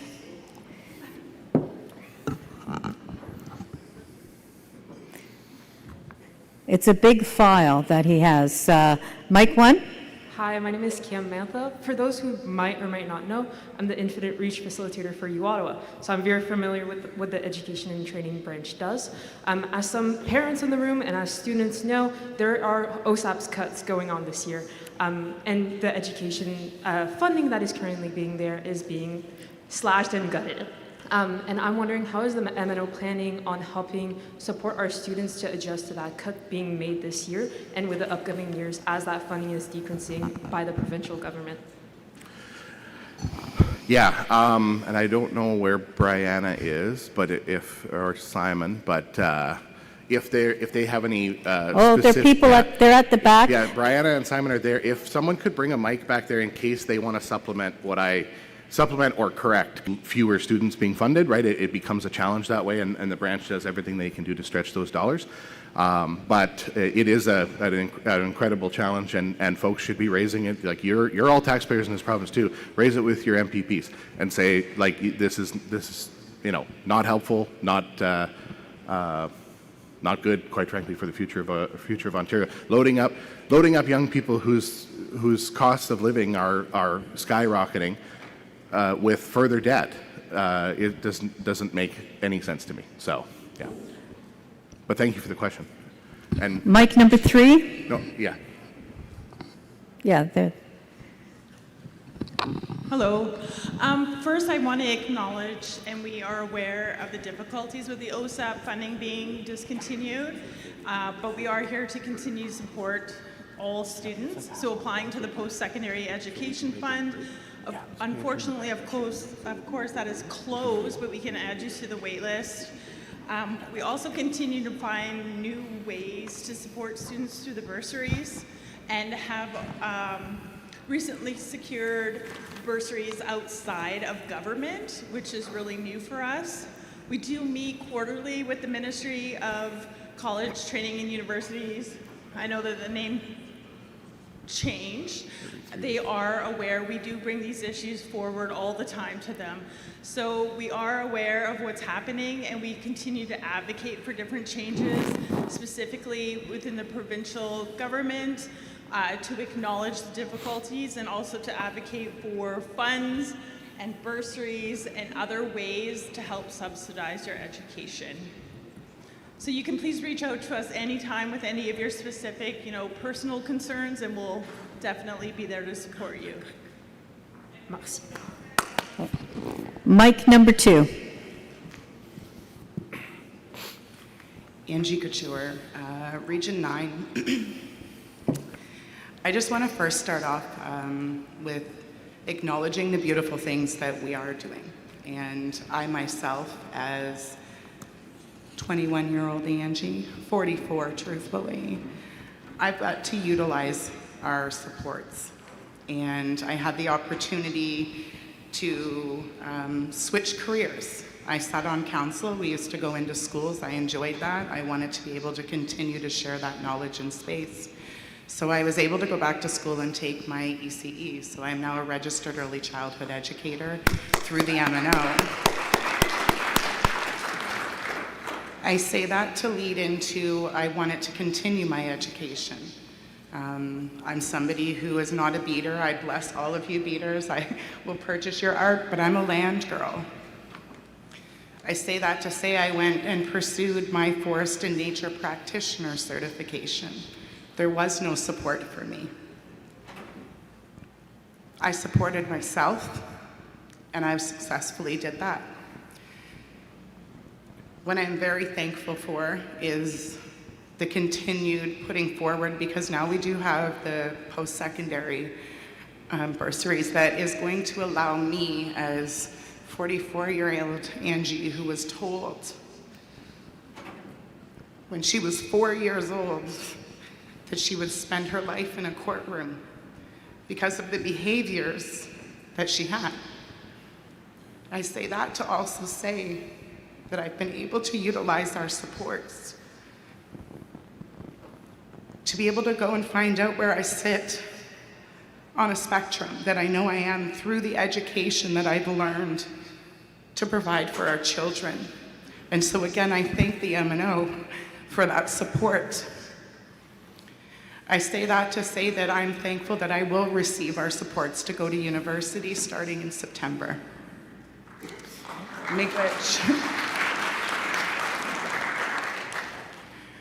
I bring all this back to say that I attend our ELCC conferences, and I've been attending them since the very first one where we spoke about what we wanted to do. And I've got to utilize those supports to where I stand today, years later, as a business owner who is now going to school. And I say this to say my time's running through, I know, but the cuts. As a business owner, I'm looking at what I'm going to do to go to school, because I am, again, not giving up, but I don't want to debt myself, because I did that in my 20s because I was a mom very early. I say that to say I hope that we can build something that we can continue to take from. But I want to also say to you, Mitch, that, like, genuinely, friend, educators that have been at our conference and heard you speak still speak to me today in my community about you. And I just also want you to know, friend, like, I joke with you a lot, but I want you to know that I have the utmost respect for you. And I've watched you grow through this community.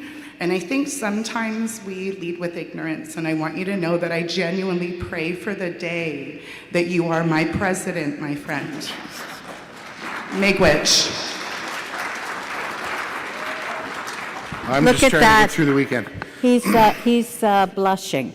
Okay. Mic number 1. Hi, my name is Madeline Sheriff. I am the Thunder Bay Community Council Youth Representative. I just wanted to bring it to your attention that I am currently a post-secondary student attending Confederation College in Thunder Bay. However, my program does not fall under post-secondary funding, and my program does not fall under the training funding, so I actually have no resources through the MNO.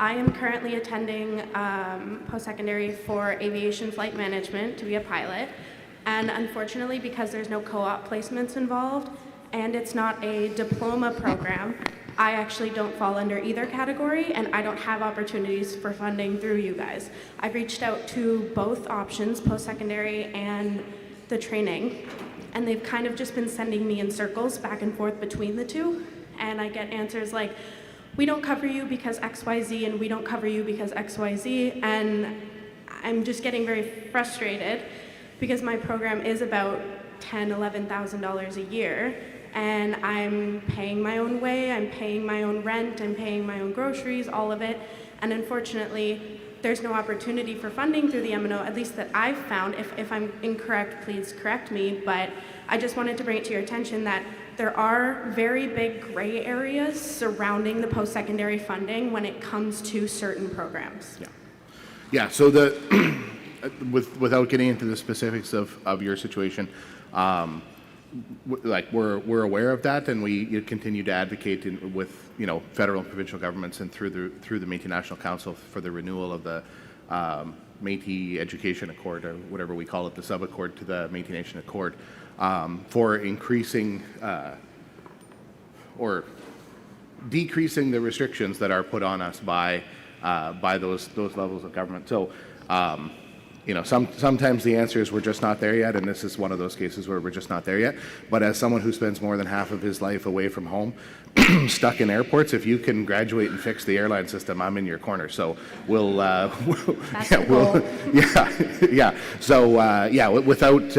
any, the specifics of any of that, certainly we are aware that there are those gaps, and we take that to heart, and we look wherever we can to fill those. So thank you. Yeah. Okay. I'm going to just recognize the two people standing at mic 2. That's you. And then after this, we're going to go for a break because it's been a long afternoon and we still have stuff that we need to do. Is that good? Is everybody okay with this? Okay. Mic number 2. Thank you, Chair. My name is Ryan LaFleur. I'm the PCMNO post-secondary rep.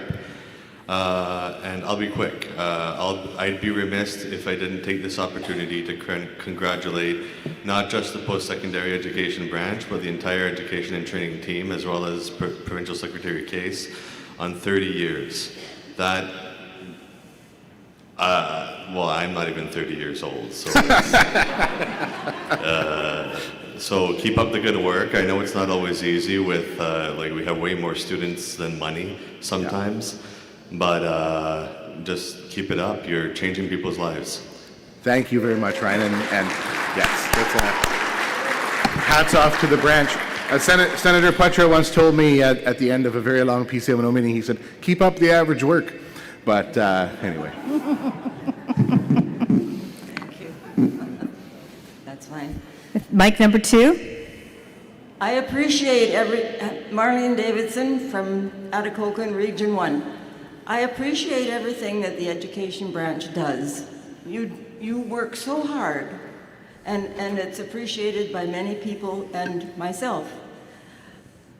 I've been in education my whole life, and there's not once in over 60 years, I've just left the education for a little bit of retirement to the Métis. But I was in the schools for all that time, and I was in every grade. I taught schools from junior kindergarten to university. And there's not once that I ever heard anything about the Métis people. And do you know, I've sat here today and listened to Jason talk about reconciliation, and I look at the Education Act, and isn't that a real slap in the face with regards to discrimination and putting the Métis people down, because we are not, it's colonization. We are not included in that Education Act. And until we are, we're not going to hear about education in the school system unless they want us to. Here we are standing at the back of the bus again, and on this very floor, in 2011, there was a resolution that went forward and was passed and accepted that the MNO lobby the government to change that Education Act. Now, I know that acts can change, because there was just one changed a couple months ago. I heard it on the news and I thought, oh, there goes another one. But where is our change? I'm not going to last many more years. And I'll tell you, I've got children, grandchildren in the school system, great-grandchildren in the school system. They're not hearing anything about the Métis people either. And education is the key to success. And if our young people want to get any success in this world, in our communities, in our province, in our Canada, they need to be included in the education system. We're not there yet. And to me, it's taken 15 years for this MNO to lobby the government to change that Education Act. How hard can that be? To me, it shouldn't take that much. Where's Jason? Jason owes me a favor. Well, you heard him talk about how he got thrown out of... No more hugs for him, and I'll tell you, I've been really taking extra exercises in case I get into a fisticuff with him. So, Get in line. It's time. And no matter how many times I talk to Jennifer, she says, oh, we're not doing anything yet. We're not doing, well, I'm telling you, you better get doing it soon, because I'm not going to be here for long, and nobody else seems to get up on the floor and talk about changing that act, but it has to be changed. Yeah, so, Thank you. So thank you for that, Marlene.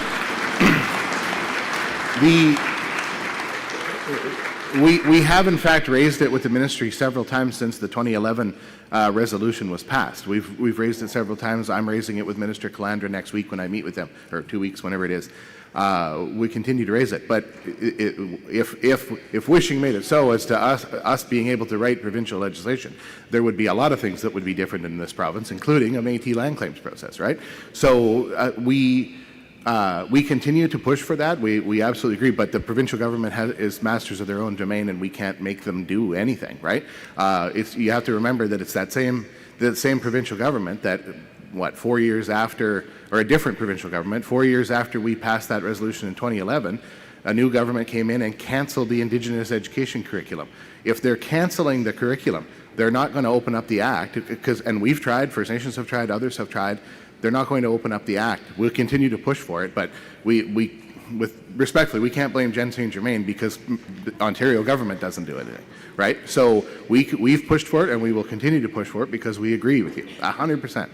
But if Ontario doesn't change their law, that's why we built the Pali Institute, because we're going to build our own system, right? That's partly the answer. So. I have to tell you, Mitch, we never say never. And if you need me to go to that minister with you, I'll go. That's good. And the previous speaker will fly you to the meeting. Just as I wrap up here, we're going to play a quick 30-second video of the Penetang groundbreaking, and then whenever we go on a break, there's a video highlighting the achievements of the 30 years of the branch, but it's a little longer, so we'll do it over a break, and then it'll be available online and wherever else. So with that, thank you very much, and it is my absolute honor to serve as your Provincial Secretary of Education, and I thank you for the opportunity. Have a good day. Thank you. Does that video, does it have sound? Yeah. It does? Yeah. Oh, okay. I just wanted to know if I could talk over it.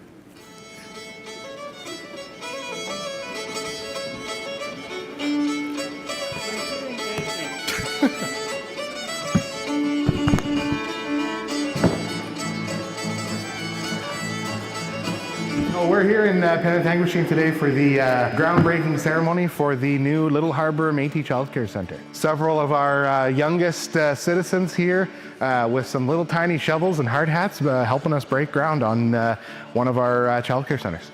We're proud to be here. Métis Nation of Ontario is opening up a new child care centre in the town of Penetang. Proud to be a partner in this proud moment for the community. Thank you for investing in our community and investing for the Métis community.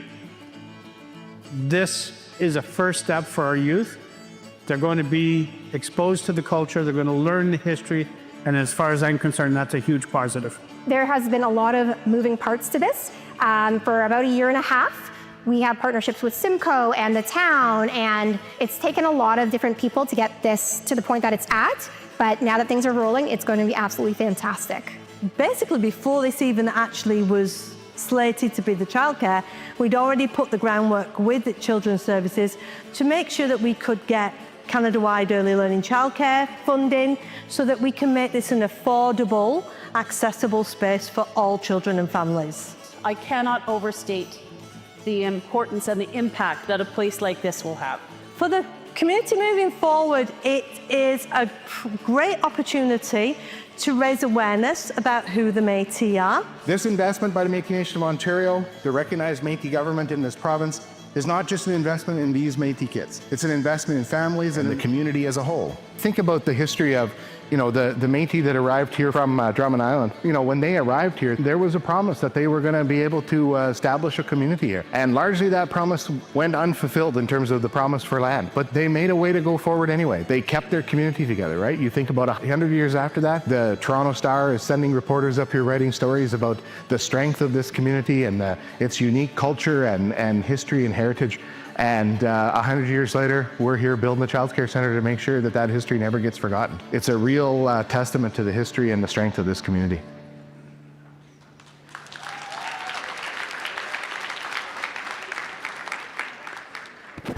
Okay, that was awesome. By the way, the provincial secretary also does child minding. I noticed that throughout the, our meetings. I did notice. Yeah. That was good. Thank you. Okay, so we're going to go on a break, and we got to come back. We have more business to do. So if it's 3:48, can we come back for 4 o'clock? Is that good? Okay, so come back. I do have an announcement. The AGA attendants, everybody received 3 $10 vendor fare vouchers, the total of $30. Please use them at the participating vendors' tables. And there's some vendors out there that have product raffles that you can use with those vouchers. Okay, it's open today until 6 p.m. and tomorrow it'll be open until 12, till noon.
Probably not a community that I have gone to where someone hasn't said, my brother got help through the MNO Summer Career Placement Program, or my kid is on an internship and now they're working for the MNO government. I became an Infinite Reach facilitator, and that led to the 2017 canoe expedition through the MNO. Great opportunity, and that opened the door to so much more for me. The grant really energized that. It opened up so many opportunities for me to tap on fantastic artists all over the province. 12 years later, it's literally still paying off. They gave me a support system that I didn't have prior.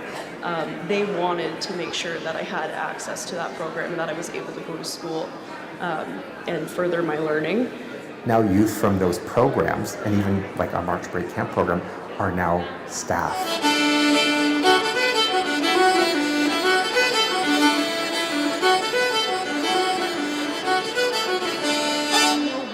In the beginning, we used snail mail. You had to send packages out to clients, and then you get the paperwork back. We also had an office, and we would have clients come in. They'd phone us, set up meetings. So in the early days, it was a lot of that. So it took a lot longer to get to do what we needed to do. Because now, we have an online application. It makes it much easier. And with COVID, we got used to the Zoom, so we talked to people through Zoom. I was a community development officer, is what we called them in those days. There was 9 of us. I worked out of Hamilton, Ontario, in the southwestern Ontario region. And we came in for a week of training.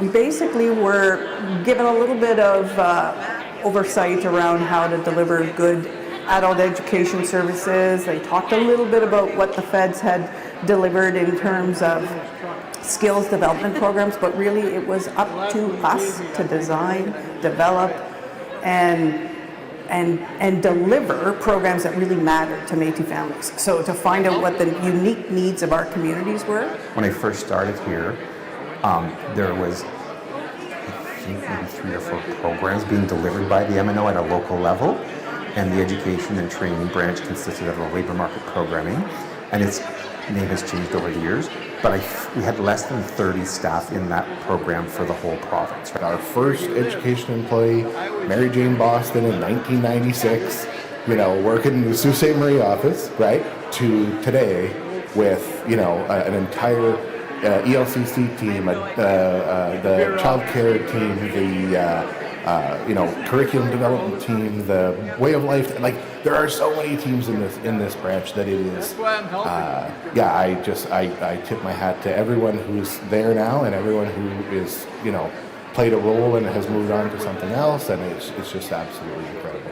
The Education and Training Branch functions as an interconnected system where each program area reinforces the others to create a seamless continuum of learning and support for Métis citizens. 30 years represents both the legacy we honor and the momentum we carry into the next generation of Métis learners, families, and leaders. For me, I had a career change later in life and went back to college and I earned my child and youth worker advanced diploma to college. And in order to increase my education, I took advantage of the articulation agreement with Sault College and Algoma University. And through Métis Nation Ontario and their support in the education program, they helped provide the payment for tuitions. Because of that support that the program provided me to get my degree at Algoma, I was able to further my education and then be where I am now in a job that I absolutely love. So I received support through the Métis culture-based economic development grant, and it was very helpful in my business, and the support that I received was very, very positive. I felt very respected and supported, and it was a really good experience for me. This grant was really a seed. It was a seed that re-sparked and rekindled something for me, and from creating one piece, I've now been able to add that piece to a bigger body of work, and it was energizing. I'm going to keep on using that word because that's truly how it felt. Like someone getting behind you and supporting and uplifting, makes a big difference. I was able to access the post-secondary education support program, which helped me a lot with tuition and made a huge difference in being able to focus on my studies and whether or not I could afford to keep studying. I was also able to access the travel subsidy program for students, which was a one-time payment that helped me be able to travel. Being from Sault Ste. Marie, it's a long distance and not cheap to come home for Christmas, so it made a huge difference to be able to see my family. So the supports I received were very encouraging for me. It helped me feel like I leveled up as an artist. And it created opportunities, or helped create opportunities for me to grow my business and to look for bigger opportunities. I wasn't sure how I would be in school as an adult learner, a mature learner, and with that support gave me the confidence to be where I am today. So for me, that really improved who I am as a person. So I just appreciate so much how relational, how connected, how community-oriented this whole experience felt. It was night and day when it comes to comparing it to other grant experiences. And I just have to shout out the MNO and the education branch for how they hold that energy with artists and other people they collaborate with. I think a moment that really stood out for me throughout the whole experience of accessing these programs was really just how friendly and inviting and supportive every single staff at the MNO was. They wanted to make sure that I had access to that program and that I was able to go to school and further my learning. I think that any student in the MNO who's looking to access that support should not worry at all. Like, they're going to be welcomed in with open arms, and the staff at the MNO will do anything they can to help you get to where you want to be. Josh is a Métis youth studying to be a lawyer at Lakehead University in Thunder Bay. The support I received from the Métis Nation of Ontario has helped me complete my studies and further my career. If you aspire to make your dreams come true, the Métis Nation of Ontario is here to help. There was an event a few years ago in Ottawa, and one thing they noticed that there was a couple of tables of MNO staff that were former summer youth program or canoe expedition. So seeing the numbers that program affected and brought into the fold of the MNO, but when they came together like that, it was like, wow, right? That's a testament to the programs. And I take pride in being able to do that and introduce the culture in a proud way that they wanted to pursue that and become involved with the MNO. So I was first connected with the MNO through the Infinite Reach March Break Camp as a youth participant in my final year of high school. And then from there I was involved in the summer youth program and also the Infinite Reach Student Solidarity Network as a post-secondary student throughout the year. I also started working with the MNO through the Métis internship program, and that's where I began my career full-time. I think before coming to the MNO, I was very lost and confused and frustrated. And then I came to the MNO, and they also allowed it to feel like I had built a family, and that was really important to me.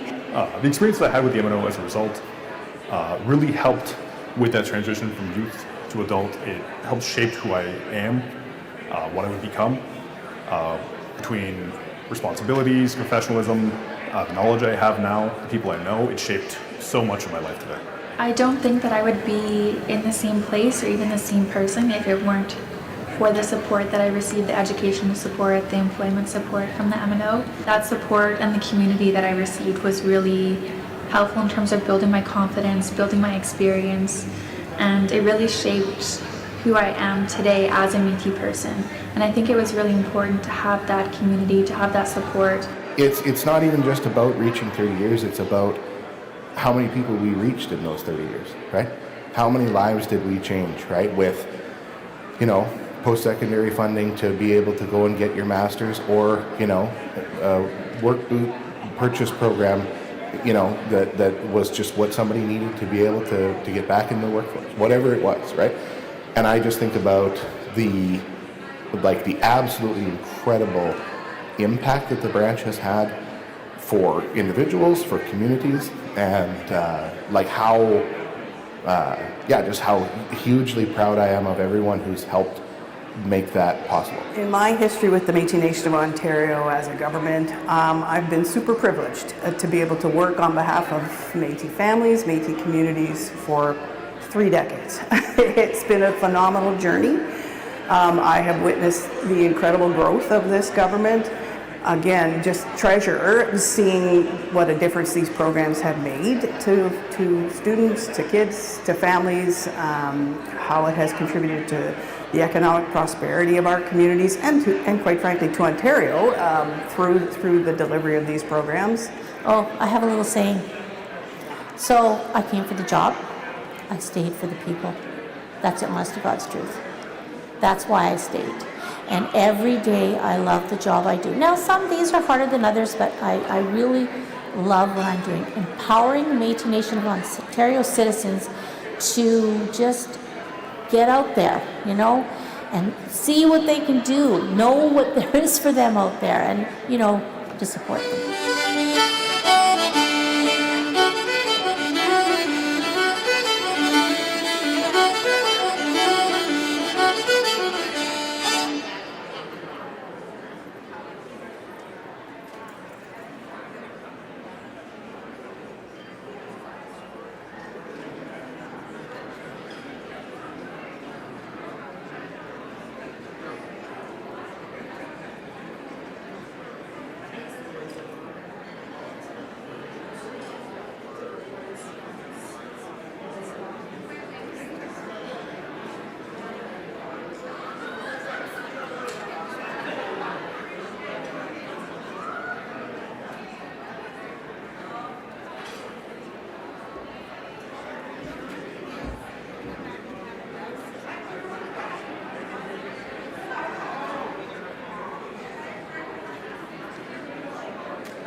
It's almost 4 o'clock. So is Jacques still in the room?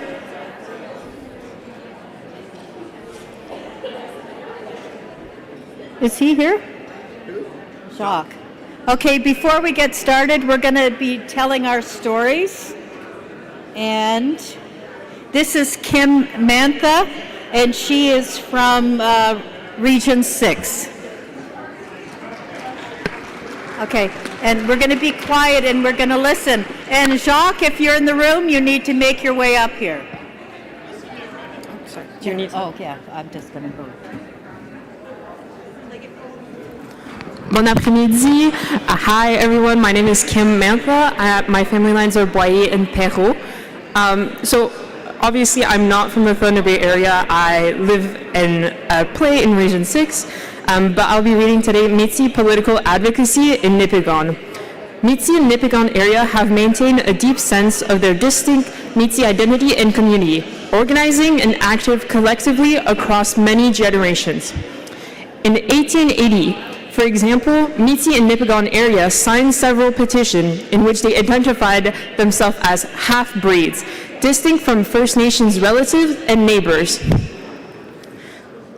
you want to speak? You know what? I find it very rude when Kim's up here trying to read to you and all I hear is use people.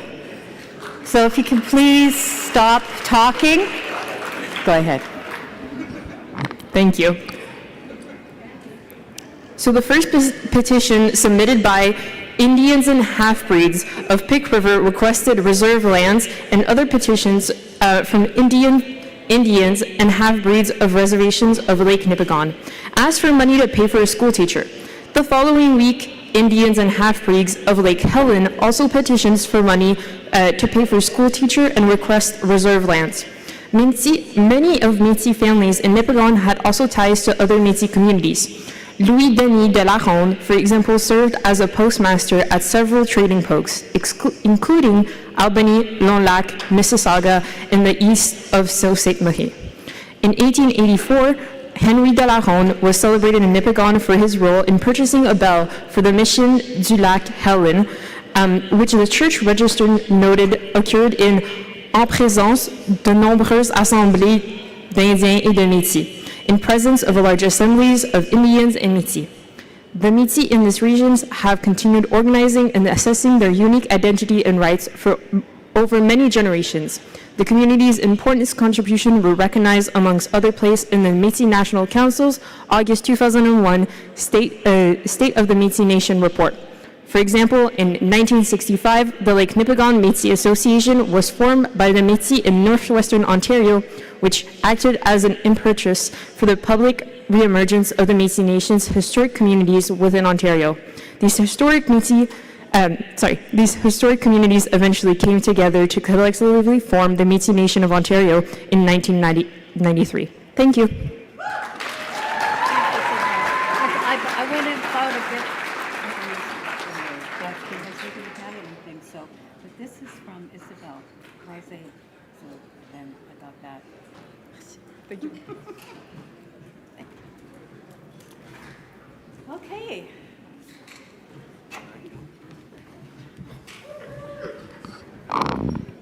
I think President Fro is supposed to announce us, but okay. We get to sit down.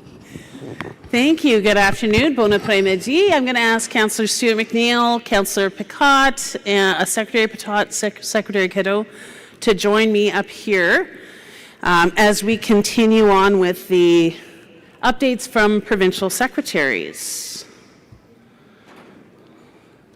So, and just so that I get their titles correct, Sharon Cadeau is Provincial Secretary for Health, Wellbeing and Seniors, as well as Housing and Homelessness. Secretary Picot is Provincial Secretary for Environment, Climate Change and Emergency Preparedness. And to assist me in the Justice update, Councillor Stuart McNeil, the Region 8 Regional Councillor and PCMNO Liaison to the MNO Two-Spirit Plus Council and the MNO Women's Council, will join me. So, and I'm going to get things started and then pass them over to my colleagues.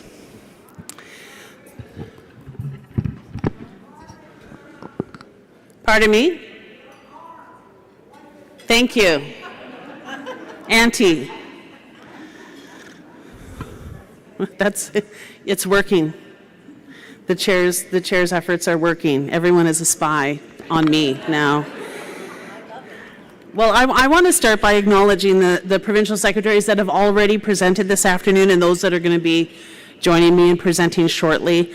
As you've already seen, the provincial secretaries are doing some great work and leading some really important files, and I just want to take the opportunity for myself to say thank you. Merci to the secretaries for all that they do. And of course, we've heard from Secretaries Stenland and Case on rights, intergovernmental relations, communications. We've heard from Secretary Case on education. And as many of you know, in addition to serving as President and Chief Captain of the Hunt, I also serve as Provincial Secretary for Justice. My mandate as Provincial Secretary is to help advance Métis-led approaches to justice that reflect our culture, that recognize our rights, and better serve our citizens and communities. And I want to just take a moment to acknowledge our staff teams that are supporting this work. And there's quite a few of them around a range of areas as well. I'm thinking of people like Emily Ellis and Zach when he was in-house, our wonderful Métis lawyers that are supporting our work, really focused on the UN Declaration on the Rights of Indigenous People and Métis laws. So thank you, Emily, for all that work. Emily Patterson, who was our Director of Community Wellbeing and recently left us for very happy reasons, as well as Bridget Bowman and the whole team, the advocacy team within the Community Wellbeing branch, who really do all of the program and service-focused work. I wanted to acknowledge Danielle Gendron and Courtney Vaughn, who do a lot of work to support our captains of the hunt, and there is a restorative justice component to that work.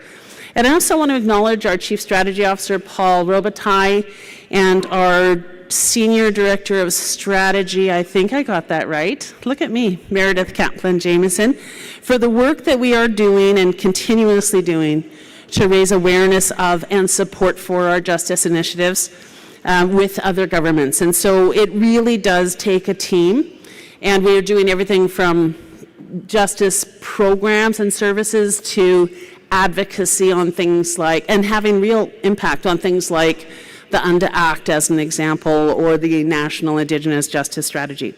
So let me focus just the last year or so in this area. Our work has included, of course, educating our citizens and supporting them as they navigate their way around Canada's justice systems, advocating for the recognition of Métis jurisdiction in justice matters, supporting the development of Métis-specific justice and Métis-led justice services, working with governments and justice partners, and helping ensure that our citizens have access to culture-based programs and supports that understand their unique Métis experiences. Justice is just one of those fundamental responsibilities of any government. Our goal is to ensure that Métis citizens have access to Métis culture, Métis-based, distinct, culturally based justice services that reflect our communities, that reflect our experiences, that reflect our priorities. Over the last year, that work has really focused on expanding Métis-led justice services, strengthening partnerships across the justice system, and advocating for the long-term support needed to ensure that these initiatives continue not just to exist, but to grow. One of the strongest examples that we can point to is the Métis Community Diversion Program. Working with Crown attorneys and community partners, that program offers Métis citizens, adults and young people, another path when they are charged with criminal offenses. A path that encourages accountability while providing culturally appropriate supports to help the individual address the issues that brought them into contact with the justice system in the first place. It's an approach that helps people take responsibility for their actions by participating in a community-led circle-type process while giving them or connecting them with the supports that they need in order to move forward in a healthy way. It helps keep people with their families, employed, contributing to their community. It helps them to actually restore that balance, to address the harms that they have done. Last month, I had the opportunity to speak about our community diversion program. I mentioned yesterday in my State of the Nation the work that's happening at the national level. So I had a chance to speak about community diversion at the Métis National Council and Northwest Territory Métis Nation Leadership Summit. I was really happy to share the progress that we've made and the growing impact that this program is having for our citizens in Ontario. Since 2023, the number of clients served by this program has increased from 27 initially to 125. So you can see significant growth there. And our citizens in our communities are buying into the program, and we are seeing some really strong results. That growth reflects the increasing confidence that Crown attorneys and other justice partners have in referring Métis citizens to Métis culture-grounded approaches that are making a positive difference in our communities. This is the only Métis-specific community diversion program operating in Ontario and the largest of its kind in Canada. Other Métis governments have expressed strong interest in the program, and they really do look to the example that the MNO is providing as they strengthen Métis-led approaches to justice across the homeland. The success of these programs has also been built on strong partnerships, and over the past year, we've really worked to continue strengthening our relationships with Crown attorneys, police services, community agencies, and dedicated Métis volunteers, a whole bunch of them around the province, our citizens, who share our commitment to achieving better outcomes for our citizens. We've also seen a strong interest and support from the Ministry of Natural Resources in those community-led restorative justice programs that are operating in several of our regional communities that deal with harvesting-related charges. There are several of those harvesting restorative justice programs that are running in our harvesting territories in the north that are led by our captains of the hunt and community volunteers from the regional community that sit when people are charged and there's an opportunity to go through this process as an alternative to the courts. Several of our other regions are actively building similar programs, so there's a real push, a real movement. All of those partnerships are creating a greater understanding of Métis-specific approaches to justice and demonstrating the value of working together to support individuals, families, and communities. And I want to take a minute just to thank all of the citizens who have volunteered for these community-led restorative justice programs. It takes some time, and we've got several people in the room that have worked really hard, undergone training, and that are basically on a roster where if an individual is charged, whether it's in the criminal context or in the harvesting context, that they will be there when the community calls on them to come and sit and deliberate and help support that person and help find and restore that balance. These programs really only work because of the citizens, the people who step forward, because of the communities who support them. So a very heartfelt thank you, merci, to all who've offered to support these processes that I know go a long way. They make a big difference in people's lives. When you are caught up in a situation where you find yourselves charged and there's an opportunity to go through a community-led process, it can absolutely change lives. And I've heard this over and over again. It's helped people reconnect with community. It's helped support them in finding a good path again. So again, thank you to all of those volunteers for doing that work.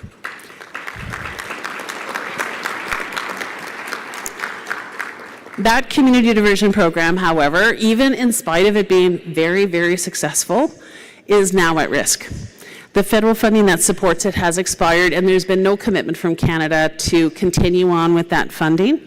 We've been working really hard to secure financial support, preferably long-term stable support for this and other justice programs. I will say Canada has made commitments through things like the Indigenous Justice Strategy, words on paper, frankly, at this point in time, because there is no funding to support those initiatives at a community level. So we've been very clear with the federal minister that Canada needs to pony up and actually provide support for the commitments made in the National Indigenous Justice Strategy. And tomorrow you're going to see a resolution that Marcel LaRouche and I are bringing forward, calling on both the province and the federal government to provide support for this important program. And I hope that you'll support us in that resolution when you see it come forward tomorrow. I will say, while we're hopeful, because we've had lots of meetings, Meredith can tell you how many times we've been in front of ministers and senior aides flagging this program, multiple ministries, multiple governments. We're hopeful that we're going to see a commitment there, but if necessary, because it's an urgent ask, The funding has expired. We're carrying the program forward, but we don't want to lose momentum. We don't want to lose staff. We don't want to lose community volunteers. We need a commitment from government. So if necessary, in addition to the resolution that we're asking you to support tomorrow, calling on government to support it, if we don't get movement, then we're going to ask all of you to help us by reaching out to your member of parliament, by reaching out to your member of provincial parliament, and by asking for government support for this community, Indigenous community-led program that has proven to be very effective, and frankly, it will save Ontario money. It's way cheaper to have people go through our programs than it is to run trials, for example, and deal with incarceration and other matters in the courts. So stay tuned on that. We may be calling you up, we may be conscripting all of you and calling you to serve in getting your pens and papers, probably your keyboards out, and helping us with that work. So those restorative justice programs are only a part of the work that's underway. Over the last year, we've continued expanding the range of Métis-specific justice services available to our citizens. We've secured funding to launch a new Métis bail supervision program. I will say this is the only one in the country, and that exists in Barrie, London, and Thunder Bay. And those restrictions are as a result of the program funding. But those will help ensure Métis citizens have access to culturally appropriate supports at that really important stage of the justice program where they're facing a bail consequence. We've expanded our Métis reintegration program to help individuals that have actually been incarcerated reintegrate and successfully into the community, reconnect with their families, their communities, and their culture. We also established Métis-specific Gladue riding services to ensure that the unique experiences of Métis citizens are more fully understood when they are in the courts where there is a judge that is making determinations on what to do with them on sentencing. And these are all really exciting programs. As I said, we really truly are leading the way on justice initiatives within the Métis Nation nationally. Together, these initiatives strengthen the continuum of supports available to Métis citizens while demonstrating the real value of Métis government, Métis culture-based approaches to justice. We're also investing in the future. We recently launched the Justice and Legal Education Bursary Program. You may have seen or heard about it on our social feeds. We know that one of the best ways that we can help strengthen Métis-led approaches to justice is by investing in the next generation of Métis legal professionals, and we've done that. We've got Emily Ellis here, who is Director of Legal Services for the Métis Nation of Ontario. She actually started in our intern program within the Métis Nation of Ontario government, and she is continuing on in her path, and we see that with others as well. So whether our citizens are thinking about becoming lawyers, paralegals, Gladue riders, or work in other areas of the justice system, this program, this education bursary program, will help ensure that Métis voices, perspectives, and experiences continue to shape the future of justice. Applications for that program just opened last week, so if you know of anyone that is interested in pursuing a career in the justice-related field, tell them about it, get them to reach out, and it's a really exciting program that we are running thanks to partnership with the Law Foundation of Ontario. I am really proud of our staff teams and all of our community volunteers for all the progress that we've made in these areas. 10 years ago, we did not have a justice portfolio. We did not have an advocacy team. We did not offer any of these programs. So we've made enormous progress in a very short period of time, but there is still a lot of really important work to do. Many of these initiatives have very clearly demonstrated their value, and they continue to grow, but too many continue to rely on short-term funding commitments where we're going back to government year after year. It's very hard to create and build a program when you don't have sustained, stable funding, and I know many of you know that story. A significant part of my work as secretary has been advocating for stable, long-term investments that will allow these programs to continue serving our citizens and our communities. Successful programs should be able to focus on the helping the people part and not the continually writing proposals for funding part, right? And the problem that happens when you lose staff, when you lose community buy-in as funding cycles end and programs wrap up. So as we continue this work, we're also advocating for justice policies that recognize the jurisdiction of Métis governments and support distinctions-based approaches to justice. A lot of work there. We've demonstrated that distinct Métis culture-grounded programs can reduce involvement of citizens within the justice system while strengthening individuals, families, and communities. So our focus now is ensuring that those successful approaches receive the recognition and the long-term support that they deserve. The progress that we've made over the last year demonstrates what can be achieved when Métis-led approaches to justice are supported. So our focus now is building on that momentum so that Métis citizens can benefit from these services in the years ahead. Really looking towards, again, those stable long-term funding so that we can not just continue the programs that we're running right now, but that we can actually build out a whole broader host of justice-related programs for our citizens. So again, I want to thank our staff, our community partners, everyone who contributes to this work every day. That dedication is making a real difference in the lives of our citizens across Ontario that are accessing these programs. So these are some, I can't, in the few minutes that we have, I can't tell you everything that our folks are doing in the area of justice, but these are some of the highlights from the work that we've done over the last year in support of my mandate as Provincial Secretary for Justice. So I'm going to invite Councillor Stewart to supplement my report now. As you heard, Kate serves as liaison for both the Two-Spirit Plus Council and the Women's Council, and is going to speak to some of the work she's done specifically regarding women and gender. So over to you, Councillor.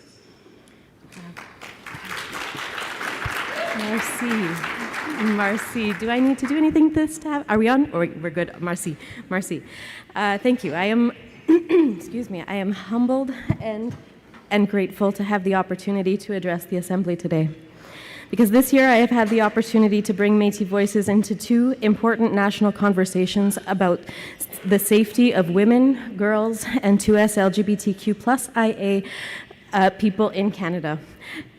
As an elected member of PCMNO and as PCMNO liaison to the Two-Spirit Plus Council and Women's Council, I echoed the advocacy of those tables calling for action and commitment towards creating safer realities for Métis people at those forums. In February, I attended in person the Federal, Provincial, Territorial, and Indigenous meeting on missing and murdered Indigenous women, girls, and 2S LGBTQIA+ people held in Ottawa on behalf of the MNO at the invitation of the Métis National Council. Through advocacy, delegates from the Two-Spirit Plus Council and the Women's Council also attended this meeting virtually. What we heard was very clear. There is strong acknowledgement around that table that the violence is still happening today, that we are talking about an ongoing genocide, and that action is urgently needed from governments to support concerted, community-led prevention initiatives. One of the things that really stuck with me was that we heard from the Chief Advisor to Combat Human Trafficking from Public Safety Canada, definitively, that Indigenous youth, including girls, Two-Spirit Plus youth, and boys are being deliberately targeted by organized crime connected to human trafficking, guns, drugs, gangs, and fraud. We were told that these young people are being targeted because they are seen as highly profitable.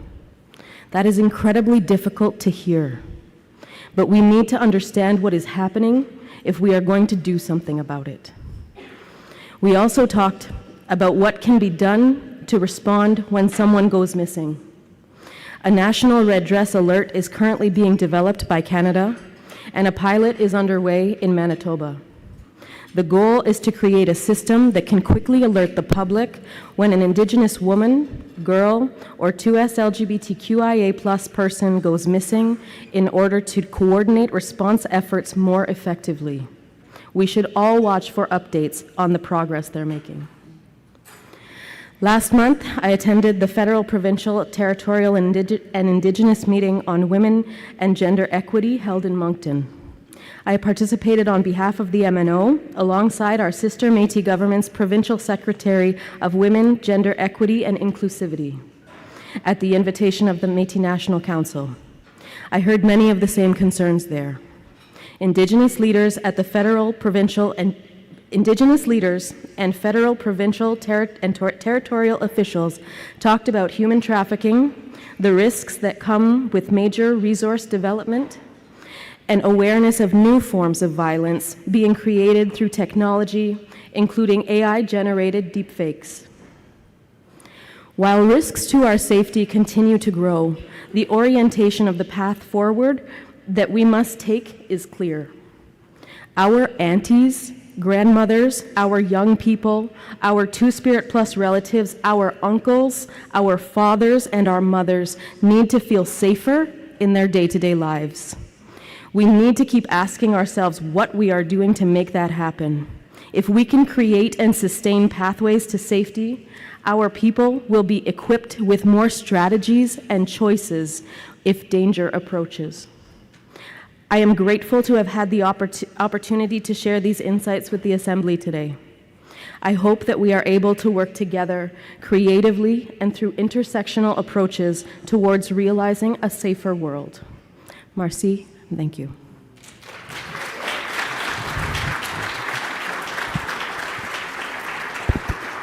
Thank you. Thank you, Councillor. I'm going to invite Sharon Cadeau, Provincial Secretary for Health, Wellbeing and Seniors and Housing and Homelessness, to provide an update. Thank you so much, President Fro.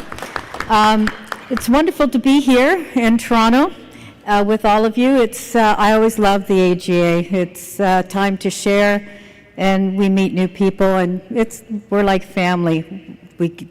Sometimes we don't get along, but at the end of the day, we work it all out. So, as a provincial secretary, my mandate is to help advance two priorities and touch people's lives each and every day. One is ensuring Métis citizens have access to quality health, well-being, and senior services. The other is to provide safe, affordable housing. Those priorities have guided my work throughout the past year. Each time I have the opportunity to speak about health, well-being, and seniors, and housing and homelessness, I find myself saying, I'm just so proud. I'm proud of the services that we provide. I'm proud of our citizens who access those services. And I'm also especially proud of the incredible staff that we have that make all this happen. They care deeply about our citizens, and it shows each and every day. When people think about government, they often think about policies or programs. I think about people. I think about our seniors who can continue to live independent because they have the supports they need. I think about a family that can get help with health care costs and that simply couldn't manage without that help. I think about a parent who can't connect with a healthcare professional without a waiting list or traveling long distances. These are moments that make a real difference in people's lives. As highlighted in this year's annual report, we continue to expand our services citizens rely on each and every day. Throughout the Health Resources Project, hundreds of citizens have received help with essential health expenses like dental care, hearing aids, vision care, medicines, and other important supports. We've also introduced virtual health care that makes it easier for citizens to connect with licensed healthcare professionals for non-emergency concerns, no matter where they live. These programs join many services that we already provide to support healthy babies, families, adults, and seniors in every stage of their lives. I hope each citizen knows that these services are available. If you or somebody in your family could benefit from them, please reach out. That's why we're here, and our staff are always willing and ready to help with kindness and respect. My mandate also includes helping advance housing opportunities and planning housing infrastructure for our government needs. I have seen wonderful progress in the past year. Last year, our housing stabilization program helped 285 Métis citizens remain safely housed during difficult times. Our emergency repair programs helped 86 Métis vulnerable homes last year, homes that's so much more than a place to live. It's where families gather, it's where children grow, and it's where we feel safe, supported, and connected to one another. Through our 10-year Housing and Homelessness Action Plan, we continue to create those opportunities for Métis citizens across Ontario. We now have homes in Sault Ste. Marie, at our Humber development in Toronto, and we're seeing construction continue in Midland and planning for future communities such as in northwestern Ontario Métis community that will serve Métis families for years to come. I want to take a moment to recognize a project that is especially close to my heart. It's the Thunder Bay Indigenous Youth Transition House. It's a wonderful example of what can happen when Indigenous organizations come together with a shared purpose. The Métis Nation of Ontario is proud to be working alongside the Ontario Aboriginal Housing Services, Thunder Bay Indigenous Friendship Centre, Ontario Native Women's Association to help create a welcoming place for Indigenous youth in Thunder Bay. When it opens later this year, young people will have a safe, stable housing, individualized supports, culturally enriched programming, with caring people walking alongside them as they build a bright future for themselves.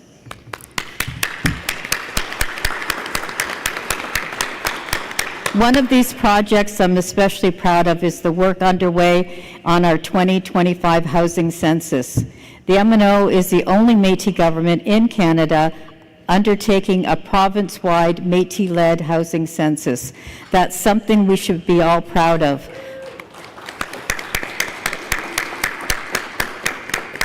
Last time, more than 8,000 Métis households participated in our first housing census in 2022. That gave us some incredible, valuable picture, a clear picture of the housing realities that face our citizens. That information has strengthened our advocacy, informed our programs, and helped us make better decisions. Now we're building on that, and that worked because when data tells our real story, we're much stronger positioned to shape our own future. We're also looking at housing through a different lens by documenting our history. Housing had always been a part of Métis lives. Our homes, our families built, communities lived in, the challenges they faced all tell us something about who we are today.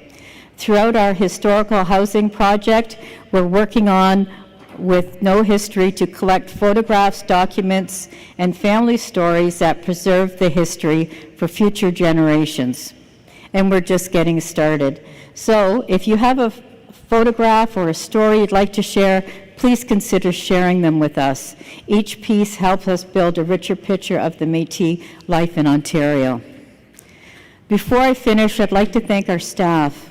Citizency programs and services, and I'm privileged to see the staff behind them, the compassion, the patience, the caring that they bring to this work each and every day. Whether you're answering a call, solving a problem, or simply taking time to listen, they're all making a difference. And to our citizens, thank you for the trust. An honor to serve you. And when I look at these portfolios, I see healthy families, stronger communities, a new opportunity for our young people. I see Métis government that cares for its citizens, and to me, that's something worth celebrating. And for some of the highlights for the past year in support of my mandate as Provincial Secretary for Health, Wellbeing and Seniors and Housing and Homelessness, this is not an exhaustive report of everything completed across the portfolios. I encourage you to review the annual report to learn more about the work that's being done on behalf of our citizens. And thank you so much. Thank you, Secretary Cadeau. I would like to invite Secretary Picot to speak to the update on environment, climate change, and emergency preparedness. Thank you. Thank you. I'd start by saying bonjour, hello, and welcome to everyone. I'd like to thank everyone in this room for your efforts to gather in Toronto this year, AGA. Every AGA reminds us of the strength of our Métis Nation and the progress we continue to make together. This year in particular, it's a reflection of our resilience and ability to gather in the face of adversity. I'd like to thank all the staff throughout the MNO for making this changeover possible in such short time. As Provincial Secretary for Environment, Climate Change and Emergency Preparedness, my mandate is to support our Métis citizens in all matters related to the environment and to help protect and preserve the lands and waters for future generations. This work includes Métis-led environmental stewardship, climate resilience, and emergency preparedness. By strengthening partnerships and advocacy, we are protecting Métis tradition, knowledge, supporting communities, and promoting sustainable initiatives across the Métis Nation. This past year has been one of both accomplishments and challenges. While we celebrate many successes, we also face moments that tested our resilience. I wanted to acknowledge the folks in our northern communities who have been and continue to be affected by this year's wildfires. As the wildfires began to spread across Ontario this spring, the emergency management team stepped up to support our citizens, the leadership, and the staff. Despite being a small team with limited resources and a very small budget, they worked tirelessly to ensure all parties had a timely access to critical information. Their dedications demonstrate how important emergency preparedness is to the MNO, and I'm proud of this work. I also remain committed to strengthening our emergency management capacity so that we are even better prepared to support our citizens and communities in the future. We know our role in emergency management is not the first responder. The experiences of this year continue to give us opportunities to reflect on how we can strengthen our emergency response and ensure we provide the most effective support possible to our citizens. As part of the broader work to address environment challenges, the MNO released the Climate Change Mitigation and Adaptation Strategy in the spring of 2026. This strategy was shaped by years of consultation and conversations with citizens who shared how climate change affects their community and their ability to practice their traditional ways of life. The strategy focused on protecting access to clean water, supporting traditional harvesting, and ensuring citizens have what they need to adapt to the changing climates. It also outlined the importance of a stronger community planning, investment in low-carbon energy, reducing reliance on fossil fuels, and proactive actions to prepare for the future. The strategies reflect citizens' voices with Métis stewardship at the heart of protecting our homelands for generations to come. Beyond the strategy, we have witnessed multiple successes at the community levels this past year. As part of the solar panel program, several solar panels were installed on MNO offices and buildings. For instance, Fort Frances has one on the office, one on the community building, and Sault Ste. Marie has also one on their office and two on separate community buildings. These installations support a cleaner energy and long-term, sustainability. We are also continuing to install electric vehicle charging in other communities as part of MNO's commitment to reduce its carbon footprint. Over the past year, more than 900 citizens have participated in the Species at Risk program, the MNO's Guardian program, through monitoring water quality, fish population, and berry health, and other indicators of the environmental well-being. Our citizens are contributing valuable knowledge and strengthening their connections to traditional lands and waters. This work reflects the important roles Métis citizens play in caring for our shared environment and preserving it for our future generations. These are some of the highlights of the work I am proud of to advance in my role as Provincial Secretary for Environment, Climate Change, and Emergency Preparedness. And I will continue to call on provincial and federal governments to strengthen the forest fire management across the province. I remain committed to support our citizens and communities as we face growing impact of climate change. Thank you. Thank you, Secretary Picot.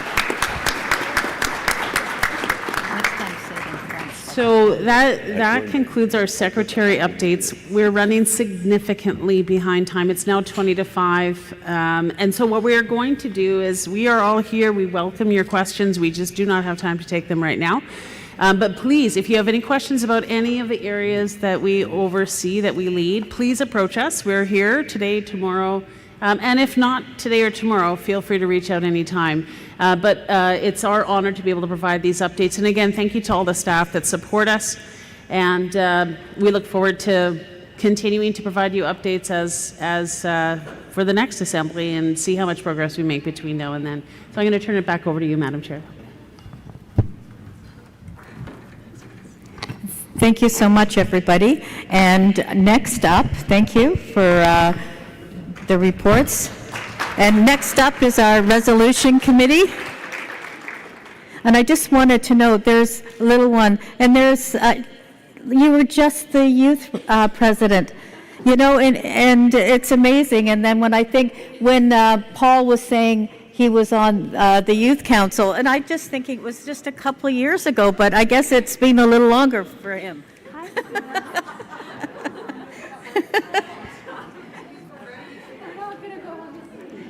See, and we have an up-and-coming youth right now.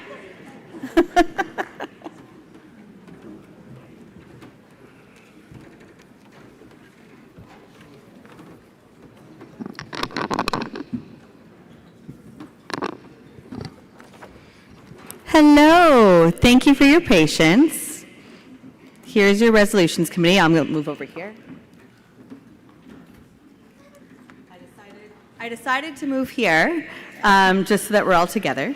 But what we wanted to share today during the time for the special resolutions was just a little update on the special resolution that we did receive. So as set out in MNO Policy 2011-002, policy for conducting ordinary and special business resolutions at a General Assembly or the policy, the Resolutions Committee has been delegated the authority to review proposed resolutions to ensure that they are in the required form prior to them coming to the Assembly floor. The policy requires that special resolutions are submitted by email, fax, mail, or courier, to be typed, to have the names, signatures, and the MNO citizenship numbers of the citizens who will move and second the resolution. Special resolutions must also identify the specific clause or clauses to be amended and propose exact wording changes. General direction to amend the MNO bylaws, a policy, or the statement of prime purpose are not sufficient. And the Resolutions Committee is not permitted to make amendments to special resolutions. This year, the Resolutions Committee received and reviewed one potential special business resolution that is included in the agenda packages and was posted on the MNO AGA website, entitled Removal of Community Council Code Article 27. The Resolutions Committee has determined that this special resolution did not comply with MNO Policy 2011-002 because it does not propose the exact wording changes to the required documents. Therefore, the special resolution cannot be brought to the Assembly floor because it is not compliant with the policy.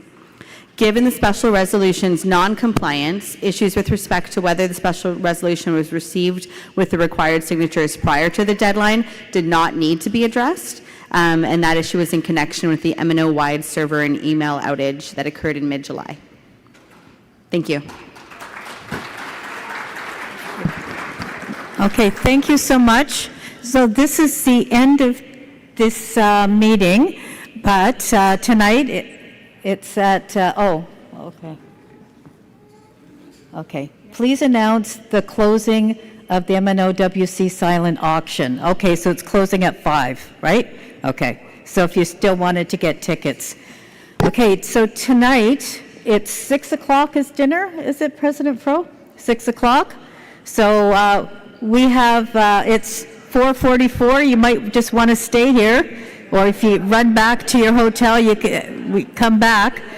Do we have buses that are taking them, or there's buses that are going to take people? Okay, so if you want to rush home, rush to your room and then come back, we have buses that will take you. We're starting at 8:30 tomorrow sharp, and you need to, when you come in, we need voting, your clickers.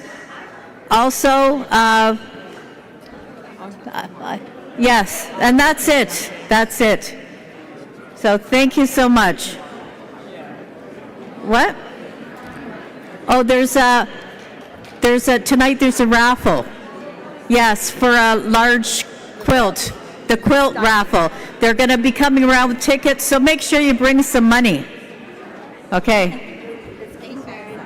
King size. Oh, it's a king size handmade quilt. Yeah.